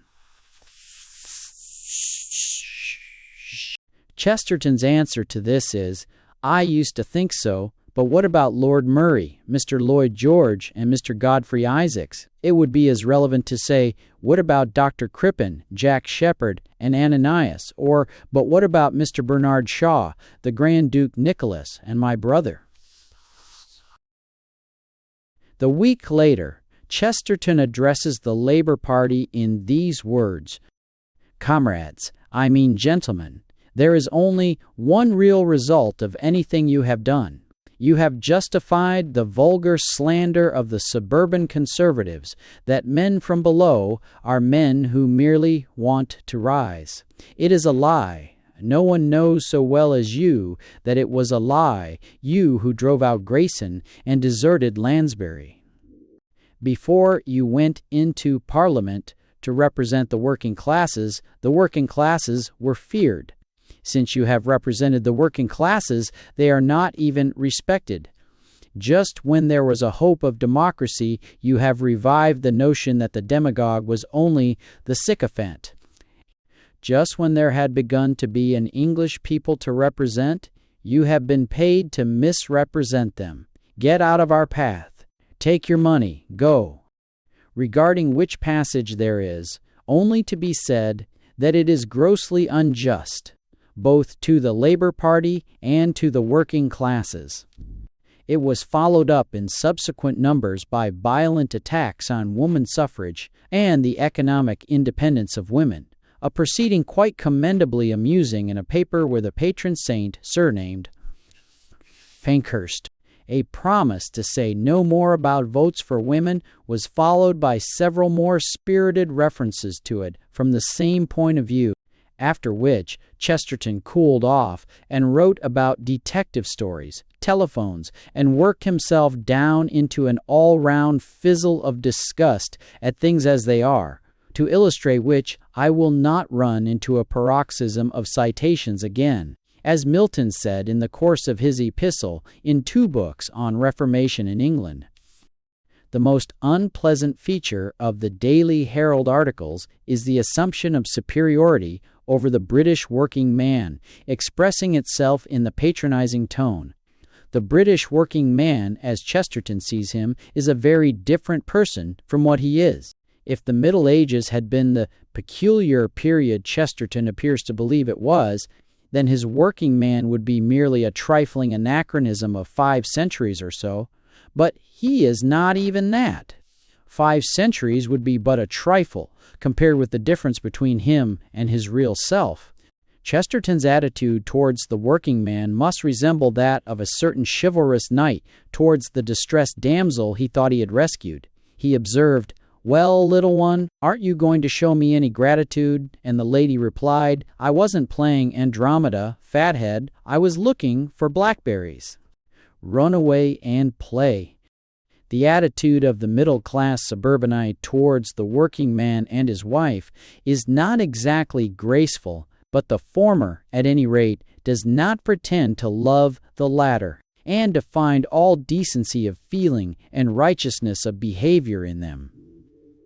Chesterton both pretends to reverence the working classes and exhibits a profound contempt for them. He is never happier than when he is telling the working classes that they are wrong. He delights in attacking the Labour Party in order to have the supreme satisfaction of demonstrating that working men are their own worst enemies. At the beginning of August 1914, the Great War broke out, and everything seemed changed. No man now living will be able to say definitely what effects the war will have upon literature. But one thing is certain, nothing will remain the same. We have already learned to view each other with different eyes. For better or for worse, old animosities and party cleavages have given way to unforeseen combinations. To assert that we have all grown better would be untrue. But it might reasonably be argued that the innate generousness of the British people has been vitiated by its childlike trust in its journalists and the men who own them. When Mr. Stressel, Bernard Shaw wrote a brilliant defense of the British case for intervention in the war, his mild denigration of some of the defects of the English nation, a few trivial inaccuracies, and his perverse bellicosity of style made him the object of the attentions of a horde of panic-stricken heresy hunters. Those of us who had not the fortune to escape the press by service abroad, especially those of us who derived our living from it, came to loathe its misrepresentation of the English people. There seemed no end to the nauseous vomits of undigested facts and dishonorable prejudices that came pouring out in daily streams. Then we came to realize, as never before, the value of such men as Chesterton. Christianity and the common decencies fare badly at the hands of the bishops of today, and the journalists threw them over as soon as the war began. But, unfortunately for us all, GKC fell seriously ill in the early period of the war and was in a critical state for many months, but not before he had published a magnificent recantation, for it is no less, of all those bitternesses which, in their sum, had very nearly caused him to hate the British. It is a poem, "Blessed are the peacemakers." Of old with a divided heart, I saw my people's pride expand, since a man's soul is born apart by Mother Earth and Fatherland. I knew, through many a tangled tale, glory and truth, not one but two, king, constable, and Amarail, took me like trumpets, but I knew. A blacker thing than blood's own dye weighed down great Hawkins on the sea, and Nelson turned his blindest eye on Naples and on liberty. Therefore to you my thanks, O throne, O thousandfold, and frozen folk, for whose cold frenzies all your own the battle of the rivers broke, who have no faith a man could mourn, nor freedom any man desires, but in a new, clean light of scorn, close up my quarrel with my sires, and, Weiss, and who bring my English heart to me, who mend me like a broken toy, till I can see you fight and flee, and laugh as if I were a boy. When we read this poem, with its proclamation of a faith restored, Chesterton's temporary absence from the field of letters appears even more lamentable, for even before his breakdown he had given other signs of a resurrection. Between the overworked descriptions of the flying in and the little book, The Barbarism of Berlin, which closely followed it, there is a fine difference of style, as if in the interval Chesterton had taken a tonic. Thus there is a jolly passage in which, describing German barbarism, he refers to the different ways of treating women. The two extremes of the treatment of women might be represented by what are called the respectable classes in America and in France. In America, they choose the risk of comradeship. In France, the compensation of courtesy. In America, it is practically possible for any young gentleman to take any young lady for what he calls, I deeply regret to say, a joyride. But at least the man goes with the woman as much as the woman with the man. In France, the young woman is protected like a nun while she is unmarried. But when she is a mother, she is really a holy woman, and when she is a grandmother, she is a holy terror. By both extremes, the woman gets something back out of life. France and America aim alike at equality. America by similarity, France by dissimilarity. But North Germany does actually aim at inequality. The woman stands up with no more irritation than a butler. The man sits down with no more embarrassment than a guest. And so on. It runs very easily. We recognize the old touch. The epigrams are not worked to death, and the chains of argument are not mere strings of damped brilliancies. And before 1914 had come to its end, in another pamphlet, Letters to an Old Garibaldian, the same style, the same freshness of thought, and the same resurgent strength were once again in evidence. Then illness overcame. Even one. Of all futures, the future of literature and its professors is the least predictable. We have all, so to speak, turned a corner since August 1914, but we have not all turned the same way. Chesterton would seem to have felt the great change early in the war. Soon he will break his silence, and we shall know whether we have amongst us a giant with strength renewed, or a querulous, nonconformist crusader, agreeing with no man, while claiming to speak for every man. Early in the course of this study, a distinction was drawn between Christians and crusaders. Chesterton has been throughout his career essentially a crusader. He set out to put wrongs to rights in the same spirit, in much the same spirit too. He incidentally chivied about the Jews he met in his path, just as the crusaders had done. He fought for the Holy Sepulchre and gained it. Like the crusaders, he professed orthodoxy and, like them, fell between several orthodoxies. He shared their visions and their faith, so far as they had any. But one thing is true of all crusaders: they are not necessarily Christians. And there is that about Chesterton which sometimes makes me wonder whether, after all, he is not a child of the French Revolution. In a sense, he himself does not suspect. He has cursed the barren fig tree of modern religious movements. But there comes a suspicion that he denies too much, that from between those supple sentences and those too plausible arguments, one may catch a glimpse of the features of a mocking spirit. And Chesterton has given us the keenest enjoyment, and he has provoked thought, even in The Silly Atheist. We all owe him gratitude, but no two readers of his works are likely to agree as to the causes of their gratitude. That, in itself, is a tribute. Wherefore let it be understood that in writing this study, I have been speaking entirely for myself, and if any man think me misguided, inappreciative, hypercritical, frivolous, or anything else, why, he is welcome. Footnote. Third, C. All things considered. All. C. Haste. 2. Bibliography to July 1915. Works. 1900. Graybeards at Play. All Brimley Johnson.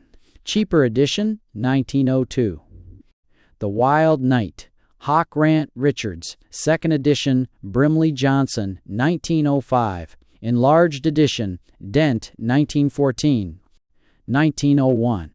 The Defendant. Brimley Johnson. Second enlarged edition, 1902. Cheap edition, in Dent's Wayfarer's Library, 1914. It's Corday, it's Cordace, or exactly always seeting. What's Corday Steen? 1902. 12 types, AAL, Humphreys, partly reprinted as 5 types, 1910, same publisher. Cheap edition, 1911. GTF, Watts. ISW, Duckworth. In Popular Library of Art. Reissued at higher price, 1914. 1903. Robert Browning. In English, Men of Letters series. Macmillan. In Firehowers. 1 UT and Idea. 119. 1904. The Patriotic Idea. In England, A Nation. Edited by Lucian Oldershaw. Brimley Johnson. The Napoleon of Notting Hill. A. John Lane. With 7 full-page illustrations by W. Graham Robertson and a map of the seat of war. 1905. The Club of Queer Trades. All Harper. Sheep edition. Hodder and Stoughton, 1912. All born in 1912. 1912. It is a dimple-finishing classic. And money, it's 1912, One Money Son Bover. Heretics, Main Time, John Lane. 1906, Charles Dickens, May 2 E.E.M., May 2n. Cheaper edition, 1907. Popular edition, 1913. 1908, The Man Who Was Thursday, and Aerosmith. All Things Considered, I Am a Bethune. Orthodoxy, E.G. John Lane. 1909, Tremendous Trifles, Almacina. Methuen. 1910, Alarms and Excursions, First Methuen. TA5 Types, D.A.L. Humphreys, reprinted from 12 Types 1905. What's Wrong with the World, D.E. Cassell. Cheap edition, 1912. Duckworth, W.A.W.W.W.W. W4WAWW. George Bernard Shaw, Dr. Allway, Dotcher. John Lane. Cheap edition, 1914. The Ball and the Cross. Wells Gardner, Darton. 1911. The Ballad of the White Horse, M. Methuen. Appreciations of Dickens, N.D. Dent. Reprinted prefaces from Everyman Series edition of Dickens, ED&D, IBU. The Innocence of Father Brown, A Castle. 1912, Simplicity and Tolstoy, A.L. Humphreys. Another edition, H. Siegel, in Watteau Series, 1913. A. Miscellany of Men, All Methuderist. Man Alive, C. Nelson. 1913, Magic, I. M. Martin Seeker. The Victorian Age in Literature, Nada Williams and Norgate, in Home University Library. 1914, The Wisdom of Father Brown, C.A.D. The Flying Inn, I. Methuen. The Songs of the Simple Lifey appeared originally in The New Witness and The New Witness. The Wild Night, nay, Stent, Dent, enlarged edition, first published 1900. The Barbarism of Berlin, I.D. C. Cassell. Letters to an Old Garibaldian. Methuen and Methuen, 1905. Poems, Burns and Oates. And articles on Tolstoy, Stevenson, Tennyson, and Dickens in a series of booklets published by The Bookman, 1902-1904. Prefaces to the following books. 1902, Past and Present, I, by Thomas Carlyle, in World's Classics, Grant Richards. 1903, Life of Johnson, E. Extracts from Boswell, Isbister. 1904, The Autocrat of the Breakfast Table, by O. W. Holmes, Red Letter Library, Blackie.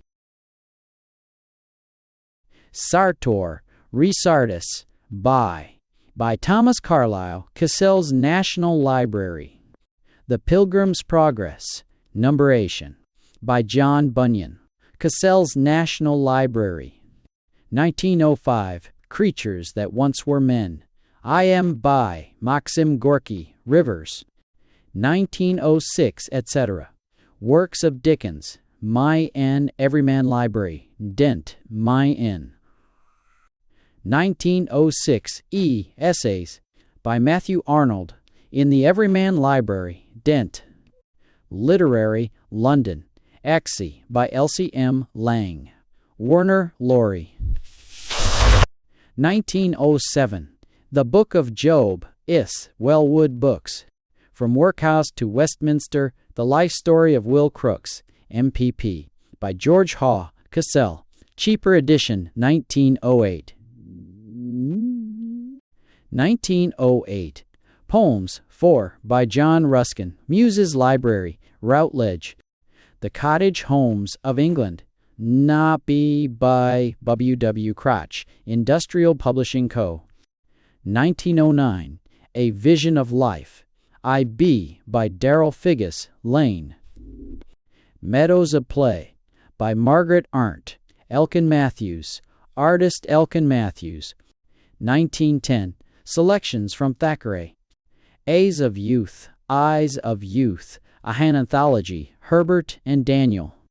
1911, Samuel Johnson, Open E, extracts from, selected by Alice Meynell, Herbert and Daniel. The Book of Snobs, by W. M. Thackeray. Red Letter Library. 1912, Famous Paintings reproduced in color. The English Agricultural Laborer, All Four, by A. H. Baberstock. The Vineyard Press. Fables. N. by U. by Sop. Translated by V. S. Vernon Jones. Illustrated by Arthur Rackham. Heinemann. 1913. The Christmas Carol. Well, in the Waverly Dickens. 1905. CB. All Bohemia's Claim for Freedom. Illustrations to the following. Books by other writers. 1901, Nonsense Rhymes by W. C. Monkhouse, Brimley Johnson. Cheaper edition, 1902. 1903, The Great Inquiry by H. B. Hilaire, Belloc, Duckworth. 1904, Emmanuel Burden, I. B. Hilaire Belloc. Methuen, Holwell. 1905, W. A. MIA, Biography for Beginners, IMI, by E. Clarihew. Cheaper edition, Warner Laurie, 1908. Cheap edition, 1910. 1912, The Green Overcoat, H. by Hilaire Belloc. Aerosmith.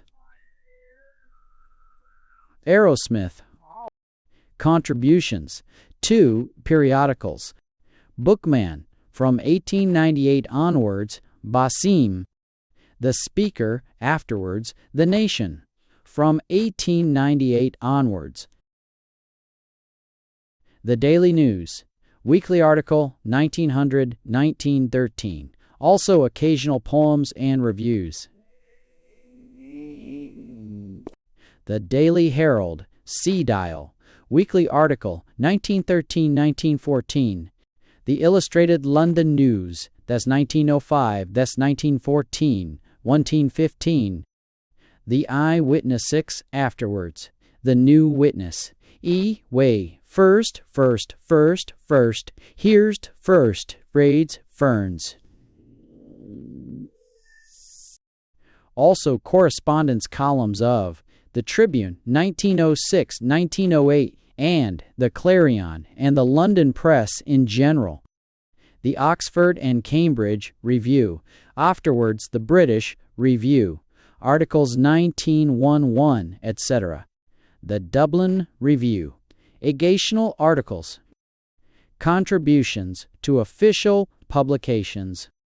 Evidence before the Joint Select Committee of the House of Lords and the House of Commons on stage, place censorship included in the Minutes of Evidence, 1909. Speeches, 1908. The Press. Speech at Pan-Anglican Congress. Proceedings published by The Times. 1910. What to do with the backward races. Speech at the Nationalities and Subject Races Conference, London. Proceedings published by P.S. King. 1914. Do miracles happen? Report of a discussion at the Little Theater in January 1914, published as a pamphlet by the Christian Commonwealth, Coy, or Hoy. Printed by William Brendan and Son, Liberty, Plymouth, England. Martin Secker. His complete catalog, Mex M by M. The books in this list should be obtainable from all booksellers and libraries, and, if any difficulty is experienced, the publisher will be glad to be informed of the fact. He will also be glad if those interested in receiving from time to time announcement, lists, prospectuses, and c. of new and forthcoming books from Number 5, John Street will send their names and addresses to him for this purpose. Any book in this list may be obtained on approval through the booksellers or direct from the publisher on remitting him the published price plus the postage. Martin Secker, Publisher. Publisher to study in Number 5, John Street, Adelphi, London. Telephone, Gerard 4779, Stekkenane, Stekkenane, Stekkenane, Stekkenane, Stekkenane, Stekkenane, Hoverall there 5, Stekkenane Zane, Hoverall there. Part 1. Index of Authors. Abercrombie, Lascelles, Speculative Dialogues, Crare, Advo, Fives, Net, Moore Thomas Hardy, A Critical Study, A. Temi Advo, Sevens, 6D, Net. The Epic, the Art and Craft of Letters, First, Moore Hart, Warnes.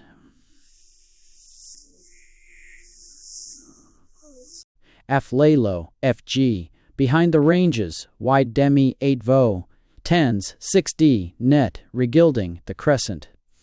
8vo, Tens, 6D, Net, 8vo, Tens, 8vo, 6D, Net, Debo, 3s, 6D, Net. Allshorn, Lionel Stupermundi, Medium Octavo, Far, 16s, Net. Apperson, G.L., The Social History of Smoking, Post Haidvo, 6s, Net.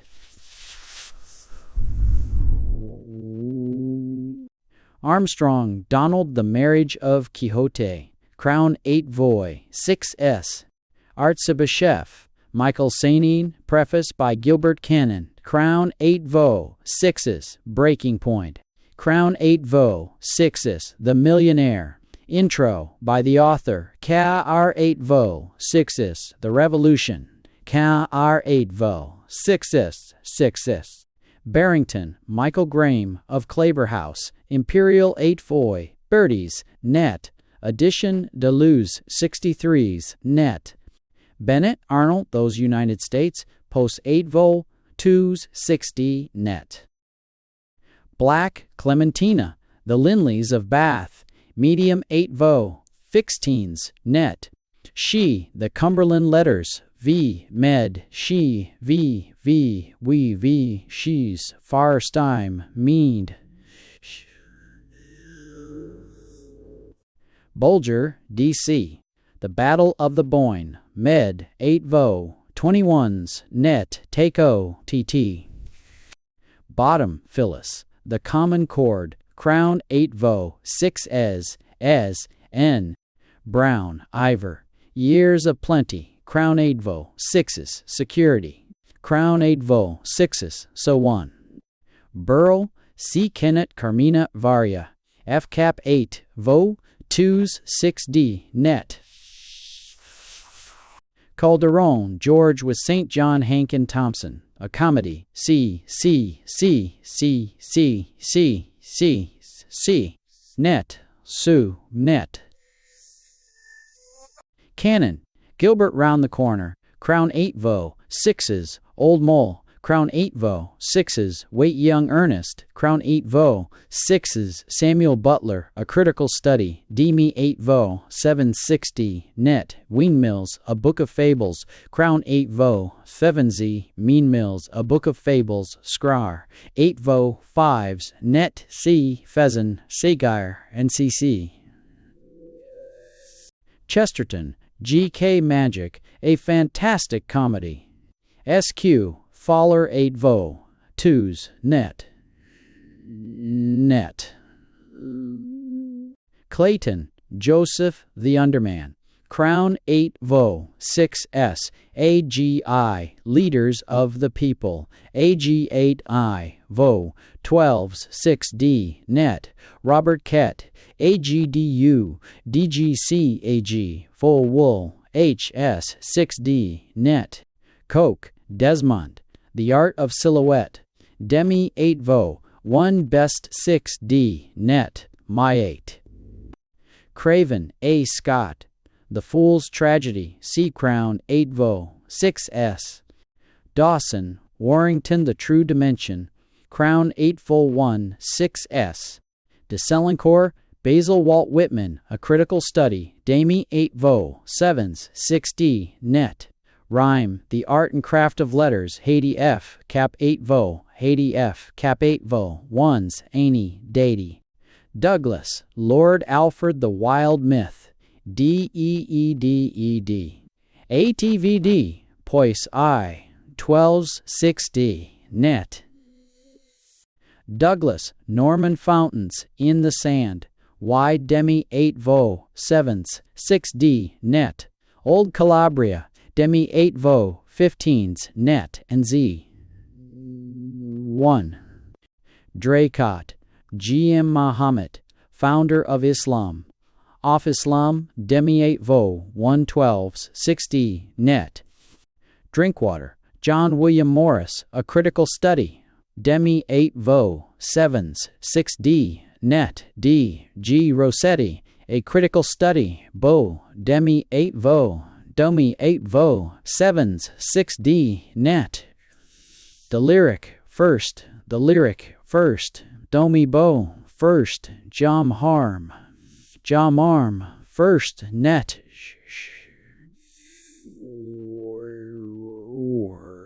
Falls, Cyril Rudyard Kipling, A Critical Study. Demi 8 Vo 7s 6D net.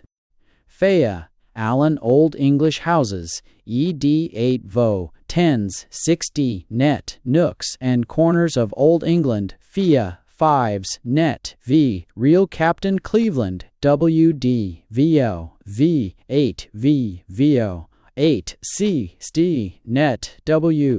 Flecker, J.E. Collected Poems, including The Golden Journey to Samarkand. Demi 8 Voy 7s 6D net.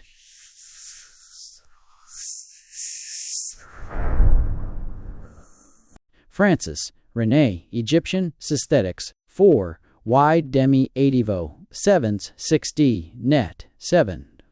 Gretton, R.H. History, the Art and Craft of Letters. 4. C. F. Cap 8 F. C. Vor C. C. Him. Hankin, St. John, The Dramatic Works, with an introduction by John Drinkwater. Small 4-2. Definitive limited edition in 3 volumes, 25s, net, ATC, ATC, ATC, TC, TCC, C, CCC, ATC, C, ATCC, CCC, KCC, KTC.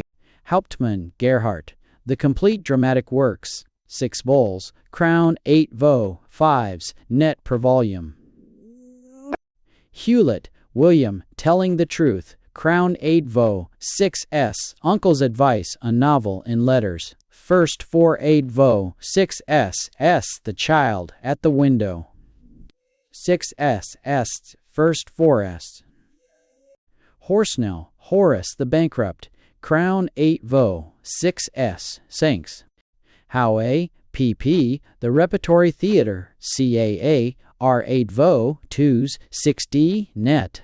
Crow 8 Vo, 5s, Nade Vo, 5s, net. Nay Vo, 5s, A Critical Study. A Trowe, 7s, 6D, Nay, 8 Vo, 7s, A Nay, A Trowe, Singing, A Trowh, A Trowesm, Sing J Nake, Widrawe Study. Huffer, Ford Maddox, Henry James, A Critical Study. R. Demi 8 Vo, 7s, 6D, net. Collected Poems, Demi 8 Vo, 6s, net. 1. Ibsen, Henrik Peer Gynt, A New Translation by R. Ellis Roberts, Wide Crown 8 Vo, 5s, net. Jacob, Herald Perfumes of Araby, wide demi 8 vo, 7s, 6d net, stree, net, all these true, mediate. James, Henry, the turn of the screw, the lesson of the master, the death of the lion, the Aspern Papers, Daisy Miller, the Coxon Fund, the Reverberator, the altar of the dead, the beast in the jungle, the figure in the carpet. Each F cap 8 vo ba, 2s, 6d, net, c. Johnson, Owen, the salamander, crown 8 vo, 6s, and making money, crown 8 vo, 6s. Lamont, L.M., A Coronal and Anthology, 6t, F cap 8 vo, 2s, 6d, net.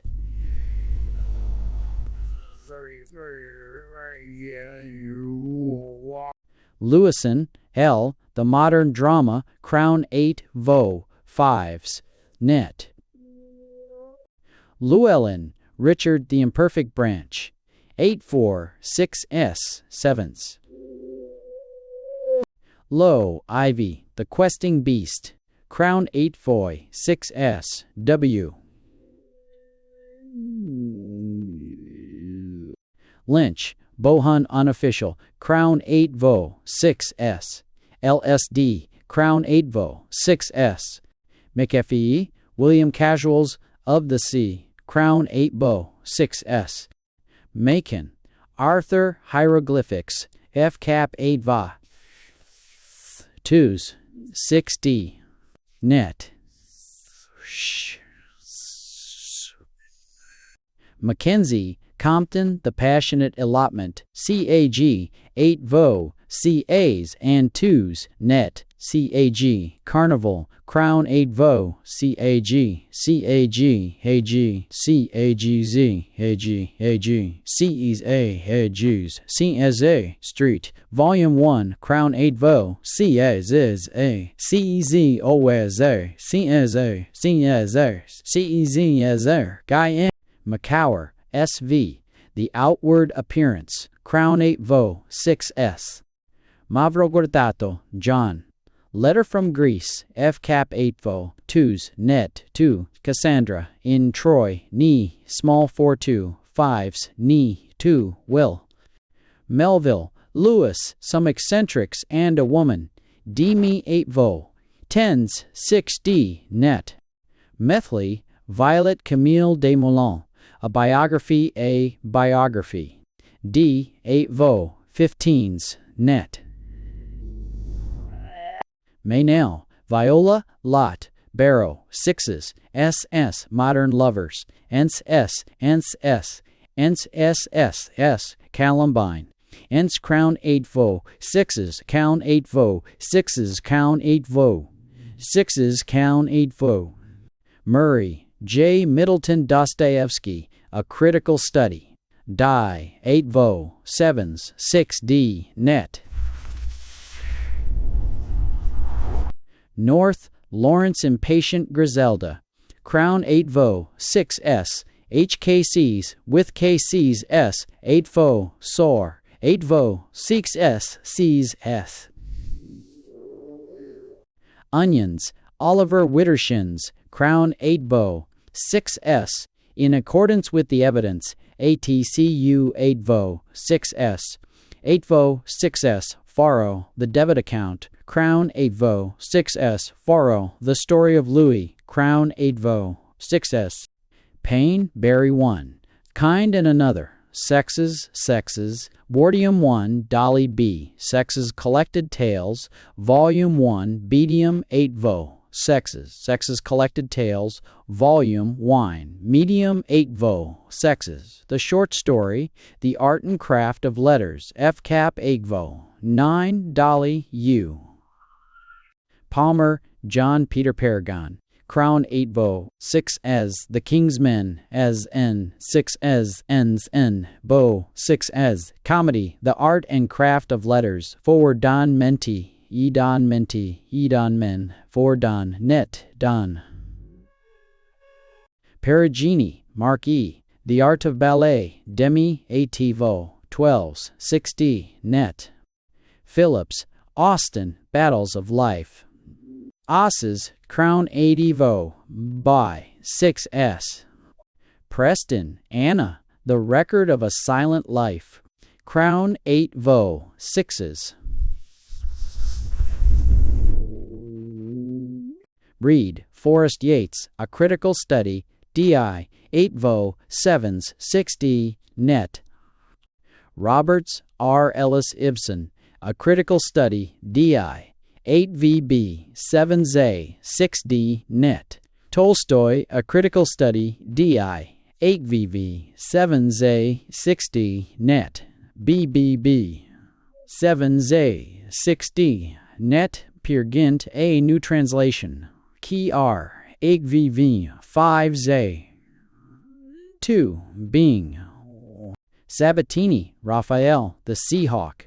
Crown 8 Vo, 6 Hes, N Nates, Y, The Banner of the Bull. Crown 8 Vo, 6 N, C.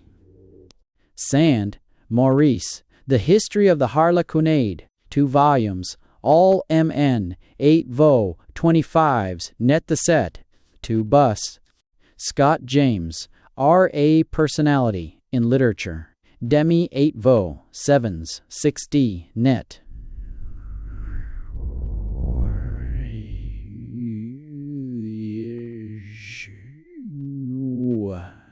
Sidgwick, Frank, The Ballad, The Art and Craft of Letters, I am Cap 8 Vo, I am 6, net.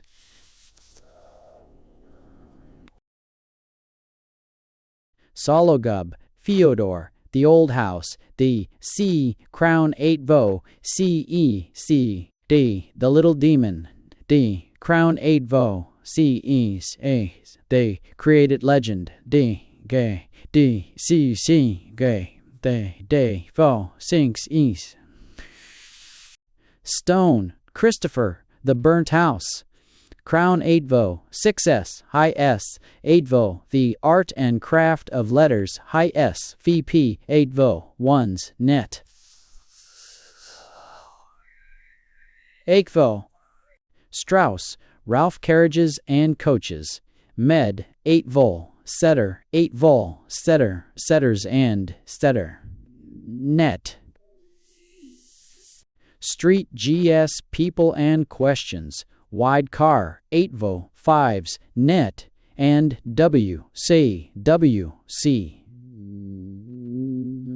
Swinnerton, Frank Gissing, A Critical Study, Die, 8 Vo, 7s, 6D, net, Die, Hate, Stevenson, A Critical Study, Die, 8 Vo, 7s, 6D, net. Taylor, G.R. Sterling, Mary Wollstonecraft, Demi, 8 Vo, 7s, 6D, net. The Psychology of the Great War, 2s, 6D, net. Duh. Taylor, Una Maeterlinck, A Critical Study, DD, 8 Evo, 7s, 6D, net. Thomas, Edward Feminine, Influence on the Poets, IDB, all 4 10s, 6D, net. Swinburne, A Critical Study, ID, IDV, ID, IDI, 8VV, 7s, 6D, net. Y8V, I7Z, die, IDVV, 7s, 6D, net, die DCZ, die. YIDV, 4 2s, 6D, net. Vaughan, H.M. Meleager, Crown 8 Foy, 6s, An Australasian Wander Year, die, 8 Foy, 10s, 6D, net. Walpole, Hugh Fortitude, Crown 8 Vo, 6s, So E, So Vrex, 8 Vo, So EE, So ES, So EE, W, So EE. West, Julius Chesterton, A Critical Study, die, 8 Vol, 7s, 6D, net. Williams, Orlo Va de Boa, Hemi, Demi 8 Vo, 15s, net. Meredith, A Critical Study, D8 Vo, 7s, 60, net. Evo, the essay, the art and craft of letters, NIHF, Hef Cap, Advo.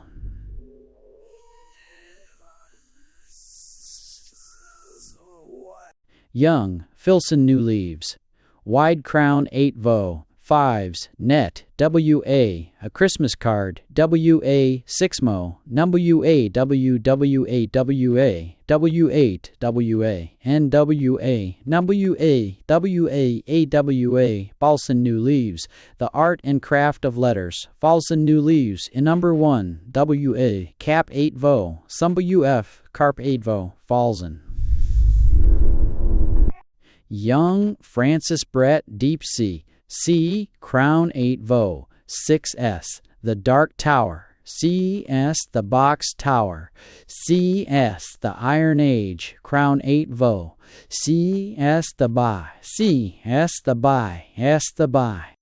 Young, F&E Brett Undergrowth, Crown 8 Vo, 6s, First, Bridges, A Critical Study, D, 8 Vo, 7s, 60, Net. Part 2, Classified. Index of Titles. General Literature. Art of Ballet, by Mark E. Perugini. Art of Silhouette, by Desmond Coke. Battle of the Boyne, by D. C. Bolger. Staby A. by B. C. Bolger. Day, by Filson U. Staby. Behind the Ranges, B. Phil Vo, Phil V. Need as Malon, Daby A.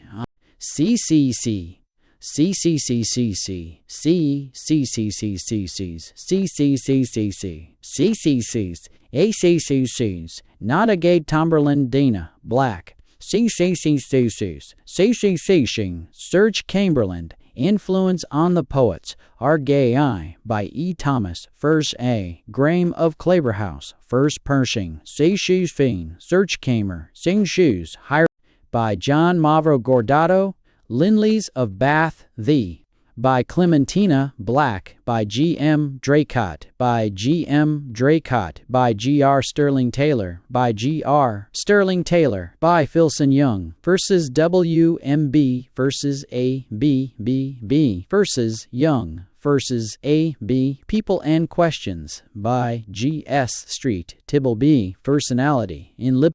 H. Cree Haubing Race, Real Captain Cleveland, H. Cree A. Sixture, Fording Ray Gilding, The Crescent, Fording Ray Gilding, The Crescent, Fording Radles, Robert Kett, Fording Raid, Fording Gradle, Robert Kett, Fording Raid, Social History of Smoking, Fording, Adel, Fording Ray, Fording 1, Fording Bradle, 3, Fording 1, Some Eccentrics and a Woman, by Lewis Melville, by Edward Thomas, Those United States, A, by Arnold Bennett, H.D. V. de Boheme, Foro Williams, or A.S.D. Wild Myth, Foro Wild Myth, Foro Wild Myth, Foro Wild Mills, Oro Wild Mills, or W8, by Gilbert Cannon, Boro, Foro Villian, WWAF, Win Mills. Verse N.A. Re-verse. Collected Poems of J.E. Flecker. Collected Poems of F.M. Haufer, Carmina Varia. A, by C. Kenneth Burrow. Carano, A, A New Anthology. How B, I.A., A New Anthology. Albi, L.M., Lamont, To Golden Journey, to Samarkand. By J.E. Flecker. C. Collected Poems, Kensington, Rhymes, by Compton Mackenzie. So, Drama. Dramatic Works of St. John Hankin. X3 vols. Hart. 6 Dramatic Works of Gerhard Hauptmann. 6 vols. R.K. Sandra, in Troy. Exandra, in Troy. Exandra. R.K. by John Mavro Gordato. Exake. Ex Chesterton. Fixed by G.K. Chesterton. Fixed by Z.V. by L. Lewis. Travel. Australasian Wander Year, Anne, by H.M. Vaughan. Aesthetics, Aesthetics, by Renee Francis. Fountains in the Sand, A.S. by Norman Douglas. Nooks and Corners of Old England, by Alan Fea. Old Calabria by Norman Douglas. Old English Houses, Old English Houses, Old English Houses by Alan Fea. Perfumes of Araby, Hayas by Harold Jacob. Hold Bia Kea. Martin Secker's Series of Critical Studies. Robert Bridges, C. by F. E. Brett Young. Samuel Butler, C. by Gilbert Cannon. C. G. K. Chesterton by Julius West. He Vardor Dostoevsky, C. Vardor Dostoevsky, C. Vardor, C. by C. Vardor Dostoevsky, C. bar Frank Swinnerton, Steemar, C. Dardor, Steebar, C. Vardor, Steemars, Teemars, Steemars, Staybar, Team, Steve by Cyril Falls. Seville M. Perfectade. Maurice Maeterlinck, Seville M. Perfectade, Seville M. Perfectade, Seville M. Perfectade, Seville M. Perfectade ha, Seville M. Perfectade, Seville M. Perfectada, Seville M. Perfectade, Seville M. Perfectade, Seville will, Seville M. Perfecte, by Edward Thomas, Seville D. G. G. Rossetti, M. Perfect Water, Seville M. Perfect, Seville M. Perfectatus, C. L. Leo Tolstoy, by R. Ellis Roberts. Walt Whitman, and Z. by Basil de Selincourt. W. B. Yeats, N. W. B. Yeats. The Art and Craft of Letters. Hall Im and Bay. Ballad, They, by Frank Sidgwick. One Tomedy by John Palmer, Trine. One Trine, Tomedy, Trine, by Per, Trine, First Trine, One Jern, Trine, Jern, Jeringuani, Turn, Essay, They, Ain, by or a by Barry Payne. C. Fiction, All Billed. Altar of the Dead, Thee, by Henry James. Haspern Papers, Thee, by Henry James. Bankrupt, Thee, by Horace Horsnell. First Aid a Banner of the Bull, Thee, by Raphael Sabatini. Battles of Life, by Austin Phillips. Stay, Beast in the Jungle, Thee, by Henry James. Z. Breaking Point, Me, by Michael E. Carnable. By Compton Mackenzie. Sea Casuals of the Sea. CP by CBPA, CPB, Serval, CPFP, CPNE, CP Collected Tales Volume, CPNE, CBNAs, by Barry Payne, CPNAs, C. Coleman Cord, Thee, by Phyllis Bottom, CPNAs, TVNA, by Henry James. A Dark Tower, Thee, by E. Brett Young. Death of the Lion, Thee, by Henry James. Debit Account, Thee, by Henry James. D. by Oliver Onions. One Darkshire of Rexy.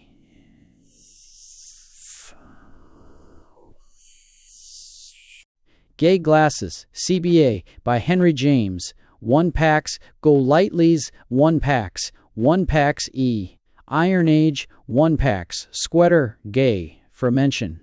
IAGE, I. Compton Mackenzie. Impatient Griselda, Deji, by Lawrence North, Deji. CB Day, by Bohone Lynch. A Lesson of the Master, by Henry James. A Little Demon, and Your 40 Dies, Olo Gub. A Lot, by Fyodor Sologub. And Your 40 Lodi and Your 40 Tai. Maynell, A Marriage of Quixote, The Marriage of Quixote, Z, by Donald Armstrong. Narcissus, by Viola Maynell. Old Mole, by Gilbert Cannon. Old House, The E, by Fyodor Sologub. EW1, Kind in Another, Fyodor Sologub. NEW1, AWAW Fee, One Kind. WAWAWAWAWA, by Stanley V. McCower. FW Passionate Elopement, They, by Compton Mackenzie. Feeder Paragon, by I.B. Lowe. A Record of a Silent Life, The, Ob. Anna Preston, Ob. ALB, ALBE Ver, VR, B.A.B. Henry James, L.B.E.L.B. Kenyen, A.B. by Gilbert Cannon, A.B. Salamander, The. A.B.N. Johnson. Sanine. I.E. by Compton Mackenzie. Story of Louis the by Oliver Onions. Stales of the Revolution. Stales of the Revolution. Stales Dale L. E. D. Bale. Dale-ing, The Truth. Staling the Truth by William Hewlett. Strew Dimension. The For by Warrington Dawson. For Stale by Warrington Dawson. For Stale by Henry James. For Stale. Uncle's Advice by Joseph Clayton. Unofficial. IFM by Bohun Lynch. Docked. Widdershins. FM by Oliver Onions. Waiters of Plenty by Ivor Brown. Waiters, Bar Find by Gilbert Cannon. Ballantine Press, London and Edinburgh. Transcriber's note. Page 100, a period was changed to a comma, as regards the amateur. Thanks for listening to G.K. Chesterton, A Critical Study by Julius West.